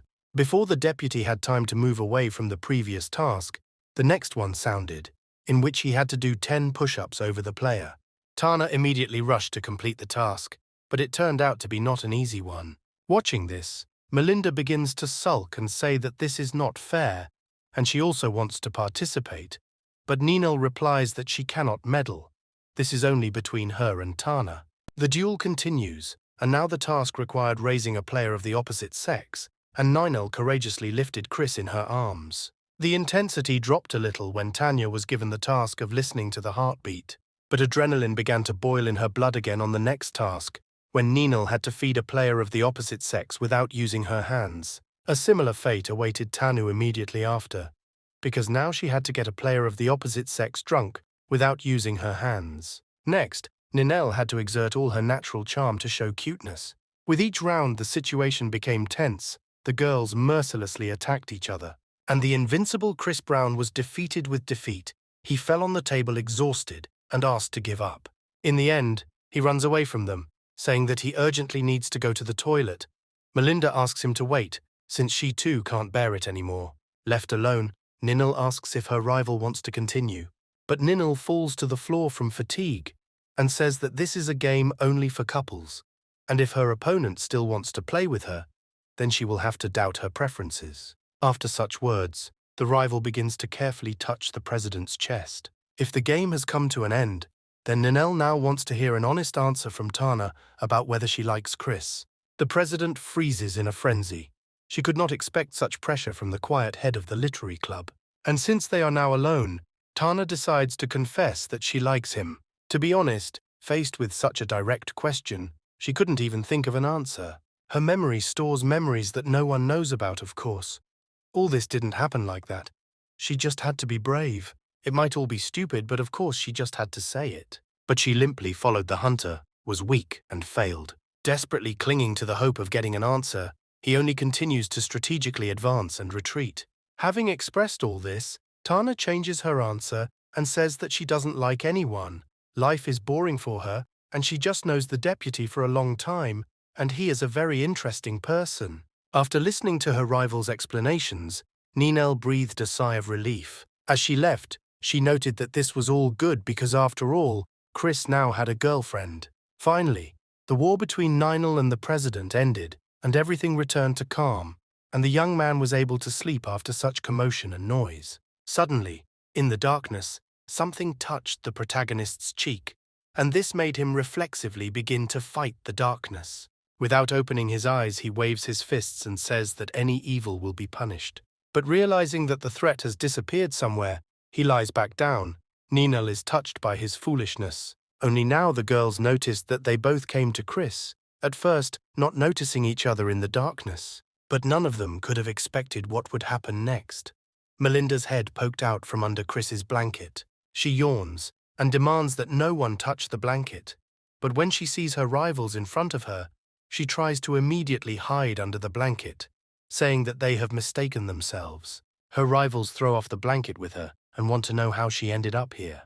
Ninel, in a calm tone, suggests finding out why she is here. Melinda, smiling, says that she was here only on work matters, correcting mistakes, that's all. The girl also wants to know why Tana came here, but the president immediately assures that she didn't do anything. One Mandarin decided to take all 3 places in the room and was also tossing back and forth, so she had to leave. Tana decides to sleep on the couch and wonders why Chris didn't join Ninel. Shouldn't they be in the couple's room? This question makes the heroine nervous. She mumbles and answers that they just decided that. Listening to all this, Melinda climbs back under the blanket and asks these grumpy girls to turn on the light. Ninel cannot tolerate such impudence and lies down with Melinda, asking what she is going to do. And in the end, the girl decides not to wait for an answer, but simply move closer to Chris, leaving her rival on the edge. After 2 hours of lying on the sofa and listening to the snoring of all 3, Tana still could not sleep. As a result, she gets out of bed and quietly approaches Chris, gently kissing him on the cheek.